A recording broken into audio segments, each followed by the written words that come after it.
Okay, thank you so much for being here with us on News Now. We are expecting the task force briefing to get started here in just a few minutes. But while we do, I just want to take another live look at that interactive map that we do usually pop up here for you guys. It is that Johns Hopkins University map. So let me get a double box going for you just so that you can see the latest numbers of the COVID-19 right here in the United States. Just getting my map ready. All right, so we do have an announcement coming. All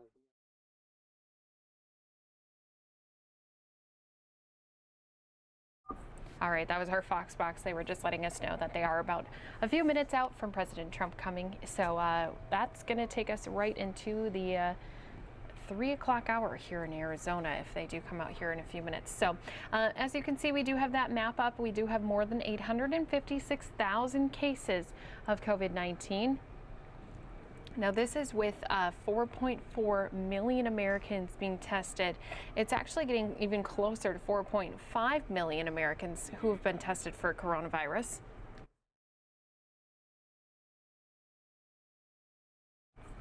Now here in the U.S., we have had 47,272 deaths. And if we take a look also at the number recovered, that number continues to also increase. We are sitting currently at 78,339 for those who have been recovered from COVID-19. Now worldwide, we have had more than 732,000 people, again worldwide, who have recovered. That's with the most people recovered has actually been from Germany. They've had 103,000 people recover from COVID-19. Then comes Spain. As you can see, Spain does have that second highest number of cases. They have 213,000 cases, but they've also had 89,250 of their people recover from COVID-19.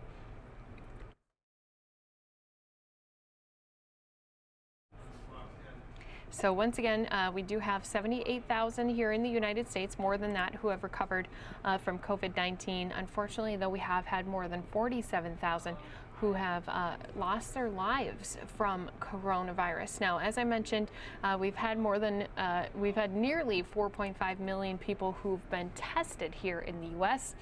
Now, across our country, we have had 122,000 people hospitalized because of coronavirus. Now, what I'm going to do is pull up another interactive map here.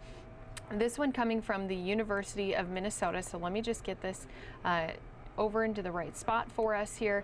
University of Minnesota, Carlson School of Management, they have put together this interactive map that shows different states and the different numbers.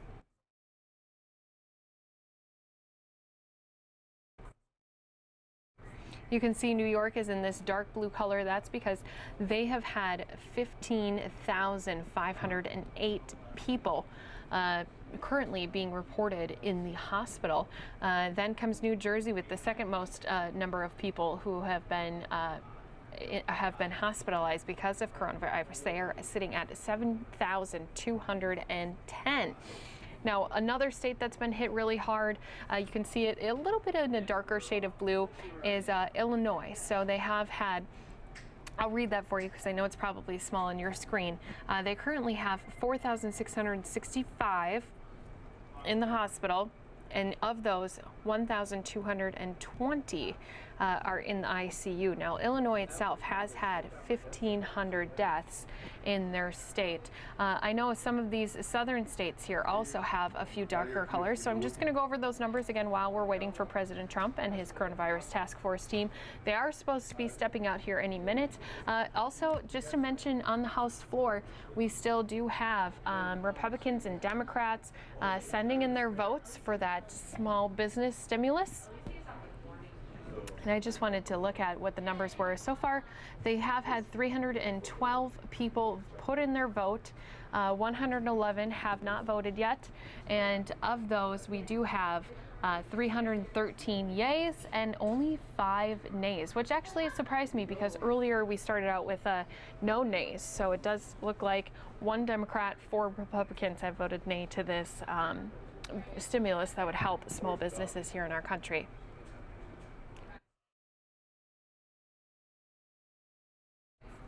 Okay, so turning our attention back to this map that we have here up in front of us, like I mentioned, some of these southern states have had a little bit more trouble with coronavirus. Although although Florida has said that they do have hospital beds open, they do have currently 4,455 who've been in the hospital. And Florida, the state, has had 927 deaths. Here's President Donald Trump. We expect the House to pass Paycheck Protection Program and Healthcare Enhancement Act. I'm grateful that Congress is answering my call to deliver these additional $320 billion in relief for the American worker and for small businesses. At a time when many Americans are enduring significant economic challenges, this bill will help small businesses to keep millions of workers on the payroll. You see states are starting to open up now, and it's very exciting to see. I think it's very awe-inspiring. We're coming out of it, and we're coming out of it well. And I'm very happy the governors really have been doing a really good job working with us, and it's really pretty impressive to see. I've spoken to numerous leaders of countries over the last 48 hours, and they are saying we're leading the way. We're really leading the way in so many different ways. Well, I'm also very pleased that Harvard, as you know, Harvard and Stanford and Princeton and numerous other universities and colleges, and also large businesses have sent funds back to us, and in some cases I stopped funds that I looked at, and we are pleased to report that the funds have either not gone out, or it's about $350 million, and they've either not gone out or we've renegotiated it, and they're not getting them. So in a couple of cases, they're sending them back and sending them back immediately. So I think it was very nice. I want to thank Harvard in particular. They acted very quickly and decisively, and they agreed when they heard the facts that they should not be getting it. So we appreciate it very much from Harvard, Princeton, Stanford, and other institutions. The bill also includes $30 billion to support small lending institutions serving distressed communities, helping countless African American and Hispanic American small businesses. As we continue our battle against the virus, the data and facts on the ground suggest that we're making great progress. In 23 states, new cases have declined in the peak week. 40% of American counties have also seen a rapid decline in new cases. 46 states report a drop in patients showing coronavirus-like symptoms. That's a big number. To keep America gaining momentum, every citizen needs to maintain the vigilance, and we all understand that very well. We've gone over it many, many times. This includes practicing good hygiene, maintaining social distance, and the voluntary use of face covering. A safe and phased reopening of our economy, it's very exciting, but it does not mean that we are letting down our guard at all in any way. On the contrary, continued diligence is an essential part of our strategy to get our country back to work, to take our country back. We're winning this, and we're going to win it, and we're going to keep watching. We're going to watch very closely for the invisible enemy. With each passing day, we're learning more and more about this enemy. The scientists at DHS have released a report offering a number of insights about how the virus reacts to different temperatures, climates, and surfaces. The findings confirm that the virus survives better in colder and drier environments and does less well in warmer and more humid environments. I have to say that very excitingly, we're going to have somebody up. Bill will be up in just a little while. It was a great report you gave, and he's going to be talking about how the virus reacts in sunlight. You really hear the numbers, you won't even believe them. U.S. trials of the COVID-19 have been going on and have been approved in the United States, Germany, UK, and China. That's big news. And a lot of trials are going on, and we have a lot of great, brilliant minds working on this. Both from the standpoint of vaccine and therapeutics. We must be careful in all conditions, but we will get this done. We're very close to a vaccine. Unfortunately, we're not very close to testing, because when the testing starts, it takes a period of time, but we'll get it done.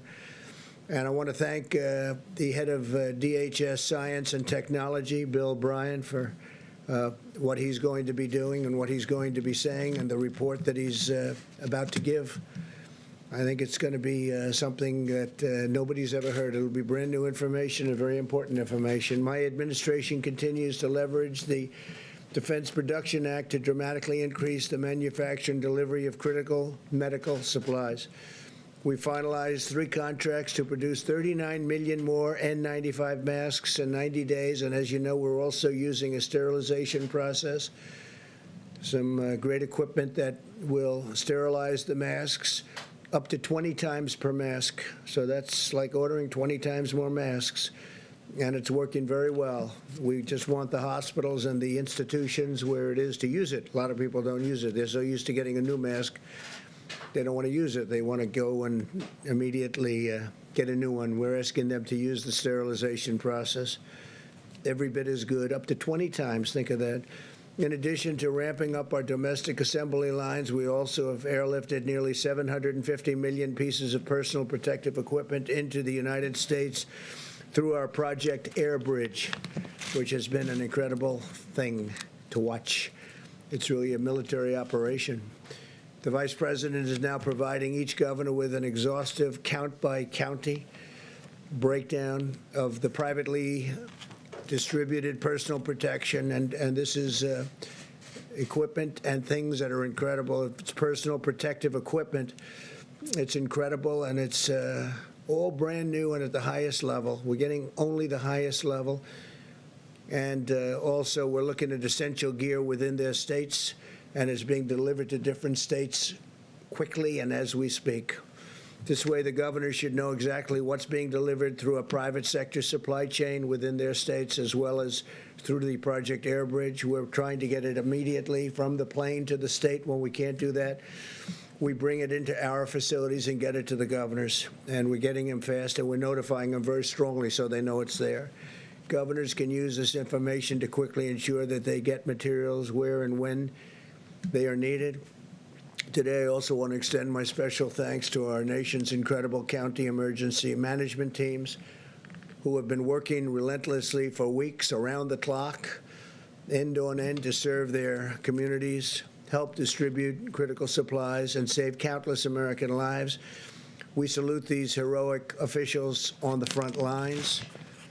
As we continue to develop potential therapies, the FDA has recently begun a national effort to expand access to convalescent plasma donated from the blood of those who have recovered from the virus.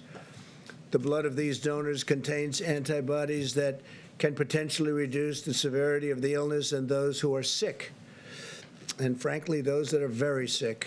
Nearly 3,000 patients are now enrolled in the Expanded Access Program receiving transfusions nationwide. And I want to thank all of the people that recovered for what they've done. They, as I said yesterday, they raise their hand when they barely can walk, and they're saying, I want to donate blood, I want to donate whatever it is that you want, because we want to help people. It's really quite incredible. Convalescent plasma will also be used to manufacture a concentrated antibody treatment that does not have to be matched with a particular blood type. This concentrated antibody treatment could be used as a preventative measure to keep healthcare workers and other high-risk populations from contracting the virus in the first place. Very big deal. Clinical trials of these products are slated to begin within weeks, and we can maybe have a fairly quick solution. I urge Americans to get in there and keep doing what you're doing, because, again, we want those people recovering or recovered from coronavirus to contact their local blood and plasma donation center to learn how they can help. And they've been so great, and I just appreciate it. My administration has also partnered with and we have really been establishing some great partnerships with leading technology companies and scientific journals to create a database of 52,000 scholarly articles on the virus that can be analyzed by artificial intelligence. Top AI experts are now using this wealth of data to gain insights into potential therapies. And we're collaborating with tech firms, universities, and our national labs to harness American supercomputers in the search for treatments and vaccines. That search is going on, and it's being I think you'll see in the future, you'll see it's very successful. Ultimately, it'll be a tremendous success. Great progress is being made at a rapid pace, a pace like no other. We have every hope that with the full might and resources of American science and technology, and with the courage and devotion of the American people who have been so incredible, we will end this plague, and together we will restore the full measure of American strength and power and prosperity. Our country is going to do fantastically well. You see what's going on. There is a pent-up demand in our country to get it back right where it was, and maybe even better, and that's what's going to happen. So with that, I'd like to ask Mike Pence to come up. Vice President, say a few words, please, Mike. Thank you, Mr. President, and good afternoon.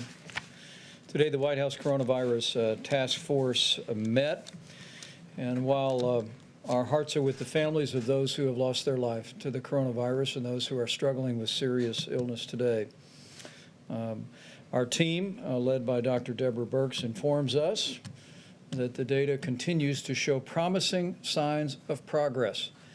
The New York metro area, New Jersey, Connecticut, Detroit, and New Orleans all appear to be past their peak, and we are seeing consistent declines in hospitalization and cases in regions across the country. Our only conclusion is that we're getting there, America, because the American people have put into practice the President's guidelines of social distancing, because you've been listening and adhering to the guidance of state and local officials. We're making meaningful progress in a very real sense, sparing Americans to be exposed to the coronavirus, and in no less extent, saving lives. Our task force actually believes, Mr. President, that if we continue these mitigation efforts in the days ahead, as states implement their policies, including phased reopening that will preserve those gains, we do believe by early summer we could be in a much better place as a nation with much of this coronavirus epidemic behind us. Earlier today, we also had a conference call led by Secretary Ben Carson and leaders from HUD about the President's announcement yesterday that he is repurposing the White House Opportunity and Revitalization Council to focus on the impact of the coronavirus on minority communities. Secretary Carson will convene the council tomorrow and will be reporting tomorrow afternoon on their progress. We want to thank the more than 270 leaders of organizations dedicated to housing, homelessness, and improving the lives of people across our urban communities, not only for being with us today, for the way they have partnered with our administration and partnered with state and local officials to put the health of all of their constituencies first. As the President mentioned, you'll receive a report that our task force received formally this week from Bill Bryant of the Science and Technology Directorate at the Department of Homeland Security. He will outline, as the President said, encouraging news about the impact that heat and sunlight have on the coronavirus, which will increase the confidence that we feel about the coming summer. On the subject of testing, at the present moment, we have reports of 4.93 million tests having been performed across America, and encouraging news as states have been engaging commercial labs at a higher level across the country. Yesterday, our commercial lab system did more than 100,000 tests in a single day. So we're beginning to activate all of the capacity. And tomorrow, at the President's direction, our task force will convene a conference call with all of the nation's governors to talk about their progress that they are making on testing. And we're going to hear from governors about the practices and methods that they are employing to significantly increase testing following our briefing about capacity in laboratories this past Monday. For instance, Governor Mike DeWine just announced that Ohio's testing has been greatly expanded after the FDA approved Thermo Fisher's new extraction reagent, saying in his words that the action, quote, probably doubled, maybe even tripled testing in Ohio virtually overnight.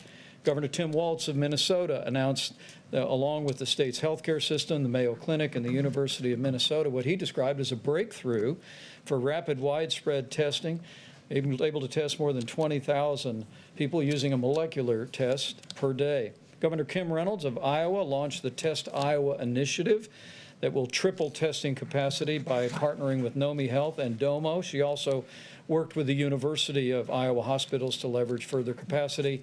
And Governor Eric Holcomb and Governor Andy Beshear of Indiana and Kentucky, respectively, both announced additional drive-through testing locations.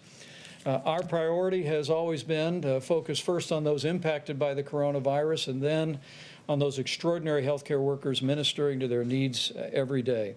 And I know, Mr. President, how proud you are that our men and women in uniform have come alongside our healthcare workers in communities most impacted. And I know the American people are proud as well. As of today, FEMA reports that 35,000 National Guard have been deployed across the country to aid in our coronavirus response. Governor Kevin Stitt of Ohio actually deployed the National Guard to hospitals across the state to evaluate protective equipment and hospital capacity and report it into state emergency management and FEMA. And Governor Greg Abbott of Texas actually mobilized more than 1,200 National Guard and 45 teams to provide greater access to testing. Along with the National Guard, at the President's direction today, more than 4,500 active duty military doctors, nurses, and medical assistants have been deployed across the country. Yesterday, 1,013 medical professionals in our military were actually deployed to 19 hospitals in 7 states to support those amazing healthcare workers.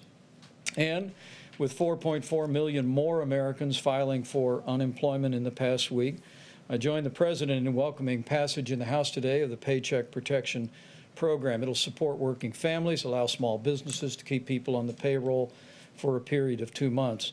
But it also, as the President requested, included $75 billion to assist hospitals across the country.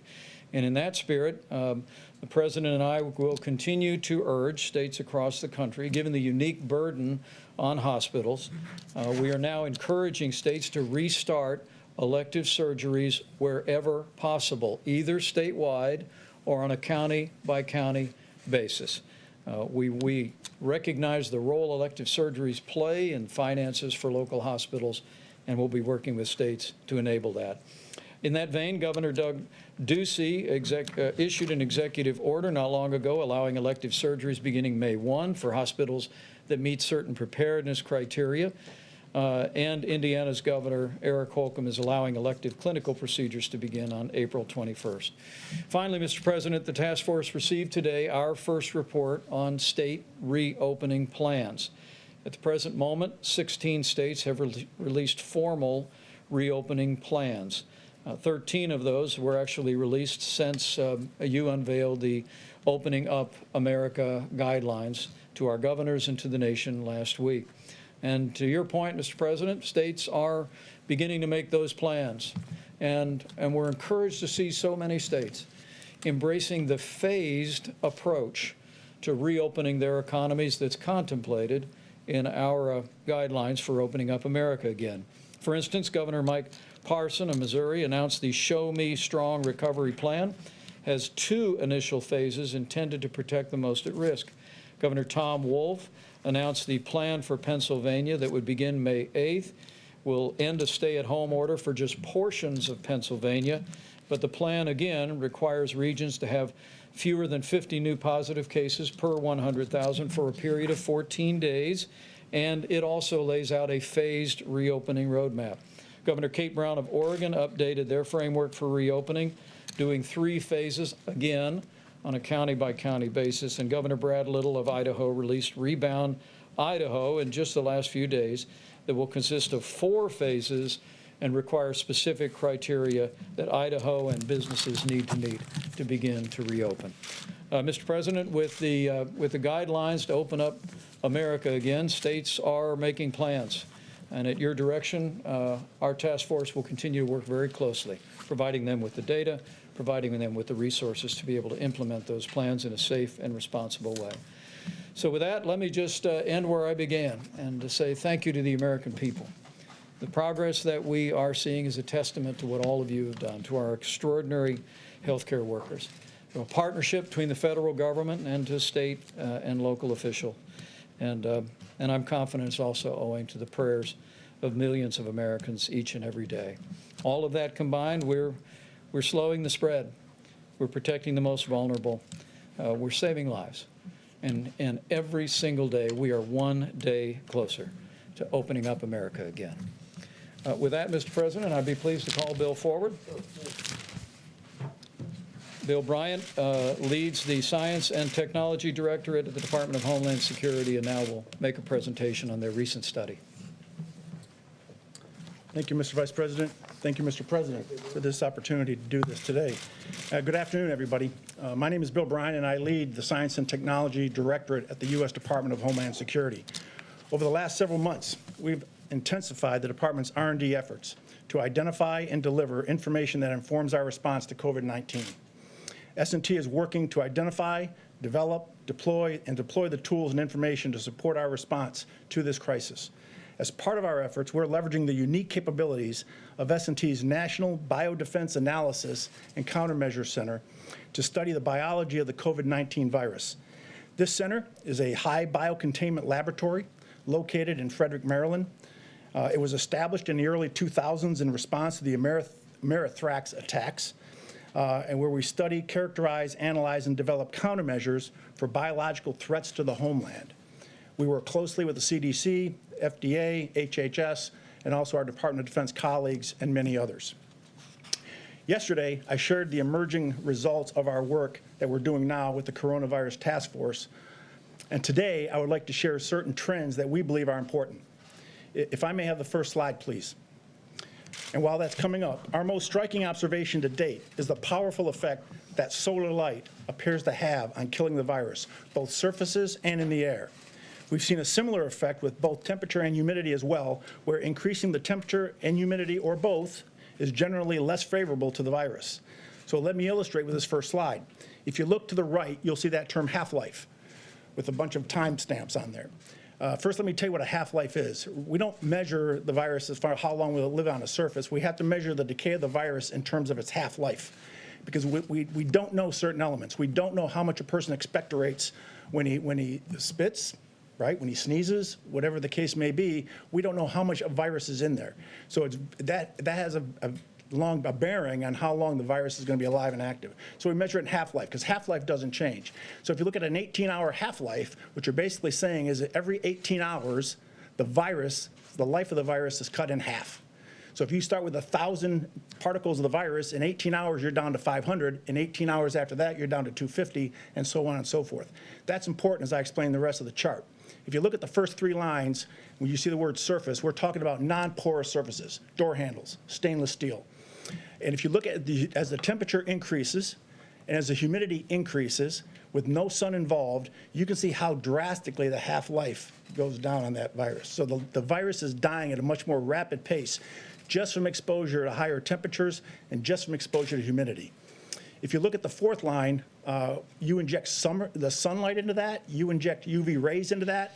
The same effects on line 2 at 70 to 75 degrees with 80% humidity on the surface, and look at line 4, but now you inject the sun, the half-life goes from 6 hours to 2 minutes. That's how much of an impact UV rays has on the virus. The last two lines are aerosols. What does it do in the air? We have a very unique capability. I was discussing this with the president prior to coming out. He wanted me to convey it to you on how we do this. I believe we're the only lab in the country that has this capability. But if you can imagine a Home Depot bucket, a 5-gallon Home Depot bucket, we're able to take a particle, and this was developed and designed by our folks at the NBAC. We're able to take a particle of the virus and suspend it in the air inside of this drum and hit it with various temperatures, various humidity levels, multiple different kinds of environmental conditions to include sunlight. And we're able to measure the decay of that virus while it's suspended in the air. This is how we do our aerosol testing. We worked with Johns Hopkins Applied Physics Lab, and we actually developed a larger drum to do actually more testing, and it's 4 times the size of that. So this is the capability that we bring to this effort. So in summary, within the conditions we've tested to date, the virus in droplets of saliva survives best in indoors and dry conditions. The virus does not survive as well in droplets of saliva, and that's important because a lot of testing being done is not necessarily being done, number 1, with the COVID-19 virus, and number 2, in saliva or respiratory fluids. And thirdly, the virus dies the quickest in the presence of direct sunlight under these conditions. And when you look at that chart, look at the aerosol as you breathe it. You put it in a room, 70 to 75 degrees, 20% humidity, low humidity. It lasts, the half-life is about an hour. But you get outside and it cuts down to a minute and a half. Very significant difference when it gets hit with UV rays.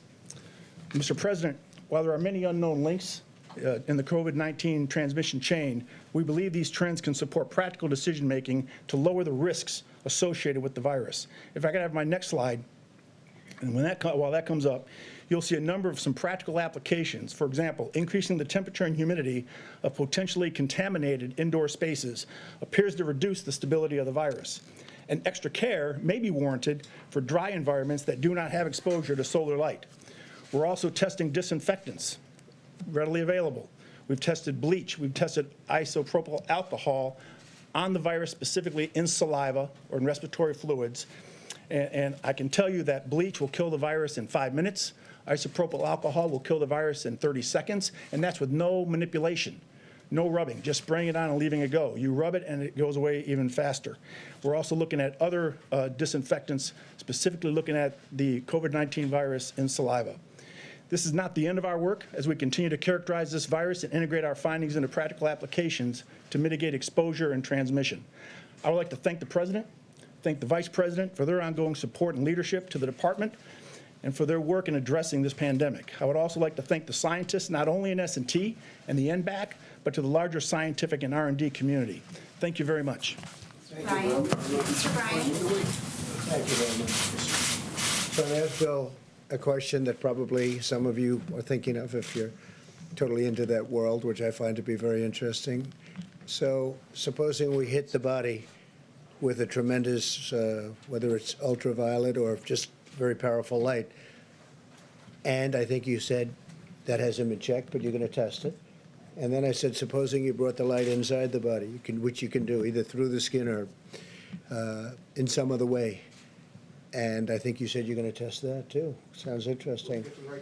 Right, and then I see the disinfectant where it knocks it out in a minute, 1 minute. And is there a way we can do something like that by injection inside or almost a cleaning? Because you see it gets on the lungs and it does a tremendous number on the lungs. So it'd be interesting to check that. So that you're going to have to use medical doctors with. But it sounds interesting to me. So we'll see. But the whole concept of the light, the way it kills it in 1 minute, that's pretty powerful. Steve, please. You say that the country will be in a better place by early summer. Does that mean you're going to need to extend the social distancing guidelines until then? Well, we may, and we may go beyond that. We're going to have to see where it is. And I think people are going to know. You're going to know. I'm going to know. I think people are going to know just out of common sense. At some point, we won't have to do that. But until we feel it's safe, we're going to be extending. You have 23 cases where new cases, 23 states where new cases are on decline. What does that mean about when the country can be safely reopened to a more normal point? Yeah, but it means we're going to watch those cases very carefully. I think we've all gotten very good at it. We've gotten good at tracing. We see where the cases are, where they're going, and we're going to be watching it, and it's called containment. At a certain point, we're going to be able to contain. And, you know, when you see this, a lot of people have been talking about summer. Maybe this is one of the reasons. I once mentioned that maybe it does go away with heat and light, and people didn't like that statement very much. The fake news didn't like it at all, and I just threw it out as a suggestion, but it seems like that's the case, because when it's on a surface that would last for a long time, when that surface is outside, it goes away very quickly. It dies very quickly with the sun. Yeah, go ahead.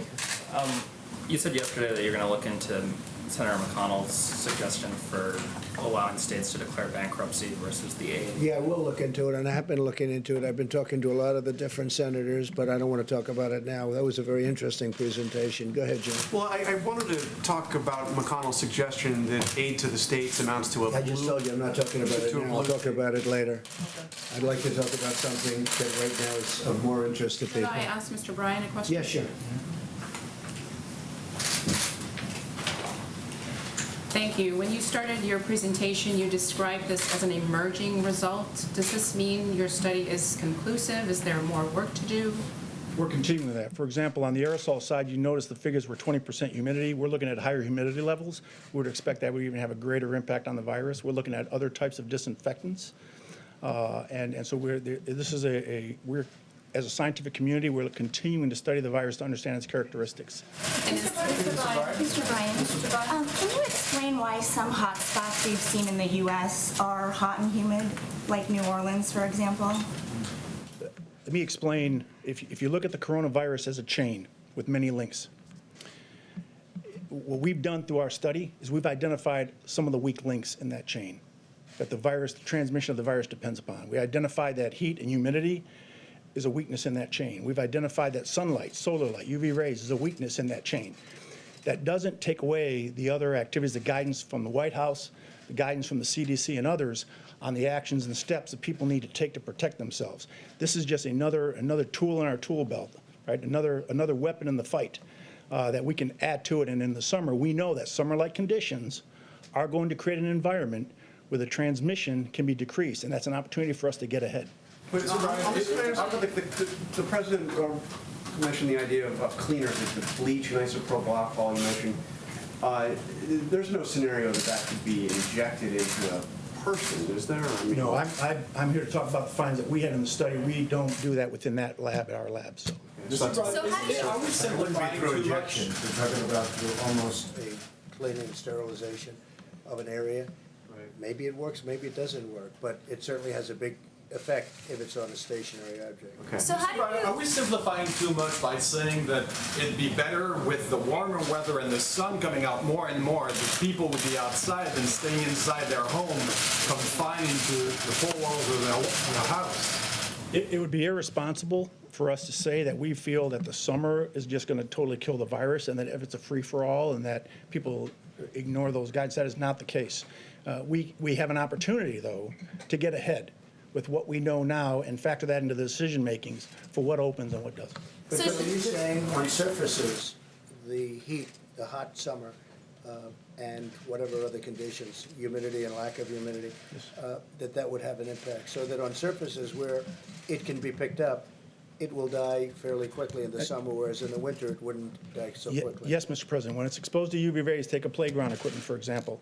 The UV rays hitting a piece of playground equipment will kill the virus when it hits on the playground equipment. But underneath, where the sun does not get, if someone touched that and had it on their hands, it could still be there, right? It has to be in direct light of the UV rays. With the sun, if it's on somebody's hands, right, and they haven't touched their face and all of the things. And it's exposed to the sun. I know, but if they're outside, right, and their hands are exposed to the sun, will that kill it as though it were on a piece of metal or something else? I don't want to say it will at the same rate because it's a non-porous surface, but what we do know is that we looked at the worst case scenario and the virus lives longer on non-porous surfaces. So porous surfaces, it doesn't live quite as long. So in theory, what you said is correct. This is sort of semi-non-porous, right? This, right? Yes, Mr. President.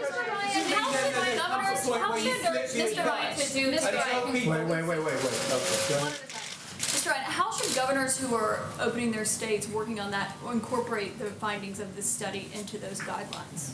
I would leave that up to the governors. This is a decision, this factors into their decision process. As I mentioned, with knowing this knowledge and having this knowledge, as we continue to study and further know what the virus does and how it reacts, it could impact the way a governor will look at what he opens in a state, how he opens it, in what environments these things are opened up. But I leave that up to the governors to make that decision. Obviously, at the moment, the advice is stay at home. By the summer, could we be flipping that and saying you'd be much better off being outside with UV rays, all the humidity that Washington brings in August?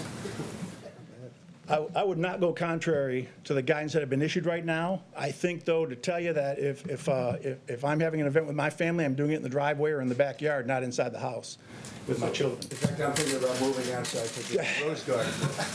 No, it's a very interesting question, actually. Okay. Please, go ahead. How much more research, how much more time would it take to have conclusive results that could be used here? You said these were emerging results. We first were able to receive the virus back in February is when we started testing.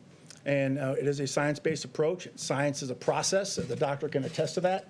It doesn't necessarily line up with goals and targets and other things. It is what it is. But we are now starting to get results. And we're every week or 2 weeks, we're starting to find out something new and something different. And in talking to the task force and the vice president, he's already asked us to come to him every time we come up with some new discoveries that we could share to the public. Bill? Yeah, sir, have you compared notes with your counterparts in other foreign governments or in private industry who might have been studying the same thing, and do their findings show the same result that you found here? We do have a very good partnership with a lot of our allies. We work closely with them on this particular topic.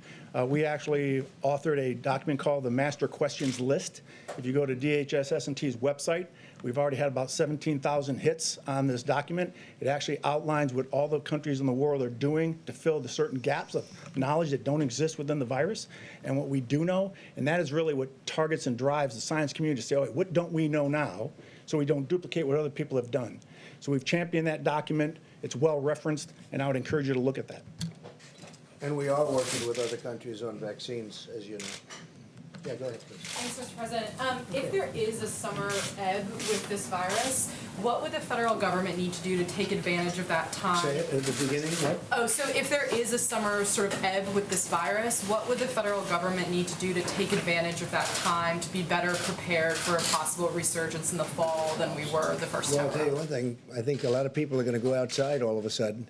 People that didn't want to go outside, they'll be going. To me, this was really a very interesting meeting. We covered it in great detail, and these are incredible people at that. We could call it a laboratory because that's essentially what it is. It's a super laboratory. It's a lot of things going on at that laboratory. Right, but A lot of very interesting things going on in that laboratory. Yeah. What would you and other areas of the government need to do on testing, for example, or other things like that to be prepared if it came back in the fall? How would you take advantage of the summer? It's actually a very good question. It's something the task force already has begun discussing, that we are, if a combination of factors, let me say again, as states put into practice the guidelines to open up America again, implement safe and responsible plans to open up their economies along the lines that the President unveiled a week ago today. As people continue to properly exercise social distancing as is recommended in each phase, that in combination with some of these findings could well give us a summer respite from the coronavirus.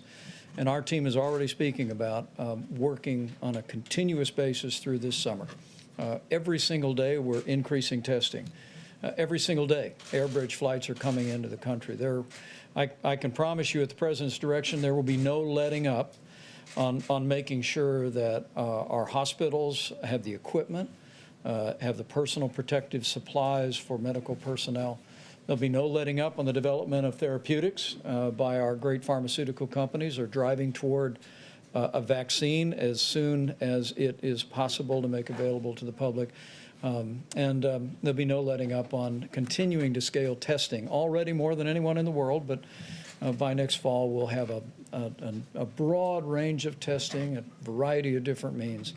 And that's why we say with confidence that should the coronavirus reemerge at any point next fall or next winter, we will be prepared to deal with it, identify it, do the contact tracing and isolation to ensure that we deal with this epidemic in the manner that we deal with infectious diseases. Okay. Mr. President, on the subject of medical research, why have you stopped promoting hydroxychloroquine as a cure? I haven't at all. What do you say I have? We'll see what happens. We've had a lot of very good results, and we had some results that perhaps aren't so good. I don't know. I just read about one, but I also read many times good. So I haven't at all. And it's a great for malaria, for lupus, for other things, and we'll see what it is. But I guess, Deborah, they have many studies going on that, so we'll be able to learn. Have you looked at the veteran study that shows that the death rate is higher? I have not seen it. Go ahead, please. Mr. President, we're now over 26 million new jobless claims over 5 weeks. Yeah. How, the Vice President talked about this summer getting better, but what do your economists tell you about the time it's going to take to you in the U.S. to create Well, I know those a jobs lot back. about economists. August, Yeah. September, Sure. October. Well, let me go. We know the rest of the question, right? So I know a lot about economists, and the answer is they have no idea.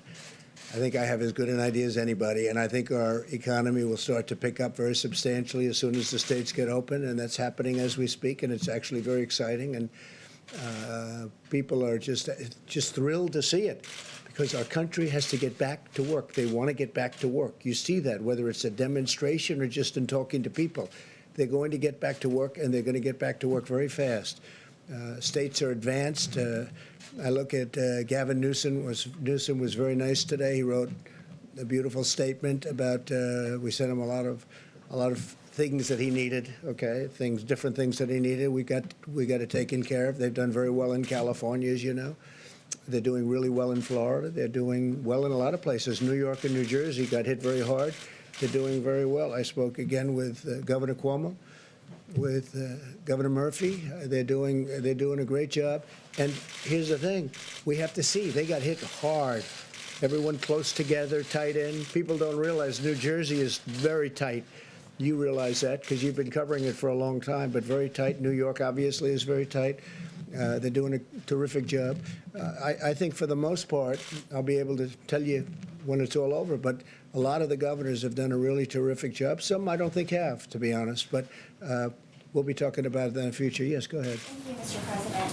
In a new interview today with Time Magazine, Dr. Fauci said that the U.S. is not in a situation where we can say we are where we want to be with regard to testing capacity.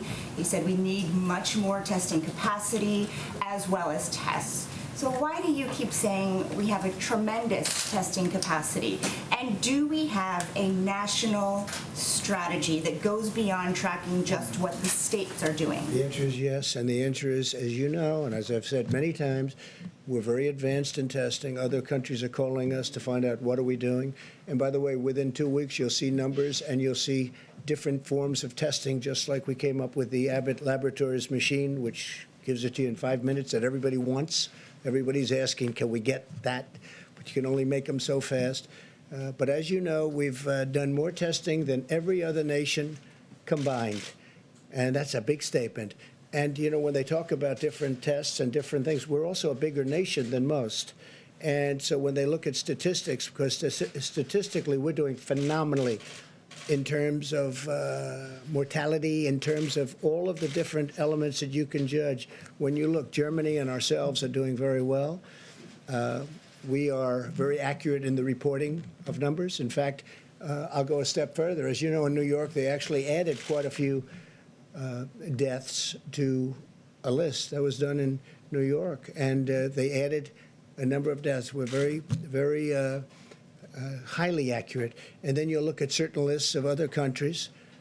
Some are so obvious just to look at, where obviously the number is ridiculous in the form of low, because they're not accurate counts. They're not even close to accurate counts. In fact, they're insulting to look at them.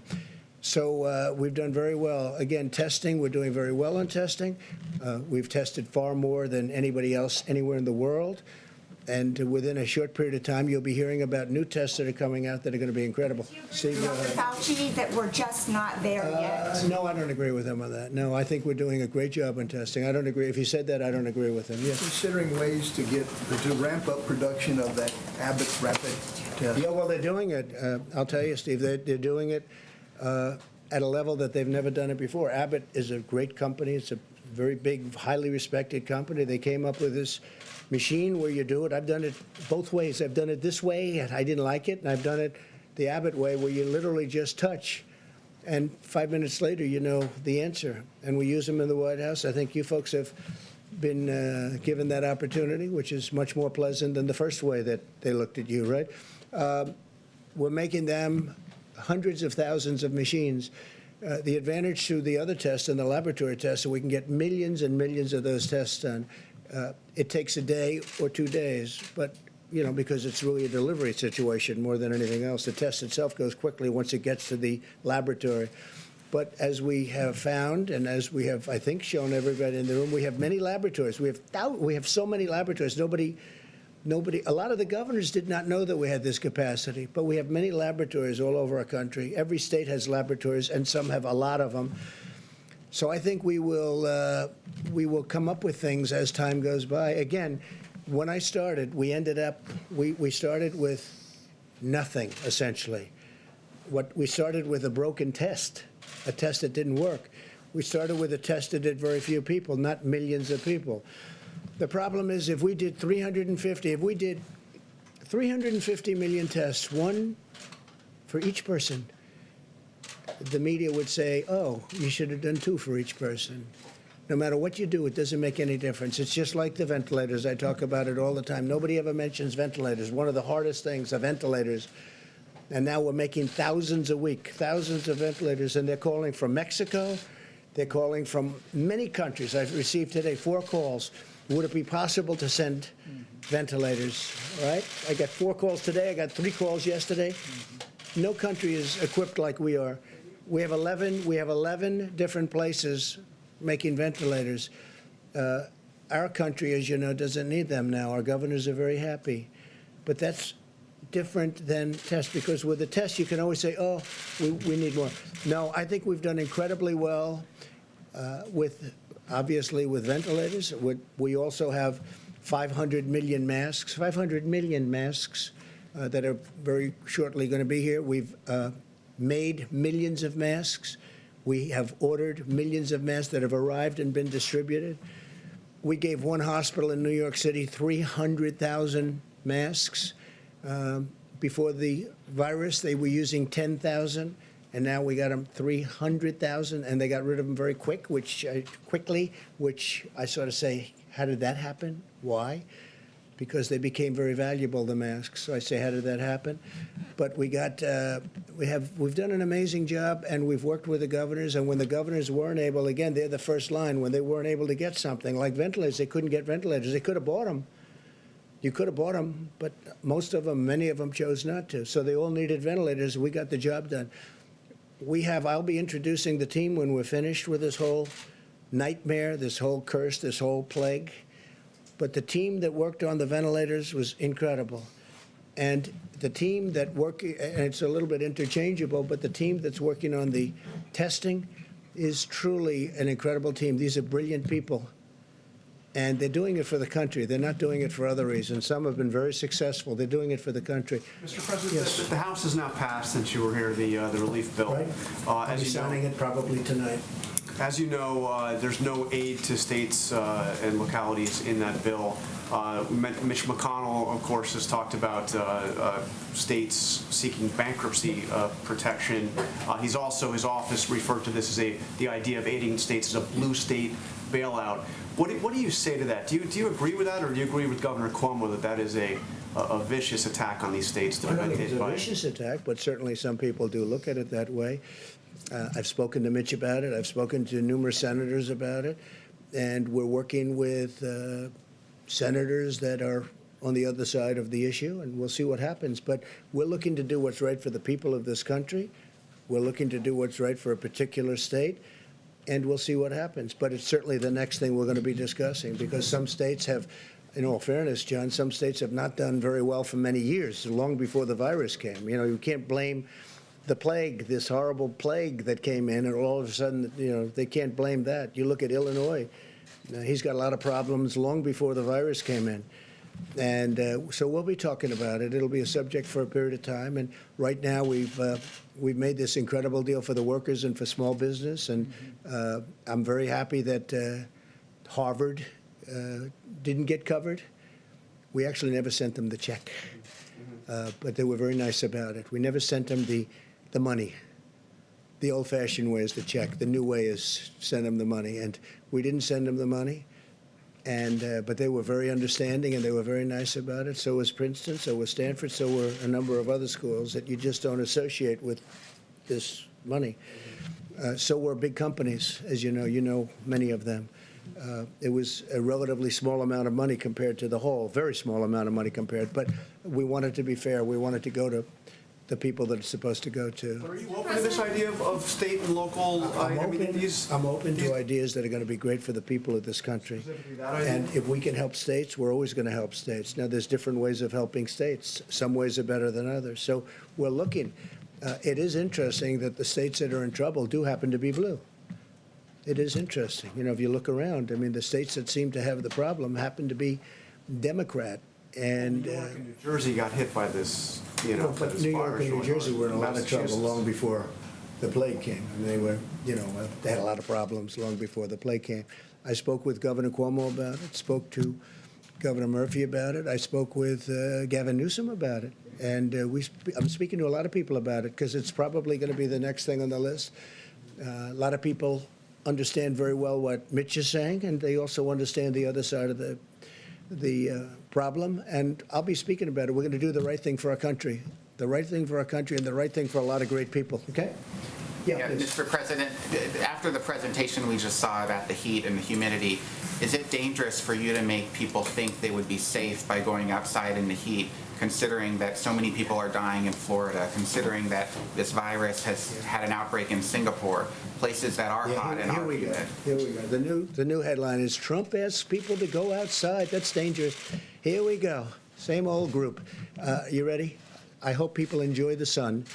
And if it has an impact, that's great. I'm just hearing this, not really for the first time. I mean, there's been a rumor that, you know, a very nice rumor that you go outside in the sun or you have heat and it does have an effect on other viruses. But now we get it from one of the great laboratories of the world, I have to say. Covers a lot more territory than just this. This is probably an easy thing, relatively speaking, for you. I would like you to speak to the medical doctors to see if there's any way that you can apply light and heat to cure. You know, if you could, and maybe you can, maybe you can't. Again, I say maybe you can, maybe you can't. I'm not a doctor, but I'm like a person that has a good, you know what. But sir, you're the president. Deborah, have you ever heard of that? The heat and the light relative to certain viruses, yes, but relative to this virus? Not as a treatment. I mean, certainly fever Yeah. is a good thing when you have a fever. It helps your body respond. But not as, I've not seen heat or light. I think it's a great thing to look at. I mean, you know, okay? Respectfully, sir, you're the president, and people tuning into these briefings, they want to get information and guidance and want to know what to do. They're not looking for rumors. Hey, Phil, I'm the president, and you're fake news. And you know what I'll say to you? I'll say very nicely, I know you well. I know you well, because I know the guy. I see what he writes. He's a total faker.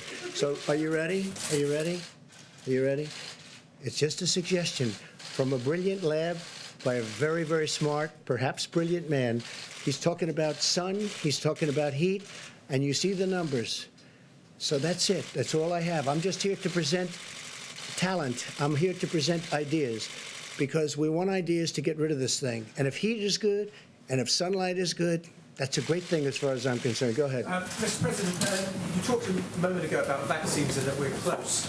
How close do you think, the Oxford University study says they could have one by September. Do you think the pharmaceutical companies in the US around They could have one of what? They could have a vaccine ready, tested by Oxford's one, Johnson & Johnson is working. They're also working together. You have many companies working together on a vaccine. But then do you think they can scale up production and the pharmaceutical companies will be able to do that quickly? We'll scale it up. If we had a vaccine, it'll be scaled up very quickly. In fact, some of the companies, Johnson & Johnson is one, is scaling up already before they have the final answer. A number of companies are doing that. You'll save a lot of time. The normal is you scale up after. I have to say the FDA has been fantastic. Stephen Hahn, Dr. Hahn, has been fantastic. They're moving along rapidly.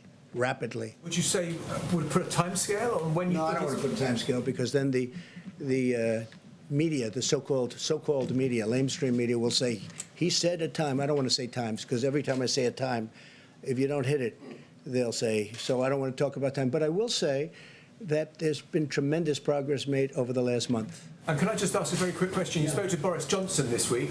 I just wonder how he sounded, how he was. When do you think he'll be back at work? He called me a few days ago. I will tell you, he sounded incredible. I was actually surprised. I thought it'd be like, oh, Donald, how are you? He was ready to go. I'm very surprised to tell you this. It's like the old Boris. tremendous energy, tremendous drive. I was very surprised because he called me almost, pretty close to when he got out of the hospital. I think he's doing great. I think he's doing great. He was so sharp and energetic. Pretty incredible. He's an incredible guy. He's a friend of ours and a friend of mine. He loves our country. He loves his country a lot, but he loves our country. He respects our country. And they're lucky to have him over there. Please. Mr. President, you a couple days ago said that you might reach out to Kim Jong-un directly, but also that you were working to find out if those reports about him being in possible medical trouble were true. I'm wondering if you've either... I hope he's not in medical trouble. I hope he's not. Have you heard anything from North Korea? I got along very well with him. And, here we are. You would have been in a war with North Korea if I didn't get elected president. Remember, I was going to be the one that took us into war my first day in office, okay? Here we are. Look at what's happened. Withdrawal. We're bringing people home. We're not going to serve as policemen all over the world. I don't want to be policemen all over the world. But have you been able to leverage And yet I've rebuilt our military to a level that it's never been built at before. But it's never recognized by the fake news. Go ahead. Have you been able to use that relationship to get more information about his status? I think the report was incorrect. Let me just put it that way. I think the report was done by a network that was incorrect. I'm hearing they used old documents, but that's what I hear. I hear the report was an incorrect report. I hope it was an incorrect report. When was the last time you heard from him? I don't want to say. Since you pointed to me, just a quick question about that. So you haven't made any contact, though, just to make sure? With who? The North Koreans. I don't want to say. I won't say that. Okay. We have a good relationship with North Korea, as good as you can have. I mean, we have a good relationship with North Korea. I have a good relationship with Kim Jong-un, and I hope he's okay. And somebody would say, oh, that's terrible. No, it's not terrible. I hope he's okay. And I think it was a fake report done by CNN. So can I ask you a question? What do you have? Go ahead. No, that's enough. Go ahead. Can I ask? But that wasn't my question. The problem is you don't write the truth. So, as far as I'm concerned, I want to go to the next Can I one. ask you a question about... No, not CNN, please. Go ahead. The White House has not responded to these I told you. CNN is fake news. Don't talk to me. Go ahead, please. But he says he was retaliated against, and that's why he was removed from his job. Do you have a response to that? Okay, next question. Mr. President, I have two questions, one on behalf of a colleague who's not here because of social distancing. Just ask one, please. First one, could you talk about your decision-making process with the governor of Georgia? You yesterday The controversy? Well, you said yesterday that you told the governor of Georgia you were concerned. I had a good talk with the governor of Georgia. Earlier in the week, you spoke and you did not convey this kind of message. Was there a change in your thinking? I did convey the message. I didn't like the fact that he's leaving certain things. I want the states to open more than he does, much more than he does. But I didn't like to see spas at this early stage, nor did the doctors. Is that a correct statement, Deborah? I didn't like to see spas opening, frankly. I didn't like to see a lot of things happening, and I wasn't happy with it. And I wasn't happy with Brian Kemp. I wasn't at all happy because, and I could have done something about it if I wanted to, but I'm saying let the governors do it. But I wasn't happy with Brian Kemp.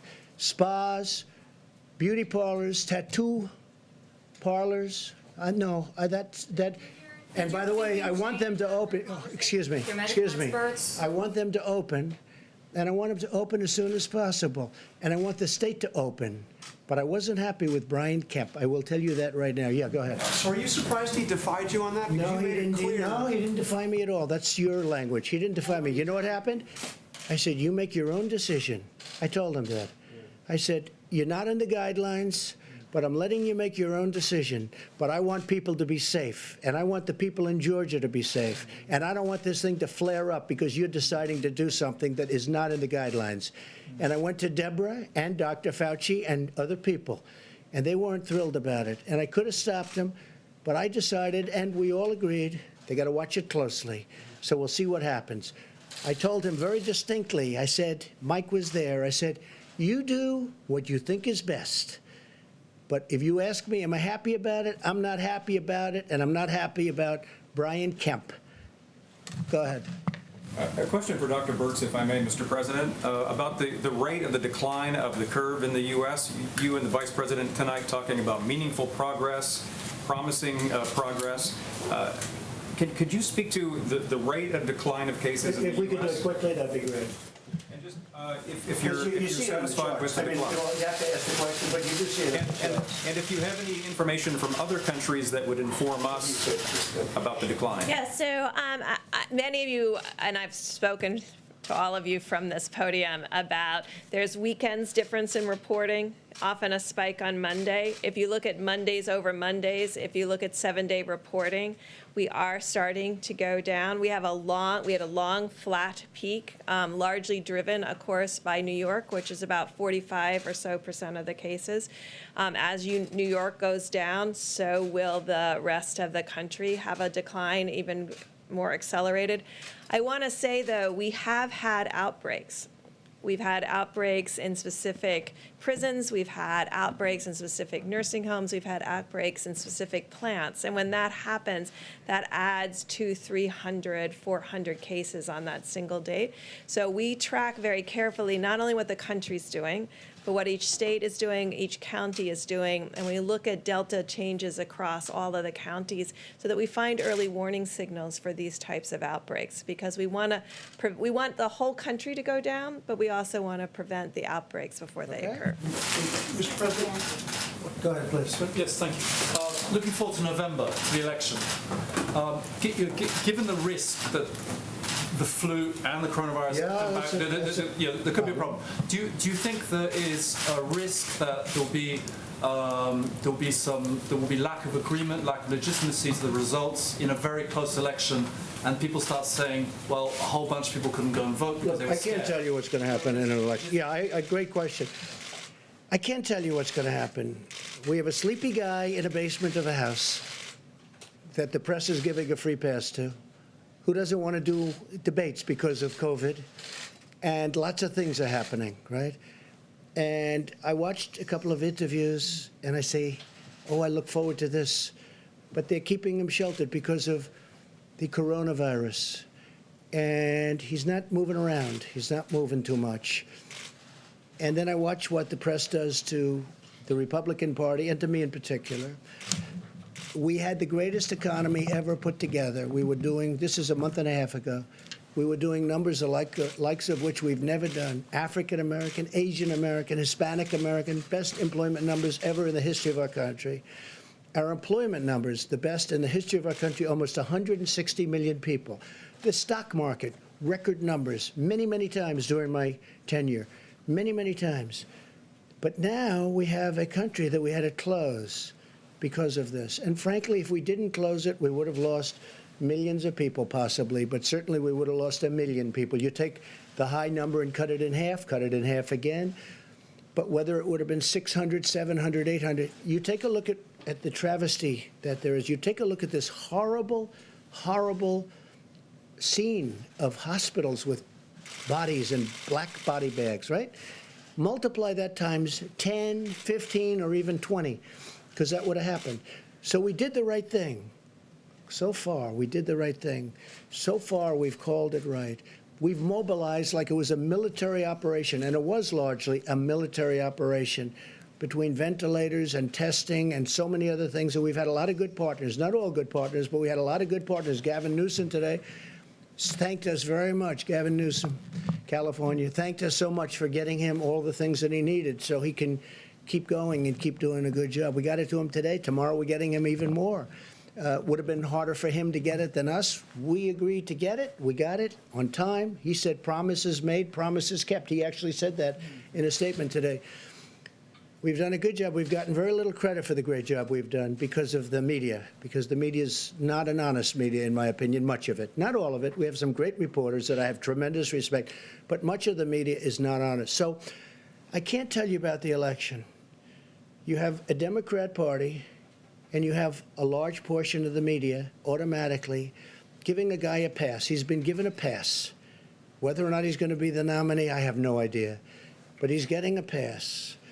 And the media isn't covering the great job that we've done, whether it's Mike's task force, which has been incredible, whether it's the way we mobilized in a warlike operation to build these incredibly complex and very expensive ventilators. They're very expensive to build and very complex. The job we've done has been an amazing job. And I'm not talking about me, I'm talking about everybody. I'm talking about the generals, the admirals, Deborah and Tony and now Bill. I mean, something we hadn't heard today. So I can't tell you what's going to happen with the election.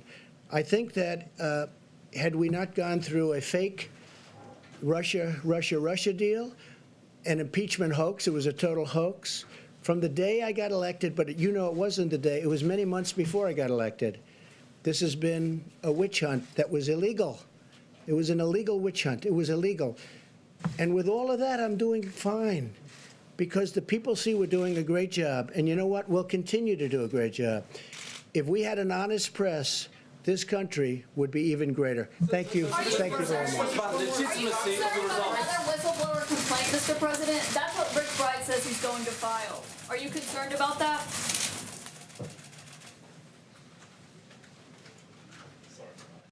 All right, everybody, if you happen to miss today's White House Coronavirus Task Force briefing, I will clip it on YouTube so you can watch it in its entirety. My name is Pilar Arias. Thank you so much for watching Fox News Now, whether you're watching on YouTube or on coronavirusnow.com. Here's a live look at Times Square in New York City. Not quite sure if that's all one group of people together, but it's definitely a higher count than we are used to seeing in Times Square due to social distancing and many stay-at-home orders. New York, of course, the epicenter of the COVID-19 outbreak here in the U.S. So this live picture has been looking much different than usual. A lot less tourists out there, locals alike, but you know, this is our new normal. And a lot of people are wondering when we will get back to normal, if that will ever happen. So we shall wait and see. We've got plenty of coronavirus updates from across the country. I'm going to show you next here. I think we're going to head on over to Chicago because I was trying to play this for you all earlier with Mayor Lori Lightfoot, and I got interrupted by a live news conference, but that's a-okay because that is what we are about here on News Now, those live news conferences. So again, taking you out to Chicago, Illinois. This is Mayor Lori Lightfoot. We would build and build and build into the magnificent city we see all around us today. We may commemorate the Great Fire in our flag, museums, sports teams, and culture, but what we celebrate is also what came after. It's the story of a city that not only grew from the ashes, literally, but grew larger, stronger, and more powerful than ever before. And it's that legacy that brings us here today. Back to our landmark of resiliency and the point of our rebirth, just as it has so many times before. The crisis we face today is like nothing any of us has ever experienced. Across our city, the numbers of the unemployed have reached a staggering 17 million, and non-payments for rent have skyrocketed over 60% since the beginning of April. Meanwhile, in the month of March alone, 250,000 in the Chicago area made unemployment insurance claims. And requests for food assistance spiked by 50% in the weeks following the stay-at-home order. And that's all on top of the lives, the businesses, and the wages lost in our city. Not to mention, hold on.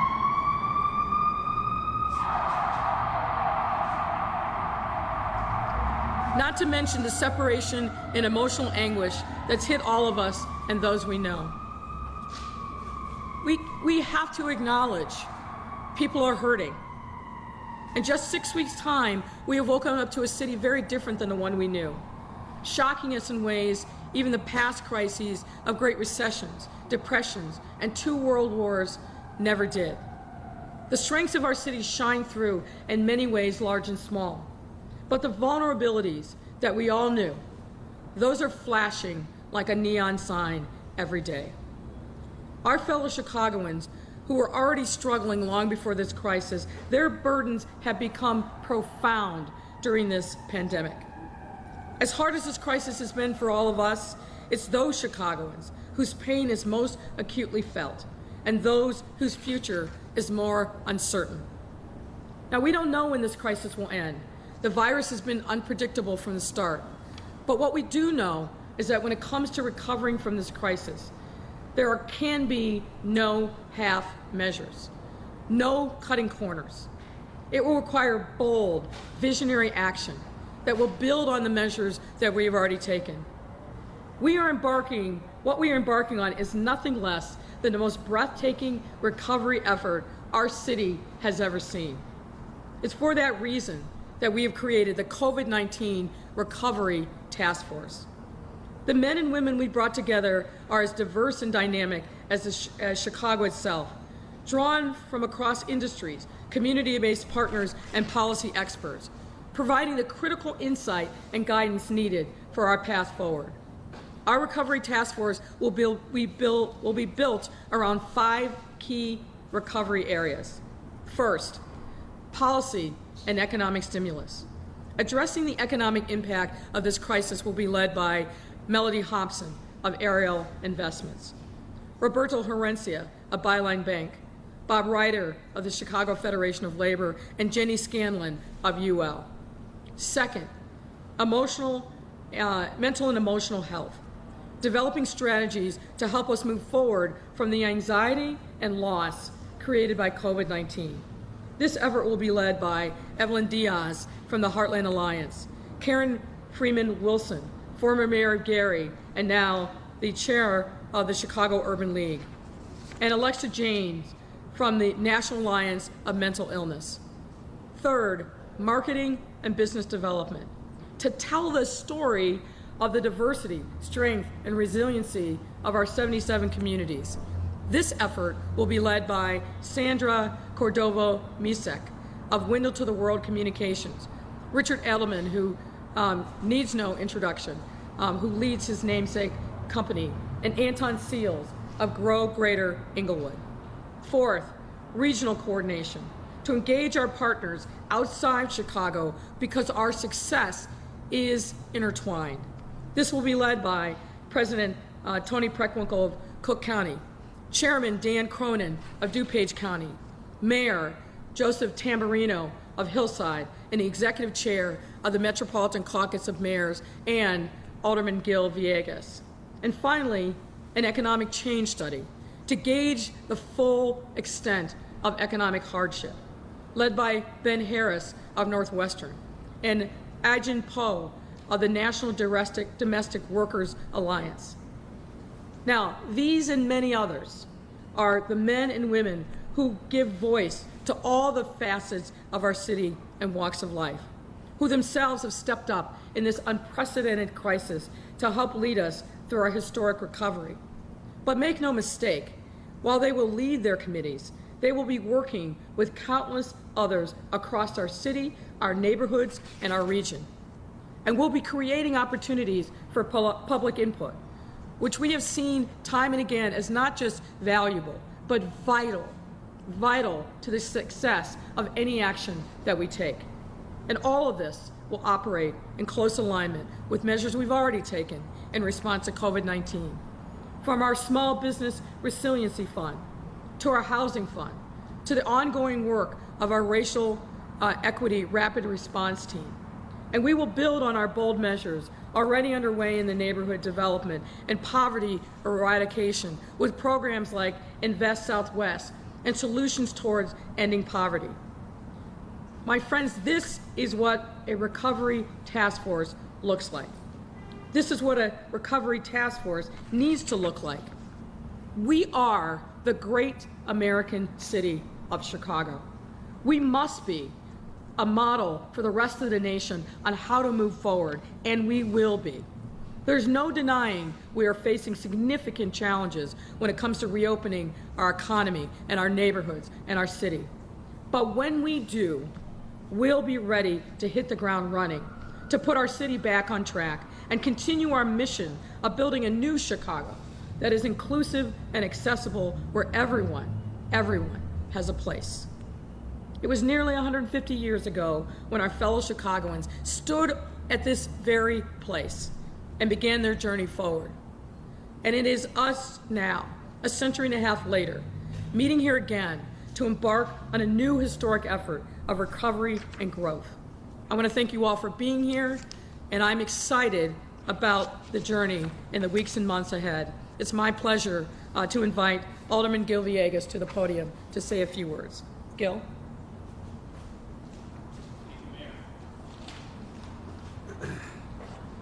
Good afternoon. Thank you, Mayor Lightfoot, for putting this task force together to advise the city and the region on recovery from this COVID-19 crisis. It's going to be crucial that everyone in the city and the region, from the City Council to the Mayor's office, is working together to think through the challenges that our Chicagoans are facing. As aldermen, we have seen firsthand the impact of the crisis on many of our residents, from those who are facing health challenges to the economic hardship that has come from being unable to work or being laid off or furloughed. This will be a collaborative effort with input from throughout the city, and I look forward to working with my colleagues in the City Council, the Mayor, our regional partners, and this task force to put the best ideas for recovery on the table. We already have great ideas coming in, and I look forward to hearing more great ideas, but I'm going to urge my fellow task force members to find long-term solutions in addition to emergency measures. The fallout from this pandemic will be felt in our neighborhoods for years to come. Unless we can find systemic ways to help our small businesses, chambers of commerce, and not-for-profits, they will fail and our neighborhoods will never recover. But I'm always optimistic when it comes to our city. Chicago is the greatest city on earth, and I know we can and will recover. In fact, we can use this as an opportunity to rebuild our economy for the future. We can empower our small businesses, we can fill empty storefronts in neighborhoods and downtown. I can attest to the fact that the mayor and her team are working hard every day to ensure Chicago will emerge stronger than ever. I applaud her for bringing in this world-class team to assist. Now I'm here to challenge this world-class group. We have a huge task in front of us. The stakes could not be higher. If we fail, our city will suffer for a generation. On the other hand, if we are successful, Chicago will be stronger than ever. So I'm ready to get started, and I have my Zoom information ready to go. Next, I'd like to bring up the chairman of Byline Bank, Roberto Herencia.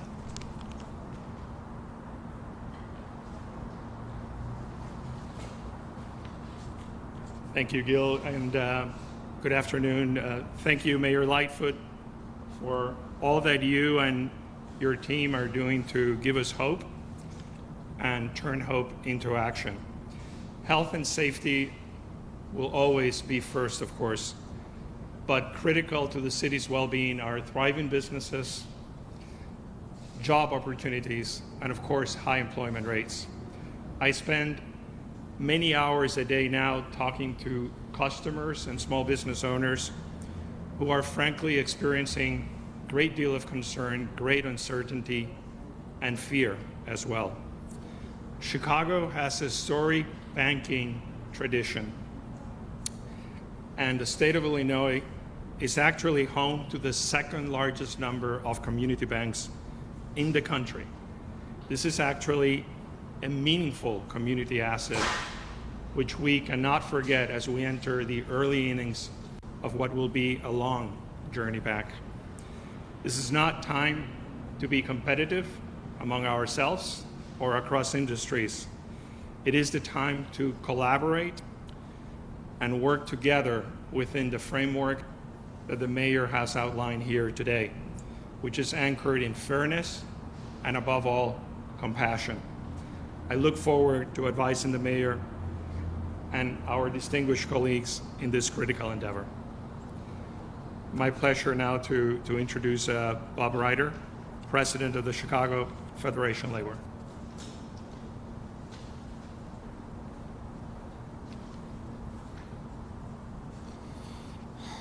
Good afternoon. My name is Bob Ryder. I'm President of the Chicago Federation of Labor. On behalf of myself and Secretary-Treasurer Don Villar, I want to thank Mayor Lightfoot for having me here today and inviting the CFL to join this task force. The CFL represents 300 affiliate unions who in turn represent roughly 500,000 working women and men in Chicago and Cook County. Our affiliates represent everyone from frontline workers saving lives in hospitals to the essential workers staffing our grocery stores, pharmacies, and public transportation, to our tradespeople like the pipe fitters, sheet metal workers, and our folks in McCormick Place like Decorators Local 17. And as we heard the sirens earlier, let us sit on that for a second and think about all the members, union members that work for the Chicago Police Department, everyone from the civilian folks to the people out on the street, and the members of Firefighters Local 2 who drive our city's ambulances. We're just down the street from Northwestern Hospital, where we have unionized healthcare workers taking care of patients not only suffering from COVID-19, but all the other things that we face every day in terms of compromises to our own health and safety. Working people have sacrificed their health, safety, and livelihoods during this pandemic, bravely risking their own lives to make sure this city keeps moving. We all owe all of these workers a debt of gratitude. As Mayor Lightfoot said earlier, we stand here today at Water Tower, and I'm reminded of how the Great Chicago Fire was followed in 1871 by that great rebuilding, a period of rapid growth and important reforms to protect our city and its working people. After the fire, the Chicago City Council reformed the city's building code to protect Chicagoans, prohibiting the use of wood in downtown buildings and promoting the use of fire-resistant materials like brick and marble. These requirements, along with our other construction advances, made possible the invention of the skyscraper here in Chicago. And because of collective action and policy change stemming from the disaster, our city emerged stronger than ever. In fact, the American labor movement spirit was in some ways born in the struggles that emerged from the Great Chicago Fire. This crisis is very different, and our great rebuilding will be very different. But I believe that together we can build a stronger Chicago, a fairer Chicago, a more just Chicago, and a more vibrant Chicago, just like we did after the Great Fire. It's crystal clear that there has been and will continue to be significant damage to the livelihoods of thousands of Chicago workers. Predicting when the economy can reopen is anyone's guess. This virus has been unpredictable from the start. But while we know the impacts will be devastating when it's over, we cannot hesitate to take the first steps now to ensure that there's a plan. The work of this task force is to help the city understand the long-term implications of the pandemic on Chicago's economy, how certain businesses and industries will be impacted, and what we all must do to support and strengthen the working class and the citizens of the city of Chicago. The working class of this city has been the backbone of this great metropolitan gem of the Midwest from the very beginning. I've seen many people and corporations refer to essential workers as heroes throughout the crisis, and they're not wrong. But what our working people need is more than just a thank you. Working people need an ambitious plan for recovery that will not just return workers to the pre-pandemic status quo, but strengthen worker protections and shape a new era of prosperity for the working class of Chicago, along with the rest of the city.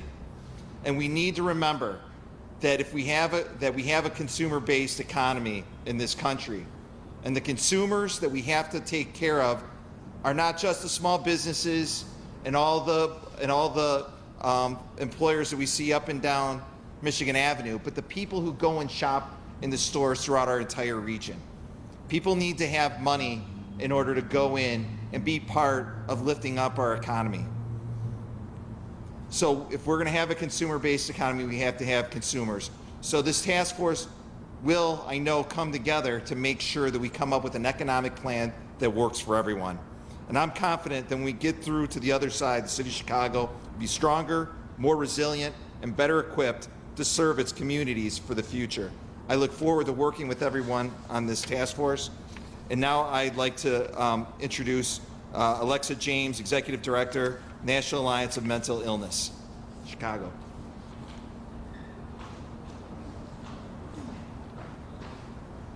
Good afternoon. Like all of my colleagues, I applaud Mayor Lightfoot's leadership throughout this crisis and for always prioritizing mental health in this new recovery task force. To my colleagues, I've been on a task force that she has chaired before, so I hope everyone gets rest this weekend and says goodbye to their families for a few weeks. We have a lot of work to do. This has truly been a traumatic time for the residents of Chicago and the world. We are losing dozens of our residents every day from this disease, and nearly everyone can identify with the fear and anxiety caused by the shutdown of our city and our economy. The disease seems to know no bounds, and there is real grief in people's hearts about what we have lost and what has changed. Whether it's the change in the lives of our loved ones, missing milestones like high school graduations and weddings, financial insecurity and instability in our communities, we are all feeling a tremendous sense of loss. We have seen firsthand through the significant increase in our work at NAMI Chicago and the needs of our callers, the impact is deep and complicated. And the fears that people may have will continue even when the stay-at-home order is lifted. Recovering from this crisis won't be easy, and snapping our fingers and asking everybody to go back to normal. We will need to recognize the trauma the city has faced. We know that when a traumatic event occurs, it is the response that's weeks and months after that are just important as the days following the trauma. This task force is an opportunity to plan our response to the long-term impact this crisis will have on the emotional health of our community.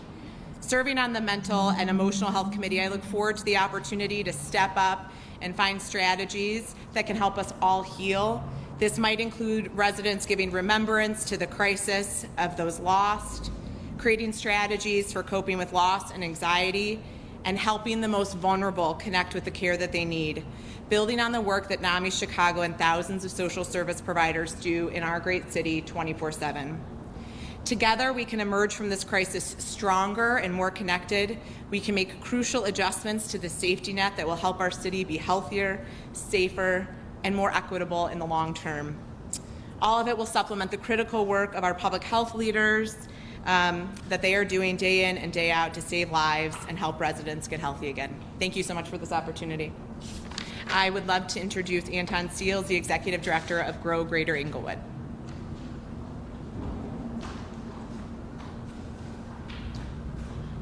Good afternoon. I'm Anton Seals Jr. The junior is important. There's a father still alive. Thank you, Mayor Lightfoot, for inviting us to take part of this COVID-19 recovery task force, in particular my role as the co-chair of the Business Development and Marketing Task Force. I think before this crisis, there was already a crisis. And for many small businesses across this city, in particular Black and brown businesses, they had been struggling. I'm here to bring those voices to this task force, to make sure that it doesn't just live on paper, that it actually exists in real time.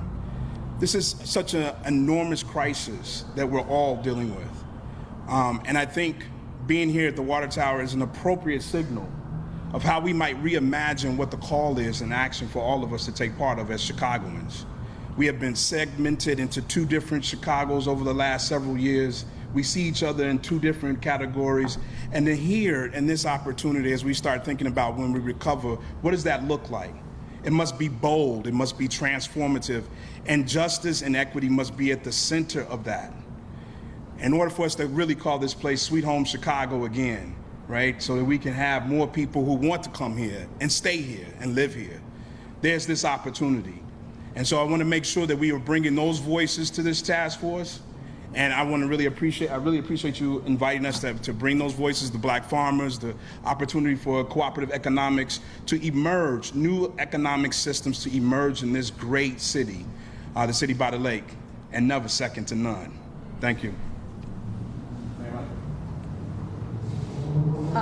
And now I'd invite President Tony Preckwinkle from the Cook County Board to the podium.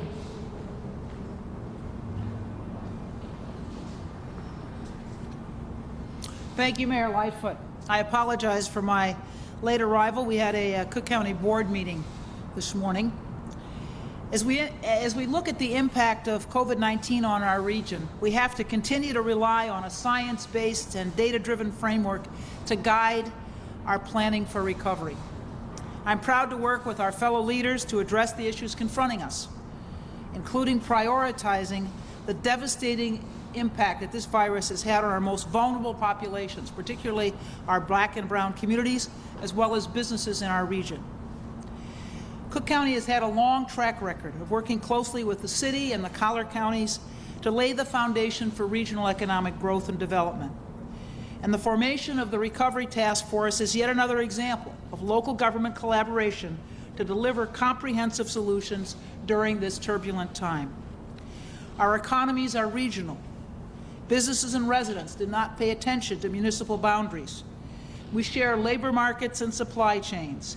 People live in one county and work in the city or vice versa. This task force provides us a space to continue the work we've been doing to advance the entire region via sector-based economic development and provide direction for our real impact. This pandemic has forced millions of people in the Chicagoland region out of their jobs, with the most vulnerable communities being the hardest hit. Small businesses, not-for-profit organizations, gig workers, artists, and independent contractors are experiencing unprecedented challenges due to the global outbreak of COVID-19, and many of them are in the fight of their lives to stay operational, and recovery is paramount to all of us now. There's no silver bullet for turning things around, but I'm convinced that we can improve our regional outlook through collaborative efforts. Regions with the least inequality, perform the best. And for this to happen, we need to work together to drive this change. Bringing together leaders across Illinois' diverse economic and social sectors to chart a path forward to recovery in the wake of COVID-19 is a strong approach, and one that's critical to getting our communities back on their feet during this unprecedented time. Again, I'm honored to be one of dozens of leaders in business, labor, health, and philanthropy who are stepping up, committing their time and talent to this effort. The city and 130 municipalities in Cook County applaud Mayor Lightfoot for demonstrating strong leadership for all Chicagoans. I hope we will emerge stronger from this crisis, and together we will continue our work as one Cook County. Thank you.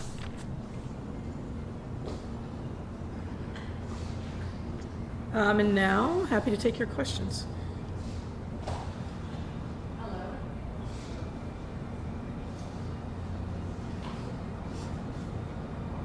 Mayor, thank you so much. Thank you. I'm just wondering, as you have requested these emergency powers, and that's on hold, is this in any way in relation to that to form this task force for those who might be wary that you're going to operate in some kind of vacuum and not seek advice? Well, 24 formal briefings over the last 6 weeks, not to mention the literally hundreds of hours that we spent with aldermen, connecting them up with individual commissioners and so forth. I don't see how anyone could credibly say that we've been operating in a vacuum. What we've asked for is the flexibility and nimbleness to be able to continue the necessary work. You know, some have said, well, we can meet within 48 hours. I think that is really simplistic. When we are literally every single day competing for not just the supplies for our healthcare workers and our first responders, but literally tests that we need to be able to expand the testing across the city, we don't have 48 hours. We barely have 4 hours. If we delay, we lose. And the reality is, if you want to have the regular cadence of city council where we brief aldermen, then we have the committee hearing, then we have the city council, that's probably more like 6 days. In a pandemic, we don't have that kind of time.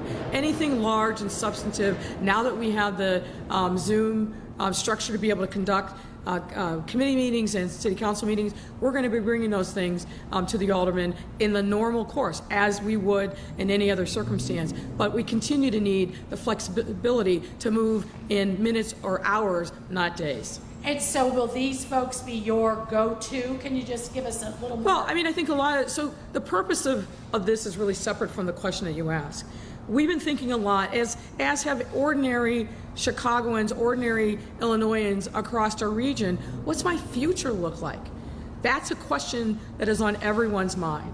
And so the purpose of this recovery task force and the many facets of it is to help answer that question for us as a region. So we are still very much in the thick of the fight, and Dr. Arwady would be the first to tell you, while we've made progress, we're a long way from being out of the woods, but at the same time, we need to plan in a thoughtful, deliberative way about what the future is going to look like at the neighborhood level, at the block level, but also at the city and the regional level. That's what this task force is all about, is framing out and assessing the damage that's been done, the harm, both in economic terms and social emotional terms, and then building a framework for us to transition out of stay at home when that time is right.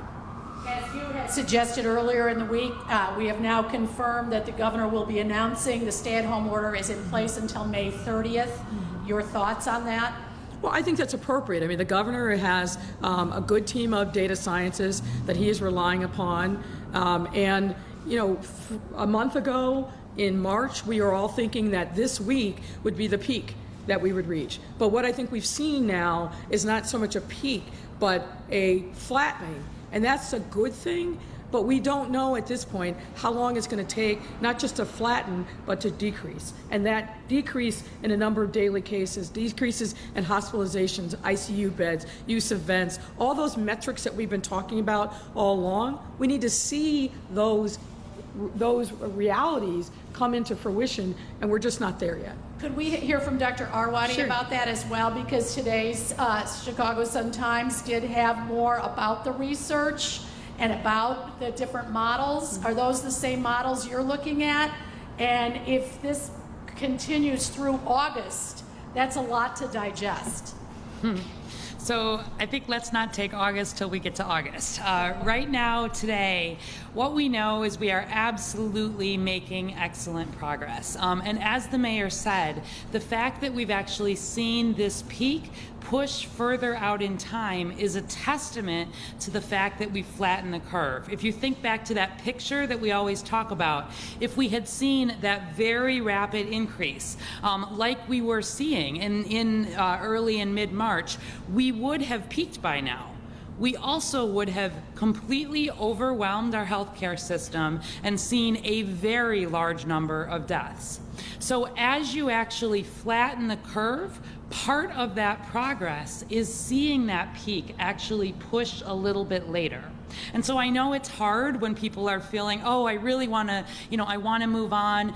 We all want to move on, but we want to move on in a way that we are confident that as we start to carefully reopen things, as we think about all of this economic recovery and what that looks like, we have to pair that with making sure that we do not see a big second surge of cases. If you see a second surge of cases in a way that you, again, overwhelm your healthcare system, see very large numbers of ill people and deaths, that people, you're not able to really handle that, then you have to take a huge step backwards.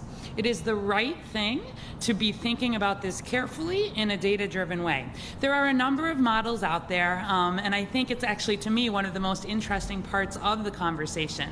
I can tell you that in addition to the modeling that's been done looking at, exactly where this will peak, and you'll see things that are, a few days here and there, and it might be slightly different in Chicago versus all of Illinois, but broadly as a region, we're on the flattening, we'll be coming down shortly, we're making progress. We've also, though, been working, like just this morning, for example, we were looking with one of the modeling teams that we work with here at Argonne National Labs that have been doing some really nice projections that are saying when you open at different points, when you open in ways that are over a few weeks to a little longer in different phases, and when you include how well people continue to social distance as you open, you see really different results in that. And so we feel really confident that we've been able to look, in a Chicago-focused way, just as the state has looked across the state, that we know sort of where we've been. We're using the exact data, plugging it into the model. We know we're getting close. We're, of course, wanting to get back, and we want to make sure that as that happens, it's in a way that is safest for the most people, is certainly bringing the economy and the social and the mental health aspects along. We're thinking of those in the same way. But the last thing that we want to do is move too fast and then have to take a big step backwards. So the models are showing us that we're making progress, and we're confident that we will continue to do so in a way that's best for Chicago and Illinois. Thank you. Mayor, there was also a report that school in the fall might be virtual as well. Look, we don't know that at this stage. But I think one of the things that all of us are thinking about, and obviously CPS as well, is what if, and making sure that we're truly prepared. We've learned a tremendous amount across all of our city government, our sister agencies, and I think from the business community as well, and you've heard a lot of that articulated here today. So we know that we're sometime in 2021 at the earliest before there's a vaccine, so we have to be prepared for a lot of different contingencies, including a worst case contingency. We want to make sure that our children learn. I'm very concerned about where they have been over these last 6 to 8 weeks and where they're going to be through the end of June when school officially ends. What happens during the summer? We always worry about the summer slump, particularly worried about that this year. So we want to stand up systems and structures now to be prepared, but also to continue to support our young people in particular, because this is really, really difficult stuff on them.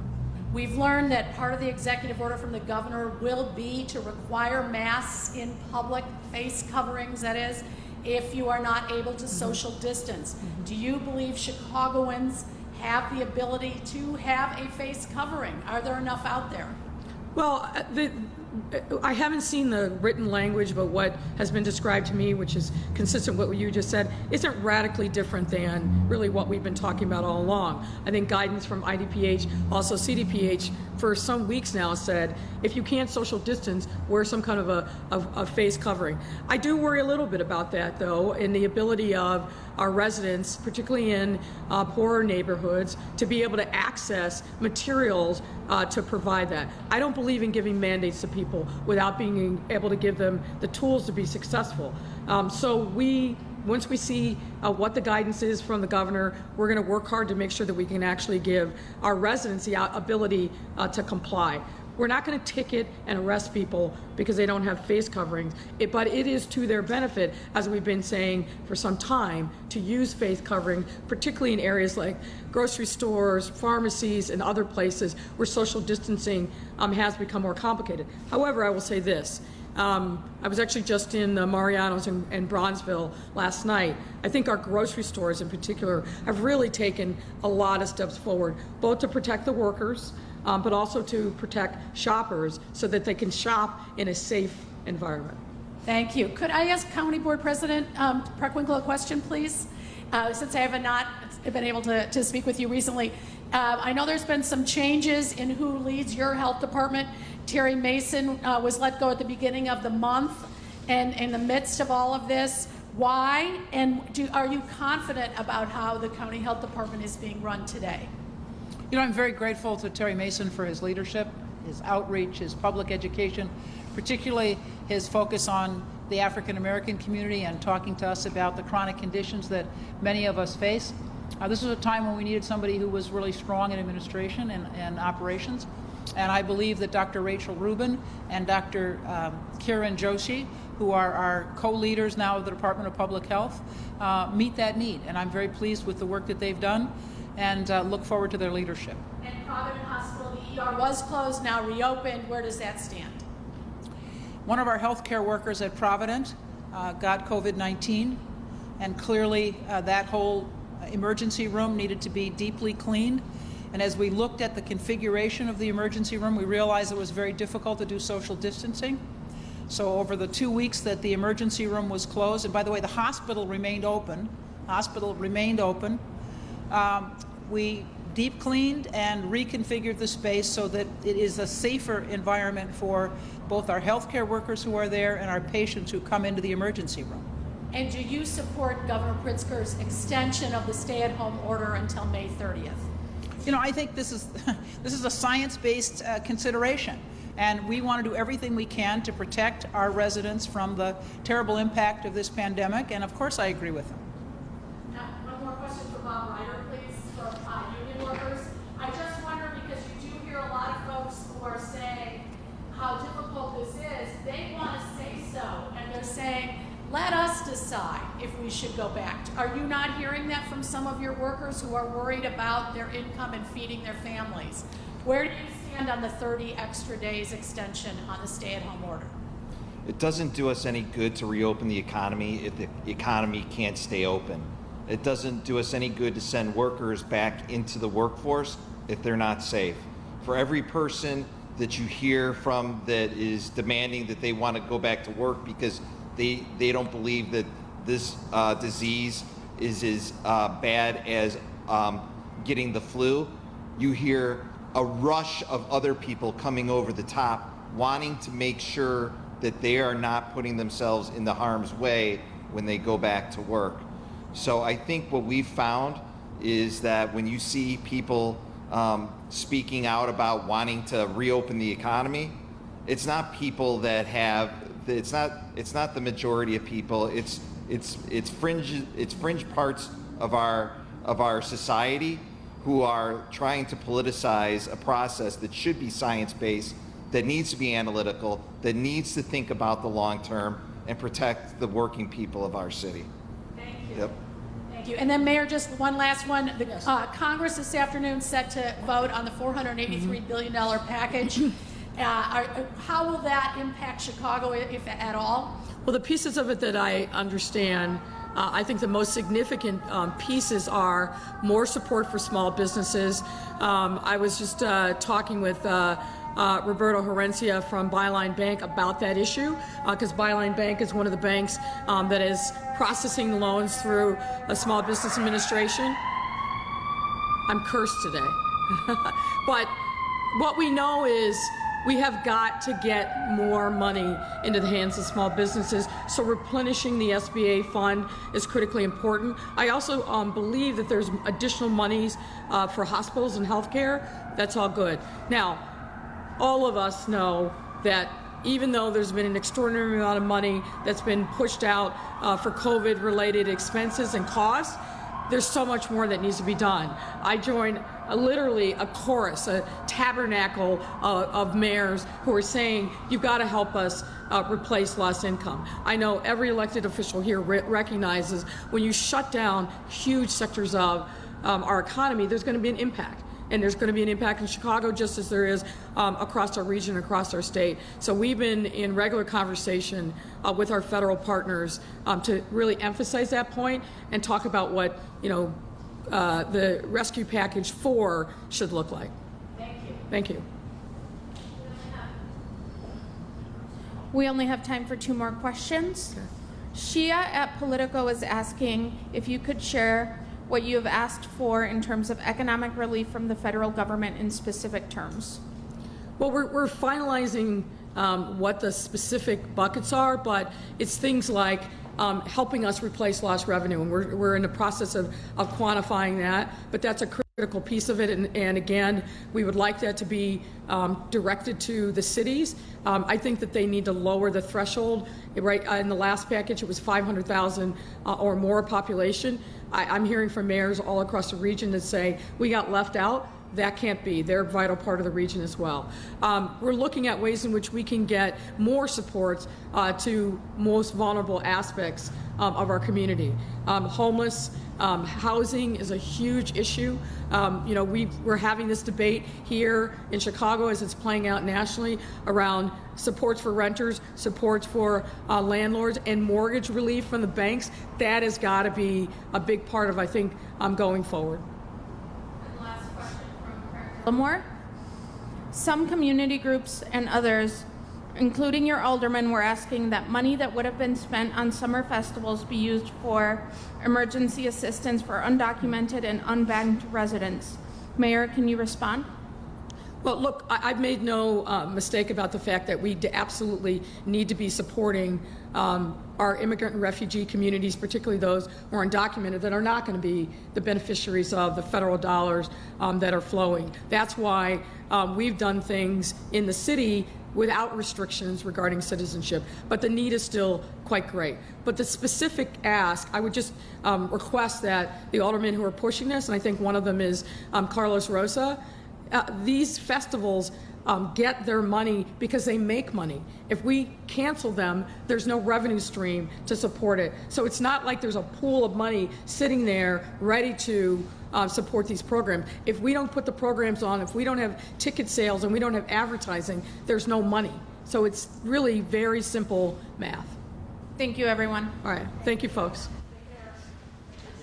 Going to take you out to San Diego, California, now live on News Now and on coronavirusnow.com. COVID-19 vaccine scammers. We're asking people for money to fund vaccines. We're asking you to pay for the vaccines.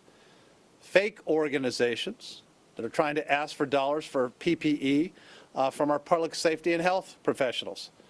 Unfortunately, folks posing as fake charities, promising to use your money to help others. It is incredibly important that we remain vigilant and that we help one another. But I will tell you, that's why, again, we're going to hear from our district attorney, Summer Steffen, who's been doing incredible work in this, to assist those that may have fallen prey to these scams. There are opportunities and services to help. All of what we're going to be talking about today, you can find links on our city's website, as we always put them on, sandiego.gov/coronavirus. And first up, I'd like to invite our district attorney, Summer Steffen, who, as I said, been doing a phenomenal job against fraud and against abuse, to say a few words about the resources that are available, not just here in San Diego, but countywide, to combat these scams. Madam District Attorney, thank you for all of your help.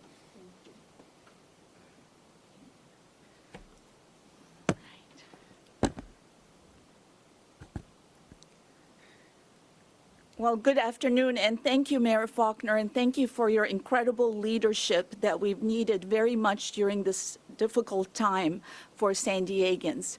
And crisis and pandemics, they bring out the best in people, but they also bring out the worst in people.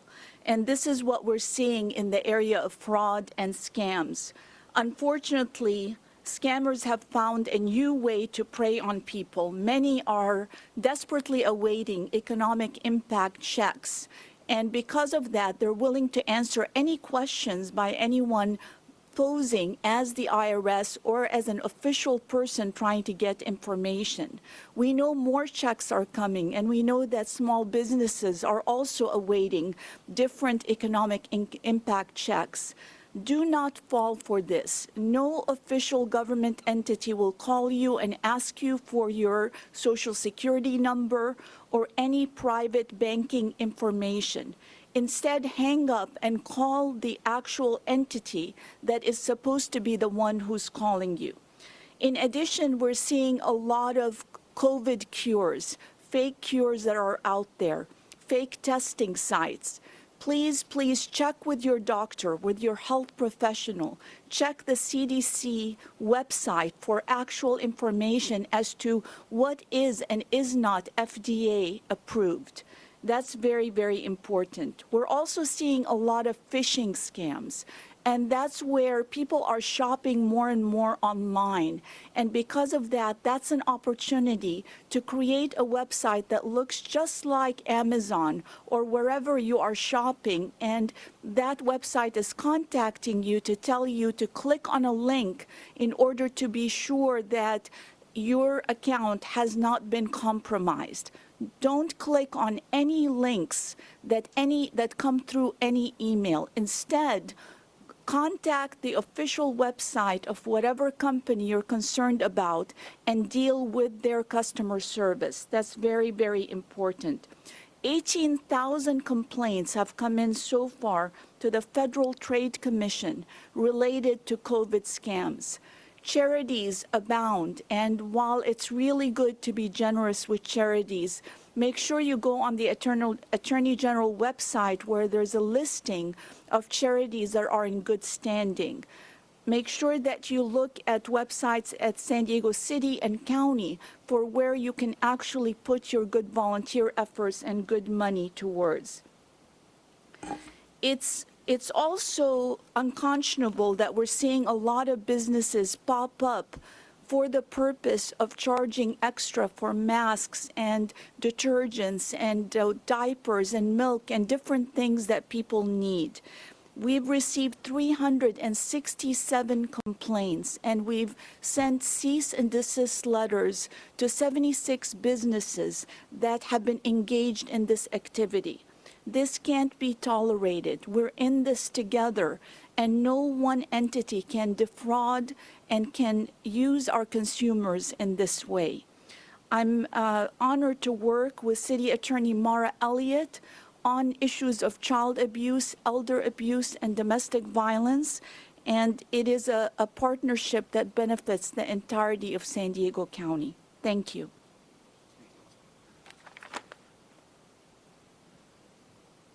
Thank you, Madam District Attorney, not only for your leadership, but that of your entire team, watching out for San Diegans. And again, all of that information that was just provided, it's about being safe, it's about being smart, not being victim of a scam. And thank you for standing there and to hold those that try that, hold them accountable. That means a great deal. Next, I'd like to introduce our city attorney, Mara Elliott, and she's going to say a few words about the incredible work and the services that are available at the Family Justice Center that is open for business during this COVID-19 pandemic. And City Attorney, thank you for your help, your leadership, and I think this is a topic that we've all been talking a lot about these last couple of weeks, so thank you to be here to talk about some of the services and the resources that are available to help those in need. Thank you. And thank you, Mayor, for your support of the Family Justice Center throughout the years. As City Attorney, ensuring the protection of vulnerable San Diegans is my first priority. I want to take this opportunity to speak directly to anyone who is experiencing abuse. Stay-at-home orders do not mean that you have to stay at home with your abuser. You are not alone. The San Diego Family Justice Center is here, and we will help you get out. When you call us, here's what you can expect. A calm and patient member of our team will be on the line ready to hear your story. We'll work with you on a safety plan to help you and your family escape a dangerous situation. We'll find you a safe place to stay and help you access food and clothing. We'll connect you with counseling and telemedicine services. We'll find you an attorney to help you get a restraining order and other legal protections. If you're injured, our nurses are available to provide forensic examinations. And finally, if you'd like to pursue legal action against your abuser, we can connect you with law enforcement. All of these services are completely free of charge, and they're offered without question and without judgment. Trying times like these demonstrate just what San Diego is made of. Despite the challenges we face, businesses, nonprofits, and governments are working together to ensure victims of violence are not left behind, but instead get the kind of support they so desperately need. That gives me hope for a better tomorrow. Stay safe. Call the Family Justice Center. The number is now available on your screen, or you can visit us at sandiego.gov/FJC for more information. Thank you. Stay safe. Thank you, City Attorney Elliott, for you and your team and everybody at the Family Justice Center. Encourage anybody who's in need to reach out. There are people there that can help and will help and do help every single day and every single night. I'm going to switch now to topic number 2, Ramadan. Today is the first day of the holy month of Ramadan, and usually, of course, it's a time for prayer, contemplation, and connecting with family. Just as we said during Passover and Easter, we cannot gather right now. But of course, there are still ways that we can be socially connected, even while physically apart. Prayer, of course, is needed now more than ever. And for our healthcare workers, for our first responders, for those battling this disease right now, or those that are mourning the loss of a loved one. And of course for San Diegans that are in need and struggling. But it is also a time to reflect on the good that can happen in terms of families spending time together and communities rising up to help one another in this very difficult time. So no matter what your faith, no matter what your belief, just a reminder, I think, that it's a good time to connect. Whether you're doing Zoom calls, whether you're doing, Facebook, Skype, whatever it is. It's just a time to reach out, pick up the telephone, and say hi to somebody, check on a friend, check on a neighbor, particularly those family members that maybe you haven't talked to in a while, maybe feeling a little bit lonely, that maybe live in distant places. It's a reminder it's always a good time to try to connect with each other, even if we can't do that physically. But I want to wish a Ramadan Mubarak to all San Diegans and to those in our Muslim community. Topic number 3, finally, it's our efforts to talk about, we highlight, as we do every day, San Diegans that continue to step up in this great time of need. Today we have been talking about the difficulties, of course, that many can face as a consequence of this pandemic. And we know it's not easy. We know that these are very trying times, and it has caused a lot of stress and anxiety. That's real. And it's getting more real by the day. But I want San Diegans to know you're not alone. Our story today of San Diegans stepping up comes from the National Conflict Resolution Center. And typically, the center brings together folks for a positive discussion about an issue of community concern. They understand how important it is to have those discussions to talk through tough times. However, because of COVID-19, their group discussions came to a halt, particularly their group therapy discussions, but yet the need for them has really continued to grow. So the center decided to adapt so San Diegans could continue to practice self-care during this pandemic, and so they moved all of their sessions online using Zoom to help San Diegans who are feeling isolated or feeling like they need to be connected to talk through things, and giving them the coping mechanism and communication tools during this crisis that all of us are going through. This helps people like Bonnie. She has a tough job working to help seniors with dementia every day while also trying to balance issues in her own family life. She now uses these online groups to connect with other San Diegans, sharing their struggles on how they are coping and their hopes for a brighter tomorrow. I want to thank the National Conflict Resolution Center for continuing this important service and bringing these discussions online for San Diegans who need to talk to somebody, who need to talk things through. So if you're interested in these sessions, please go to eventbrite.com and search for the National Conflict Resolution Center. They're making a huge difference. Sometimes talking makes a huge difference, as we all know. So if you see a San Diegan that's stepping up, or an organization that is stepping up to help out a neighbor or support their community, please share it with us and use the hashtag San Diegans Step Up. We will get through this. We will get through this together as one city. I will conclude to remind all San Diegans, keep that physical distancing. Keep washing your hands with warm soap and water at least for 20 seconds. And if you leave your place, cover your face. With that, I will pause and answer if we have any questions on today's topic from members of the media. I do not believe we do. So thank you. Thank you all to our district attorney, our city attorney. Thank you, San Diegans, for continuing to do the right thing. And I will look forward to tomorrow's briefing. Thank you.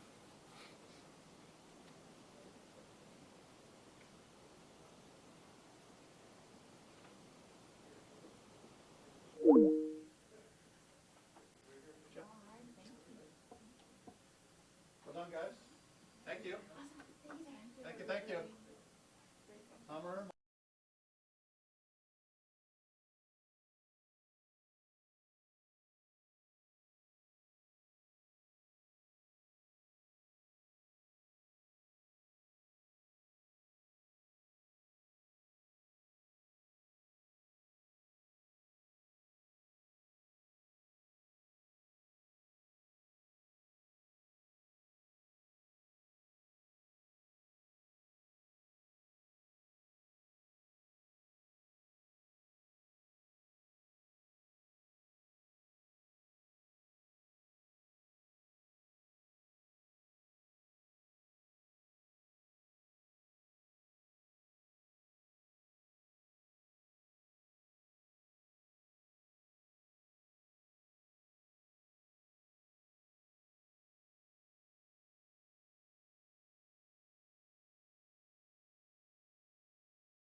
type of business to open up, we are always looking at a weather report. We're always looking at the environment. All right, everybody, sorry about that. We lost that live shot out of San Diego pretty quickly. This is an update in Honolulu, Hawaii, but really, first I want to take you out to the Bay Area. This is San Francisco, the Bay Bridge there, and wow, there's actually cars on the Bay Bridge. The last time we had a live picture of this, there were no cars on the Bay Bridge. So a little bit of a different situation out there. We've got tons of news conferences from across the country going on right now.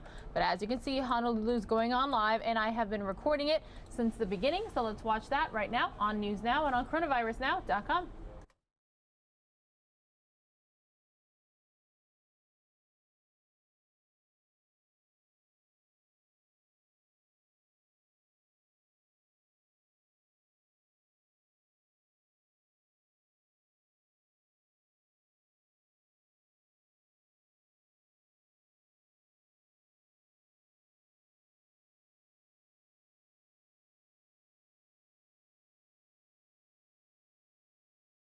But then it's also, how are we doing on ICU beds? Because if we start to open up and there's more elective surgeries, some of these ICU beds will fill up with patients who are having surgeries that are not absolutely necessary, but they're coming forward and getting done.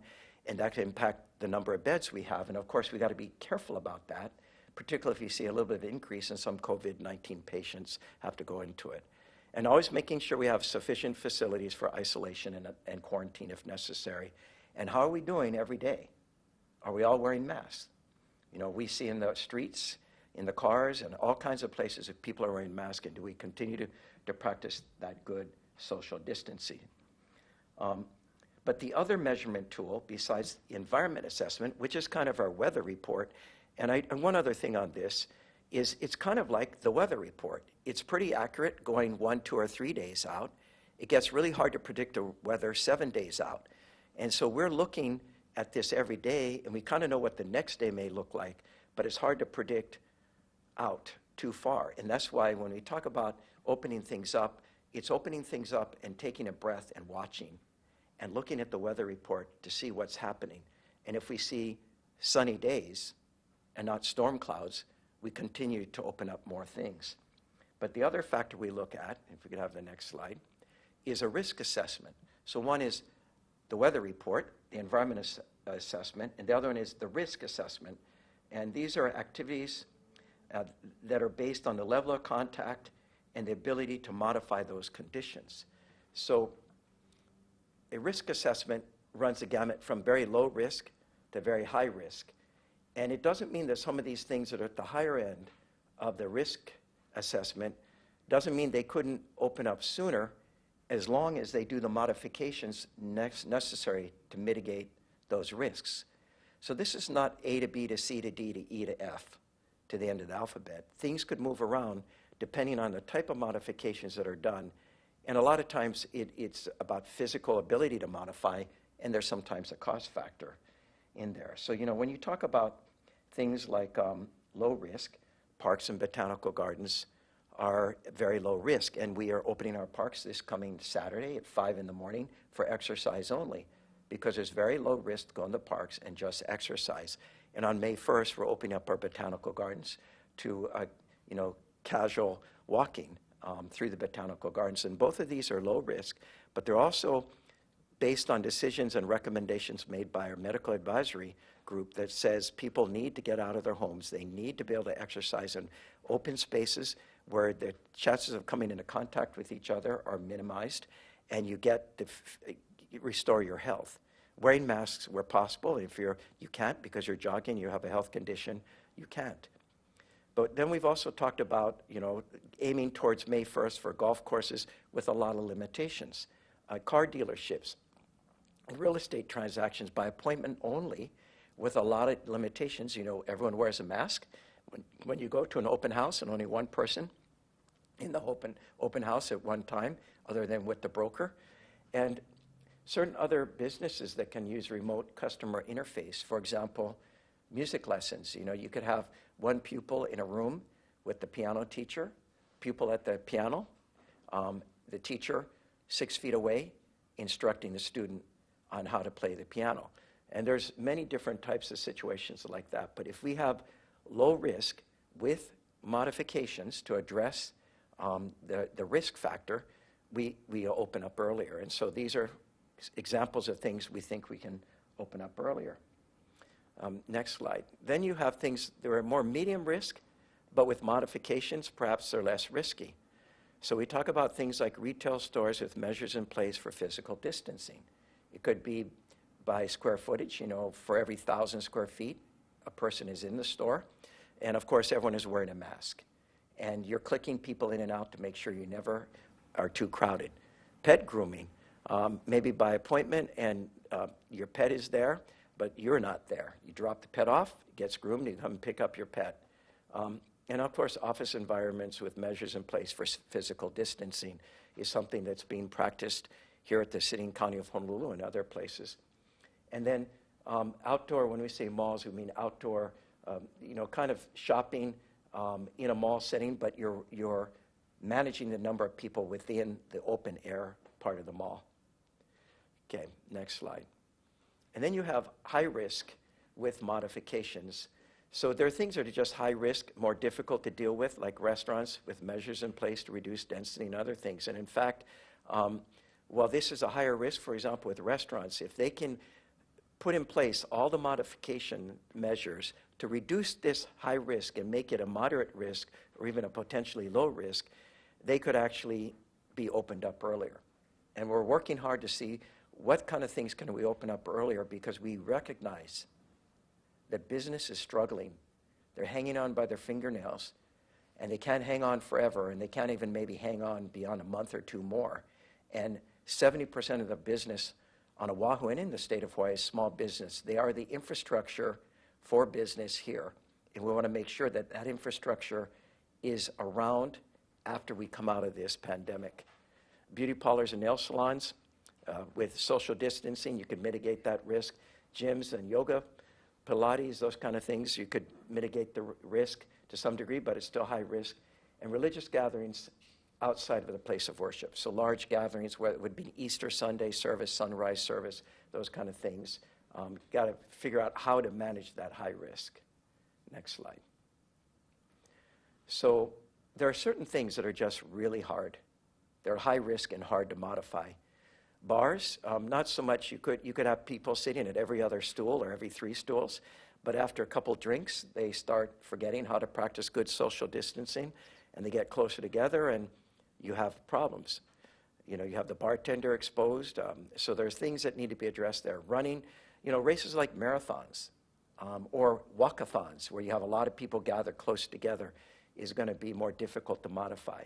Of course, concerts, conventions, and sporting events where you have a lot of people gathered together, sitting together in front and back of each other, it's really hard to do that. And of course, then unrestricted religious gatherings of a large number. So these are more difficult to modify. So again, as we do this, as we look at our type of business to open up, we are always looking at a weather report. We're always looking at the environment assessment every single day. And then we're looking at the risk factors, and if we can modify the risk, then we could look opening up sooner. And of course, as we do this, we're constantly testing aggressively to find out, are there cases out there? Are there any clusters? And what do we do if we find them? And that's why we need to be very vigorous on our contact tracing, and we need to be ready to help take those folks who are tested positive, if they can't be protected in their home, to be protected somewhere else, so that they do not pass the virus to others. And if we do all of this, we can continue to move forward in a steady manner and open up more and more business. And we watch as we go, and we watch how people are performing and whether there are any problems. So I can't stress enough how important it is to continue to test the whole way along and to look at our 4 factors that we're concerned with, our weather report. So again, as I mentioned, we opened up our parks. We'll be opening them up on this Saturday, Botanical Gardens on May 1st. We're looking at golf courses with limitations, car dealerships with with appointment-only basis and no test driving, automated car washes. Businesses can conduct operations on a more remote way interface, and gravesite visitations are things we are looking at trying to do as early as May 1st. But before we make the final decision, we're taking these recommendations to our medical advisory panel to get their input. And with the input they provide, perhaps we can add additional conditions to make sure that everyone is protected as we go forward. And then medium risk modifications, as I mentioned, we're looking at things like retail stores, pet grooming, and office type environments. High risk with modifications, again with requirements of social distancing. We're looking at remaining components of park facilities, perhaps barbershops, nail and hair salons, gyms with limitations. And then there's the high risk and difficult to apply modifications part, which we talked about, large sport venues and concerts and that kind of thing. So again, I want to repeat, this coming Saturday at 5 a.m., we'll be opening our parks for exercise only. That means walking, jogging, bike riding only. And we ask people, in the parking lots will be open so people can drive to the park and park. We're asking folks to wear face coverings, if at all possible, and practice good social distancing. This is not about gathering. And there's no use of the tennis courts or basketball courts or play equipment. And again, all of these things have to be done with good social distancing. We're not yet ready to open up Cocoa Head Shooting Range or Hanauma Bay or off-leash dog parks, but that could be on the horizon. So in conclusion, as we head up here, just to reemphasize always that it's about testing, and we want to do more testing. We want to be pragmatic about it. We want to be active about it. We want to have a targeted approach. And of course, when you find a positive, we're protecting them from spreading the virus to others, and we're protecting our kupuna and homeless community. And finally, physical distancing. With that, I'm going to open it up to questions on opening up our community again.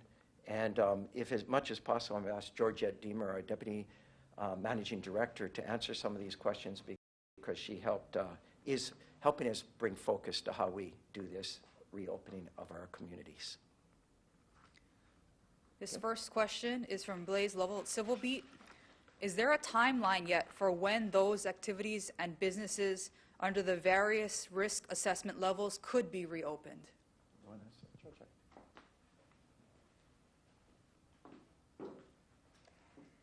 To answer Blaze's question, there is no timeline specifically. These reopenings will not be driven by date, but by determination of whether they meet the criteria, which would be the environmental assessment and the risk assessment. And Daryl Huff at Hawaii News Now asks, are you the final decision maker on which Oahu businesses can reopen under conditions, or do you need state approval? I'm assuming he means mayor and not me. Yes. I believe he is, yes.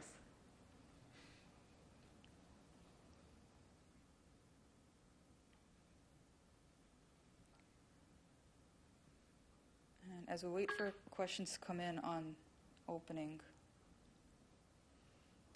Okay.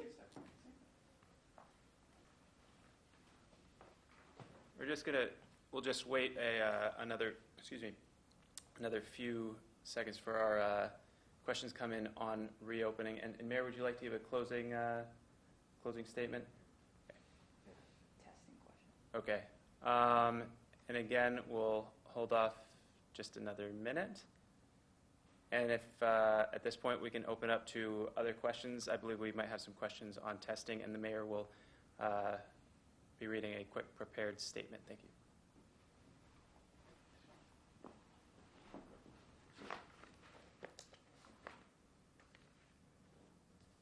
Thank you.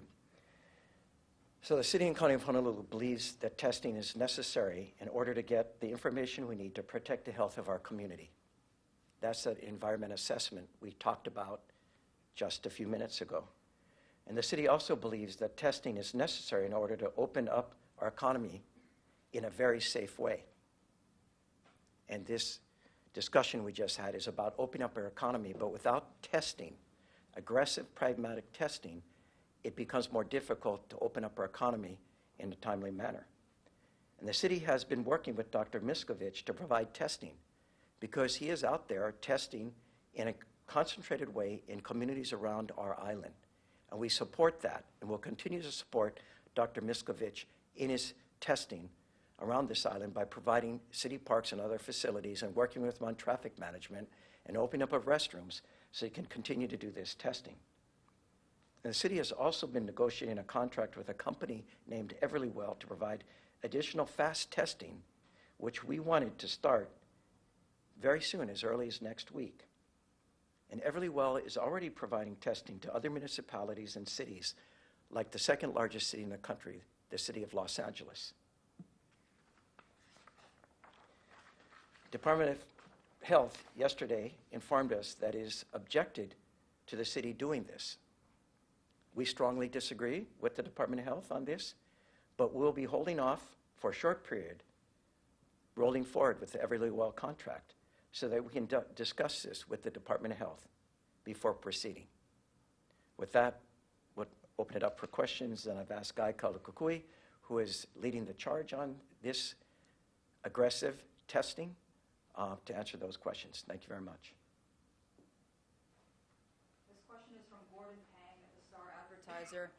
Health Director Bruce Anderson said the test kits the city is purchasing are not allowed to be used in the United States. Why aren't you on the same page with the state, and are you going to proceed with using these tests? Try to take that in parts. I believe that initial statement about not being authorized to be used in the United States is not correct. And that's my assessment of what is allowable by the FDA from the FDA website. So I think we are on the same page with the FDA with respect to what sort of tests and what level of scrutiny the tests need before they can be used in this country. And Daryl Huff from Hawaii News Now asks, we understand the contract with Everlywell is not a done deal. Does the city plan to move forward with the company? What's the next step? So what we want to do right now is what the mayor said we're doing, which is take a breather and take a break. We received Dr. Anderson's letter. I myself haven't had a chance to read it. My understanding, though, is that Everlywell has responded or is in the process of responding to Dr. Anderson in the Department of Health. What we would like is the opportunity to get on the same page, because we clearly don't seem to be on that page right now. Ideal situation would be what we're asking for, which is the opportunity for both ourselves as well as Everlywell to discuss Department of Health's concerns over the validity of the test and see if we can address them. That should be our first step. If we can pass that step, then we'd like to move forward as we had proposed with the 7 community health centers. And Daryl's follow-up says, the state says it has the capacity with local labs to let the health centers do the 10,000 tests you hoped for without any taxpayer subsidy. Why didn't you go with that route? We're making decisions in a rapidly evolving environment. So when we started pursuing this program about 2.5 weeks ago, situation with respect to ability of our current labs, our 2 labs, private ones here, to do testing of this scale was different.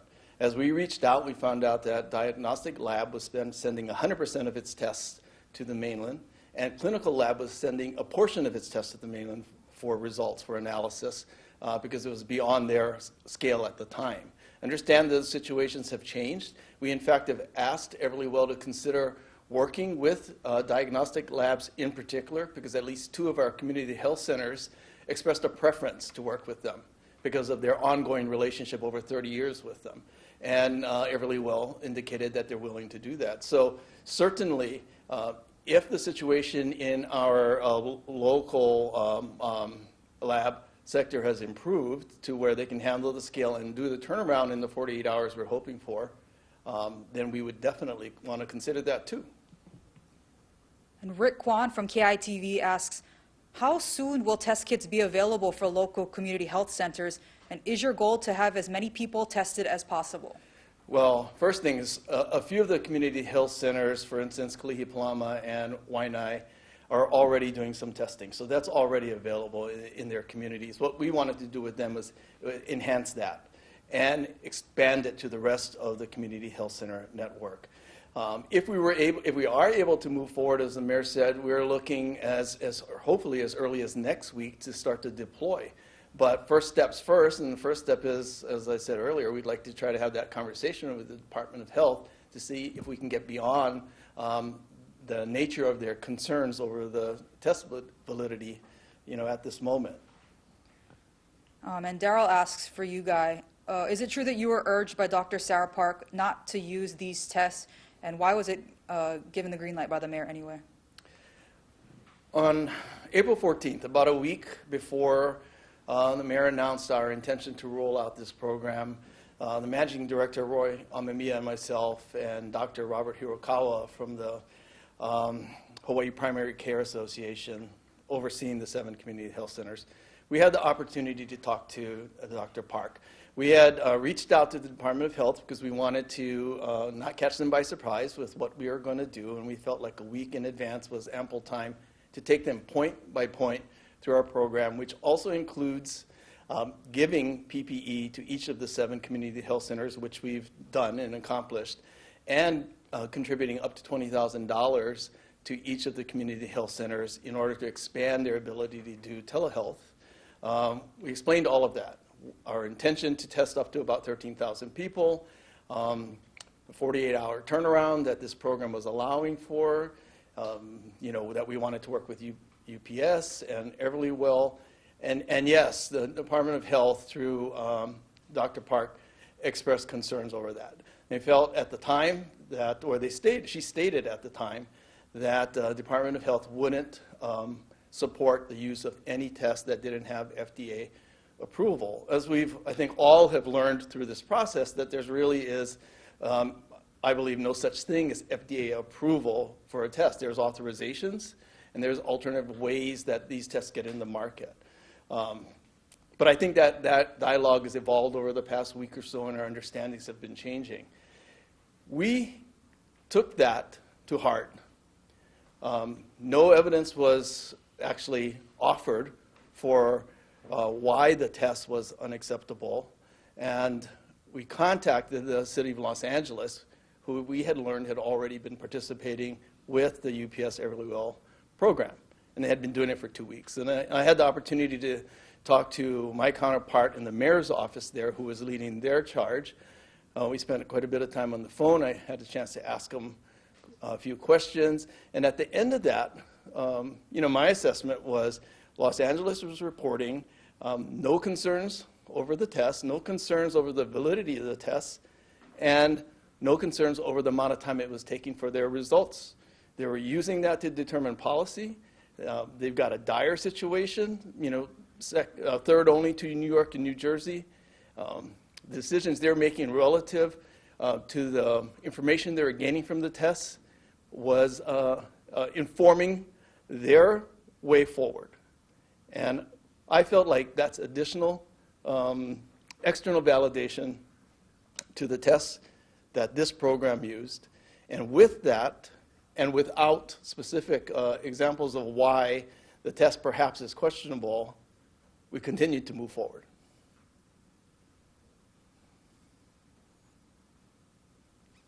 Have any of the community health centers objected to the Everlywell test kits? The community health centers, we were very fortunate on Tuesday. We had 4 representatives of the 7 community health centers with us speaking in support of the program and their enthusiasm to move forward with us. We understand that the environment may have changed over the period of time, so it reached back out through the association this morning to see where the center stood right now.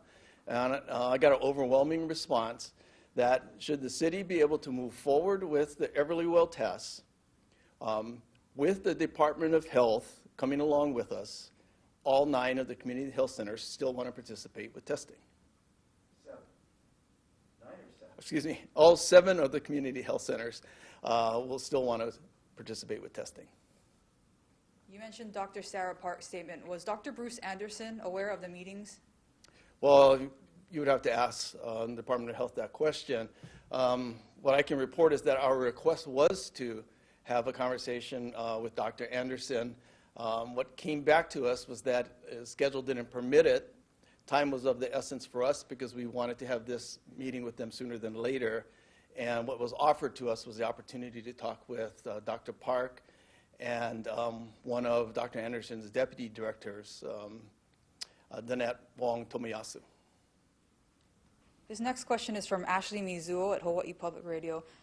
Do you, or maybe the mayor as well, think the Department of Health needs to be clearer with its regulatory power in regard to what tests can be used? Well, it would help me understand the situation a little bit better because we've heard a variety of things. We've heard that the test has to be FDA approved. That doesn't seem to be 100% accurate. We are told that it has to have an emergency use authorization in order to be used anywhere in the country. That also doesn't seem to be 100% accurate. So for myself, I can't speak for anybody else, I would like a better understanding of just what the standard is. We've also heard that the Department of Health has to certify the use of any tests in the state of Hawaii. And that was, I think I read that in Civil Beat. And that was the first time I heard that. In 4 opportunities that between the mayor and myself and the managing director had to engage with the Department of Health. And no time before that did they say, oh, by the way, we also have to certify its use.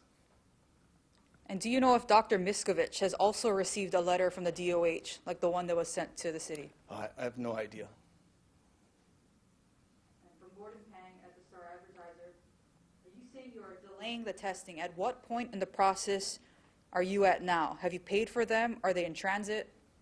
So to clarify, we have not executed a contract with Everlywell at the moment. We're in advanced stages of doing it. It's actually a 3-party contract. It's between Everlywell and the city and the community health centers. So the contract would not be fully executed until the community health centers sign on too. Everlywell has executed, has sent the copy back to us, and we received that yesterday. In light of the conversation that's going on right now and the desire to have an expanded conversation with the DOH, we have pushed the pause button. We haven't pushed it out to the community health centers yet for their signature. We also have not expended a penny on the test kits yet. And was this decision informed by meeting with the mayor's medical panel? Who are they? I'm sorry, I can't answer that question. That may be a question the mayor can answer.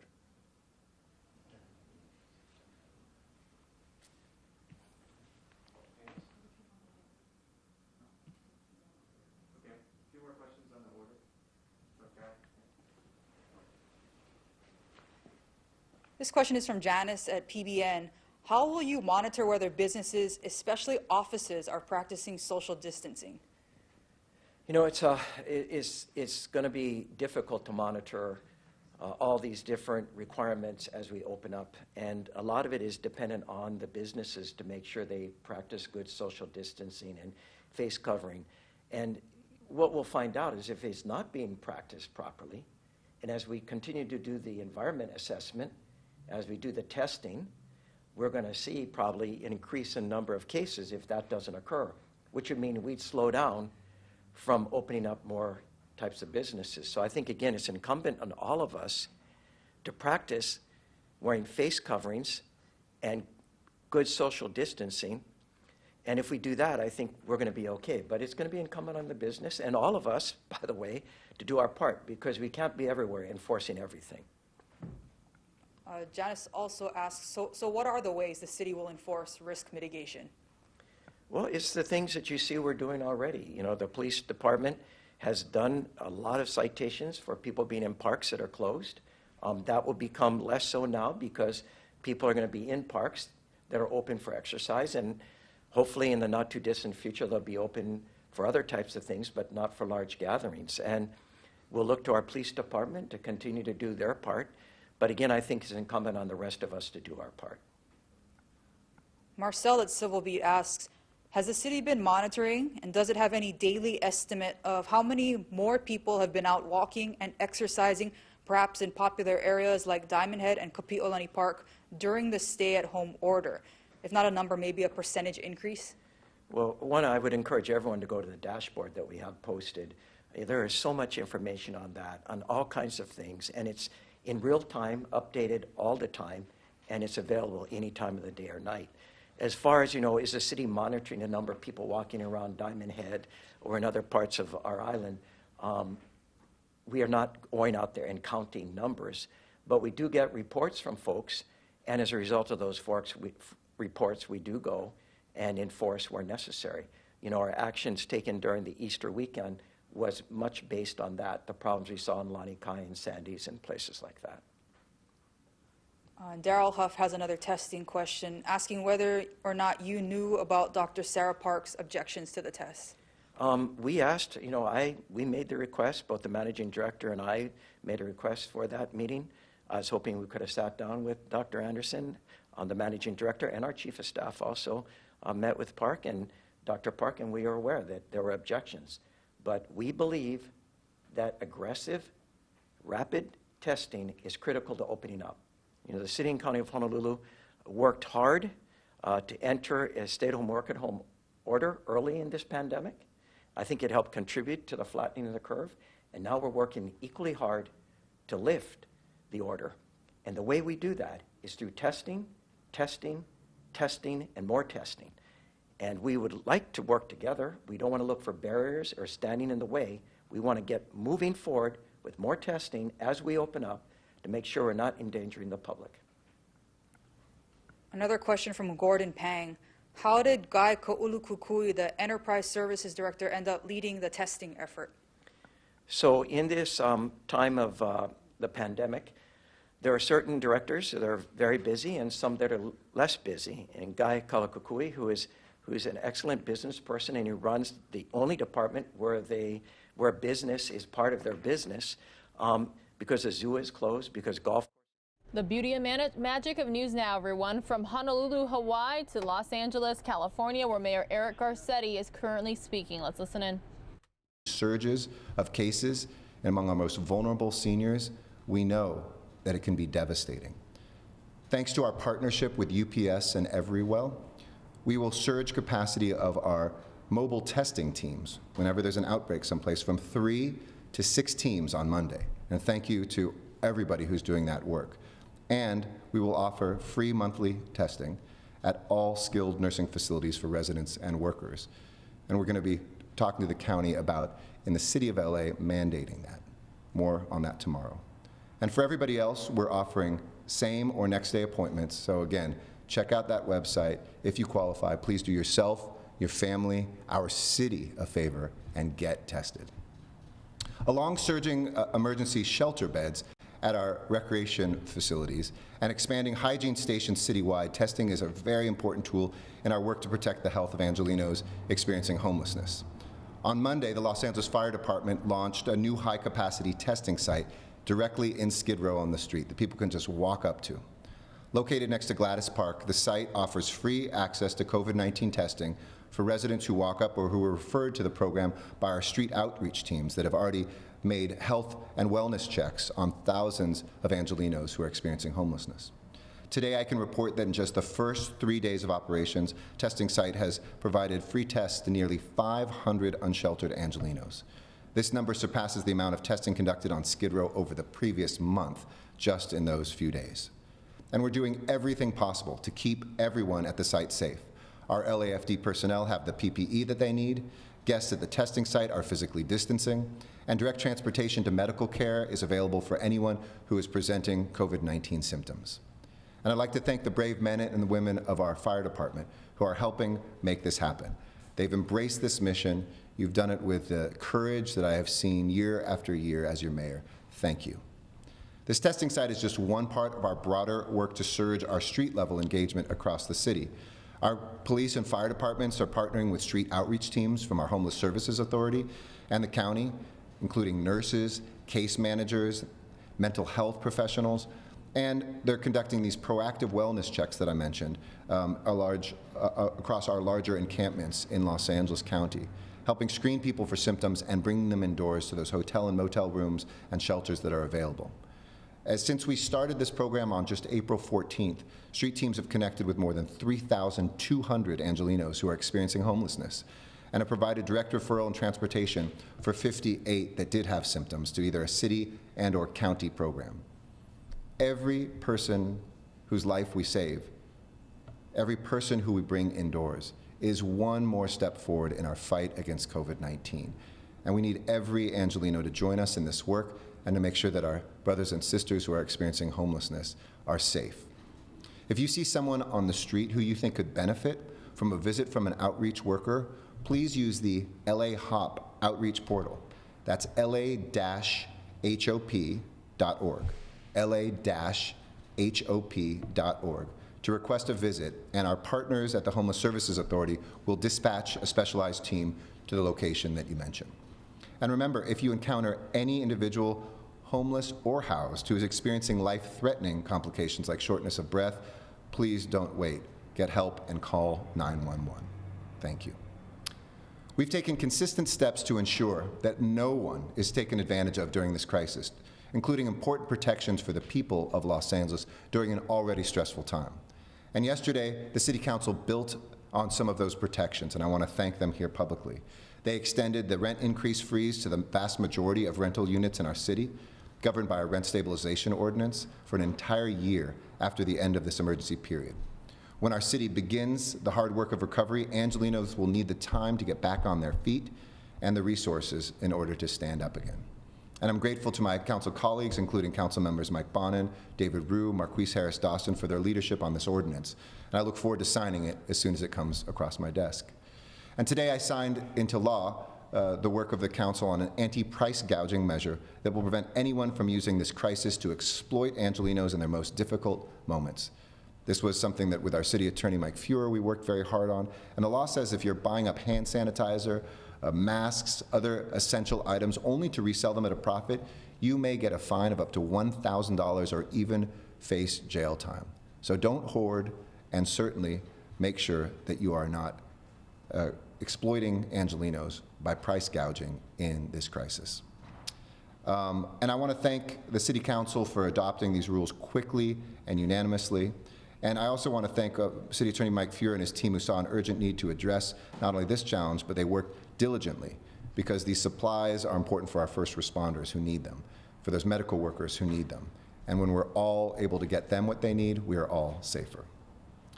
You know, from this podium, I've always said that this crisis brings out the best spirit of generosity that exists in this city, something that I've witnessed every day as an Angeleno, but something that has been raised to the next level during this crisis. The Angeleno Card Initiative, which provides direct financial assistance to our neighbors in need so that they can buy food and other essential supplies, is a massive undertaking to help tens of thousands of our neighbors. This type of assistance is not something we have experience with, but I said we've got to stand it up now. And Los Angeles is leading the nation in developing and deploying an initiative like this. And I have good news. I can report to you that tonight, that over just the last 2 days, 1,136 Angeleno cards, helping more than 3,341 individuals and families, totaling more than $1.1 million, were placed in people's hands already. We're going to be doing that every day. But these are people like Iris, who applied for unemployment in mid-March, but has yet to even hear back. Samantha, who supports herself and her son and her mother, but who has seen her employment reduced to just 4 hours a week. And Ricardo, who is a breadwinner for a household of 6, but the restaurant where he worked is now closed.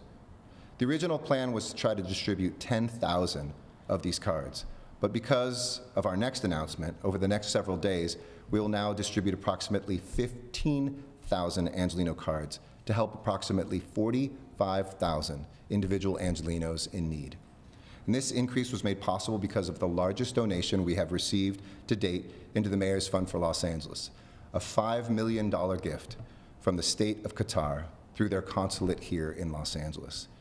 The people of Qatar have helped out this country in other emergencies during Katrina and Harvey. This generous gift will save lives. And I'm grateful to Amir Tamim bin Hamad Al Thani, my friend, and his representative in Los Angeles, Consul General Khalid Youssef Al Sada, for this truly generous humanitarian gift to Angeleno families. And it has special resonance on the beginning of Ramadan. Thank you so much.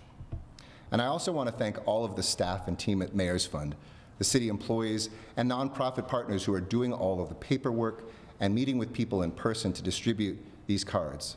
And let me also thank Suffolk Construction and its CEO, John Fish, for donating and installing plexiglass barriers at each one of those 16 distribution centers to increase safety for everyone. Our global connections, our national connections, our regional connections have never been stronger. But at the global level, I also want to thank the Taipei Economic and Cultural Office in Los Angeles. And through them, we've been blessed for the gift from 2 Taiwanese American business entrepreneurs, Dr. Jackson Yang and Mr. David Sun, who contributed $1 million to the Mayor's Fund. That goes directly to families in need. Thank you both for your generosity. As a reminder, applications for the Angelino cards are closed. We know more people need help. And to enable a second round from those existing folks who we already have their names and information, so you don't have to reapply, please do donate. Each one of these donations from $1 to $5 million helps. And you can go to mayorsfundla.org/Angelino to make a donation to a family in need tonight. You know, when this crisis began, one of the first worries, if you can remember back, I know a month ago seems like a year ago, but we were worried about the food supply. Should we stock up? Would there be enough for everyone? How will our grocers handle that rush of customers? And is it even safe for folks to shop or work in our markets? I've reassured all Angelinos early on and continuously that there's no shortage of food and no need for panic. But it's also important to remember what it takes to fill those shelves and to get them into your that food into your hands. Because behind any essential trip to the market, there are a lot of people, an army of workers, and we can't do enough to thank them. The farm workers who are out there plowing the fields and picking the crops, those who give us the produce that we consume every day, and who never get enough credit for feeding not only our city, but our entire nation now and year-round. The truck drivers who take our food and goods from our farms to our stock rooms, and the grocery workers who track the inventory, who stock the shelf, who staff the cash registers. And then there are the delivery services, which are much more than just an app on your phone. These are people who are working as frontline workers, getting the goods out the door and onto your table. All of these folks do their jobs with little praise or recognition. I hope one day when we're long past COVID-19, we will remember those janitors in hospitals and office buildings, those folks that work in a grocery store, people who drive a truck away from their family for days at a time. These are the folks that make this country work, and they have been a part of this response from the beginning. They deserve parking lots as well that are free of littered gloves and masks. They deserve to know they're the driving force of what we are doing. They deserve the protection of you wearing facial coverings. So I hope you will join me in thanking them when you see them. I hope you will continue to abide by the orders that we have, to stay at home, and when you do go out, to have those facial coverings, not drop your gloves in a parking lot, to make sure that we keep them doing what they need to do to keep us fed and safe. So thank you to them, to all of our medical workers, our first responders, to everybody who's out there, who's stretching just a little bit further to get us through these tight days. And as always, I say, continue to stay healthy, continue to stay safe, and continue to stay at home. All love and all strength, Los Angeles. Thank you. And with that, I'm happy to answer questions.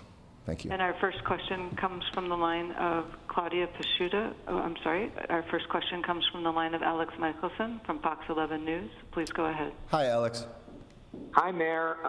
I want to talk for a moment about business owners, because we hear so much about government assistance, which I think a lot of people are appreciative of. We hear so much about charity, which a lot of people are appreciative too. But most people really want to get back to work. Yes. So can you provide us any sort of insight into your thinking of maybe the kinds of businesses that may open first, the process that we'll go through with this? I know you can't give us a specific date, but maybe help people plan, because they want some guidance on this.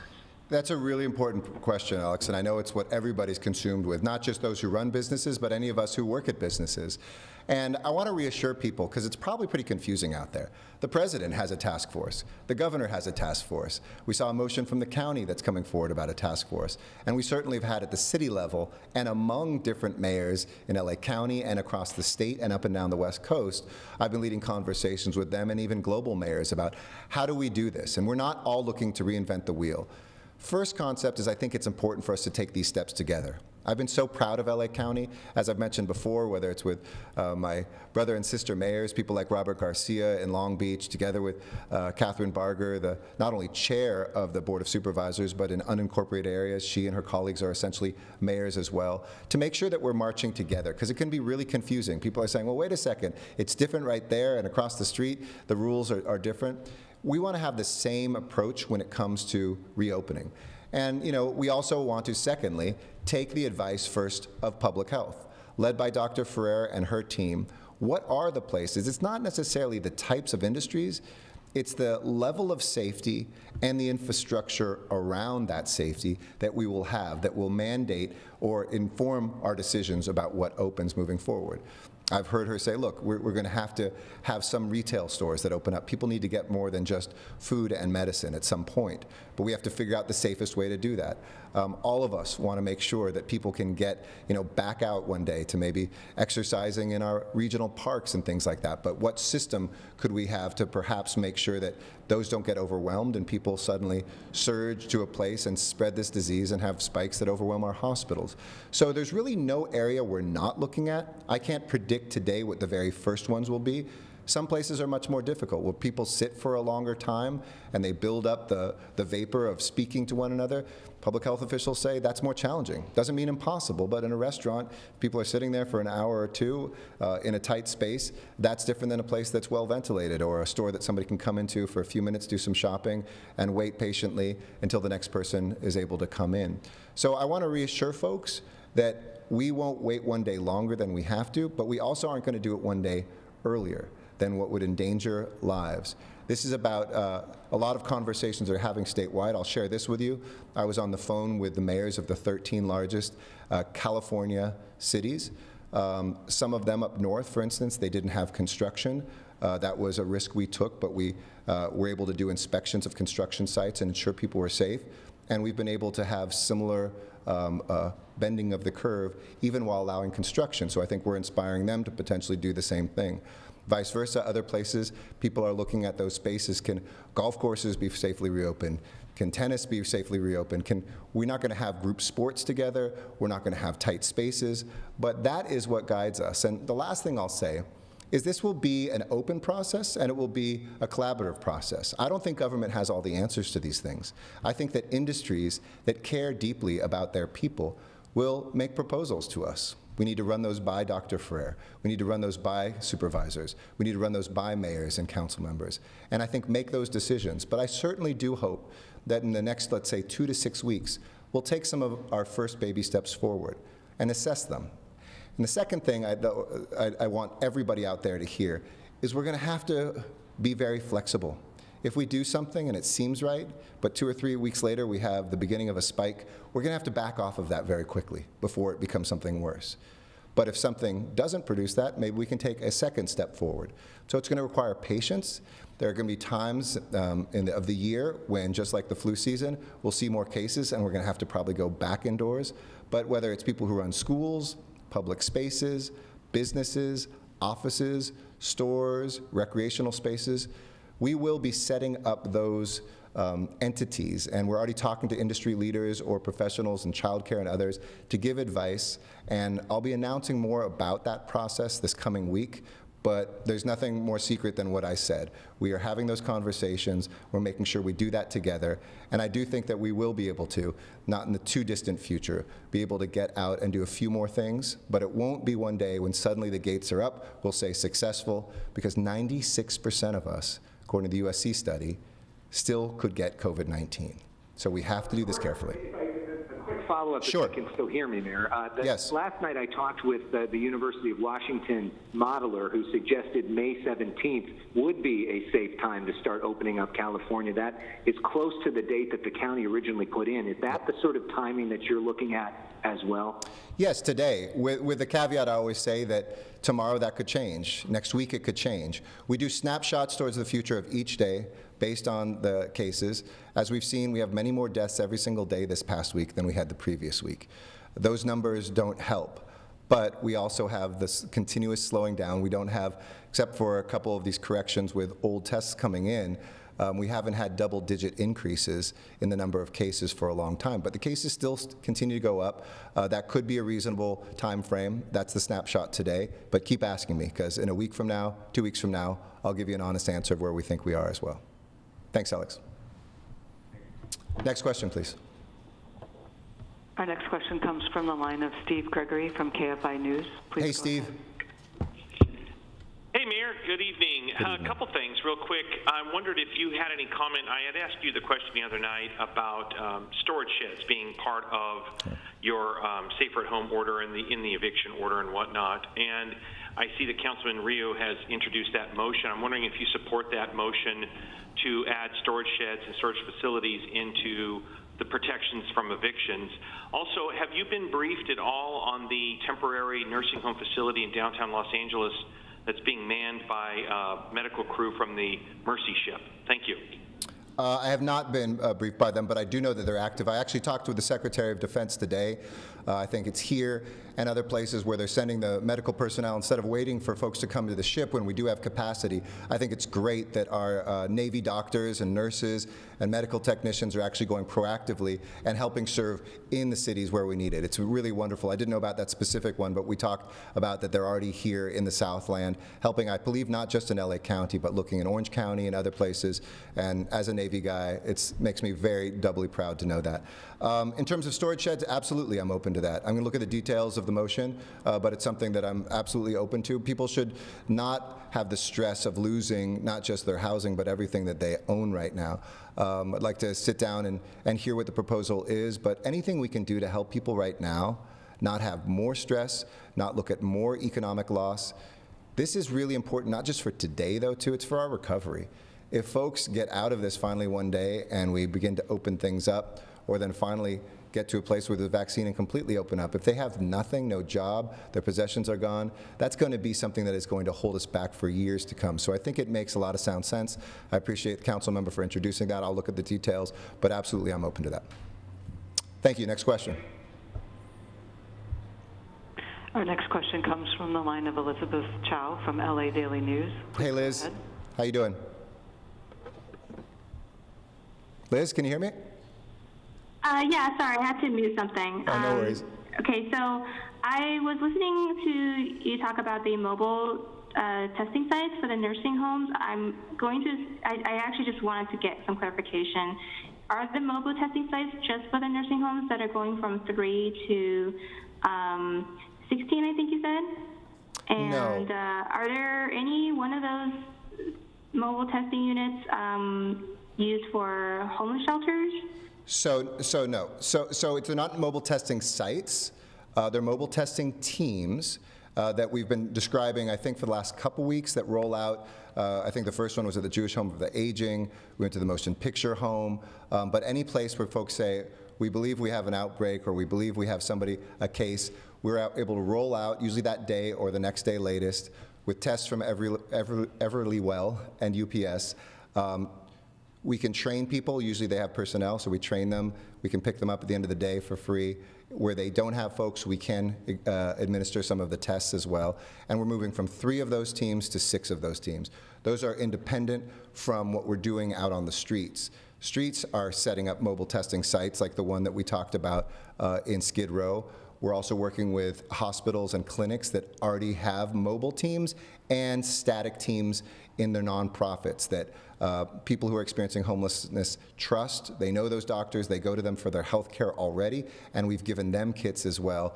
Combined between Skid Row and there, we're well north of 1,000 kits that have been done for folks that are out there. But those are two distinct streams, for seniors and for people experiencing homelessness. So on Monday, these teams will go from 3 to 6.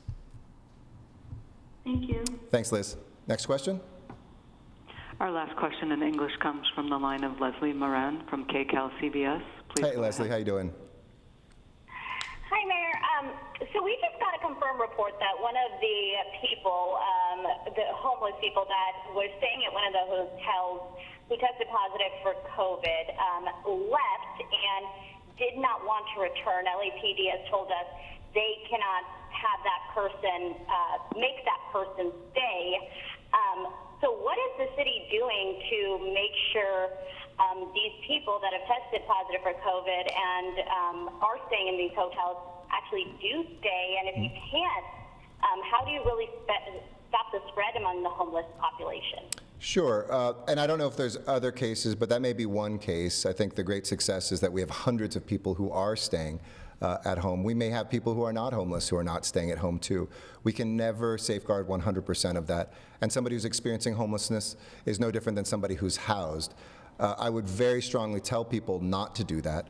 We don't have, a police force of tens of thousands of people going around and mandating that somebody who was positive, who left their house and decided not to stay, is back in there, but it's very dangerous if they do. Vice versa, the same thing with somebody experiencing homelessness who has temporary housing in a hotel or motel. So what we do is we try to track those cases. We try to figure out who worked folks in there and where they usually go, working with their case managers, homeless outreach teams. I don't know the details. I don't know if they're at the tail end. I don't know if it was at the beginning end. But we will always have some cases like that. And I want to remind people that's not just among people experiencing homelessness, but some people who are housed. But our strict direction maintains that we should quarantine people who have been exposed, and people who are positive need to stay put. That is the direction of LA County. And that is something that will help the spread of this continue to go down. Most people do stay overwhelmingly, and that's due to the staff at hotels. I think people out there understand that there are some people experiencing homelessness that can be very challenging in terms of the mental health issues they have and or addiction problems that they have. We know that long before COVID-19, so you can never bat 1,000, but I'm really proud of how successful it has been to keep most people there. It's much safer than everybody being out there on the street. So anything above 0 is an improvement, but we're much closer to batting 1,000 than 0. Thank you. Next question. And our first question in Spanish comes from the line of Victor Cordero from Australia TV. Please go ahead. Hola, Victor. Mayor, how are you? Buenas tardes. Buenas Perdón, tardes. creo que lo tenía en mute. ¿Me escucha bien? Sí, I can hear you. Okay. So, gracias. Alcalde, I'm going to ask my question in English and then I'll try to do it in Spanish really quick. Thank you very much to you and the city, the whole city, for doing what you do. There's a lot of confusion on the Angelino card. I was just browsing on the internet and it says that regardless of the immigration status, people can get helped. We've been getting a lot of messages in our webpage to our station, Channel 62, with people concerned that either the website to help them is not working, which is understandable because of the amount of people trying to get help, or they say that they just do not qualify. Could you be a little more specific? Sure.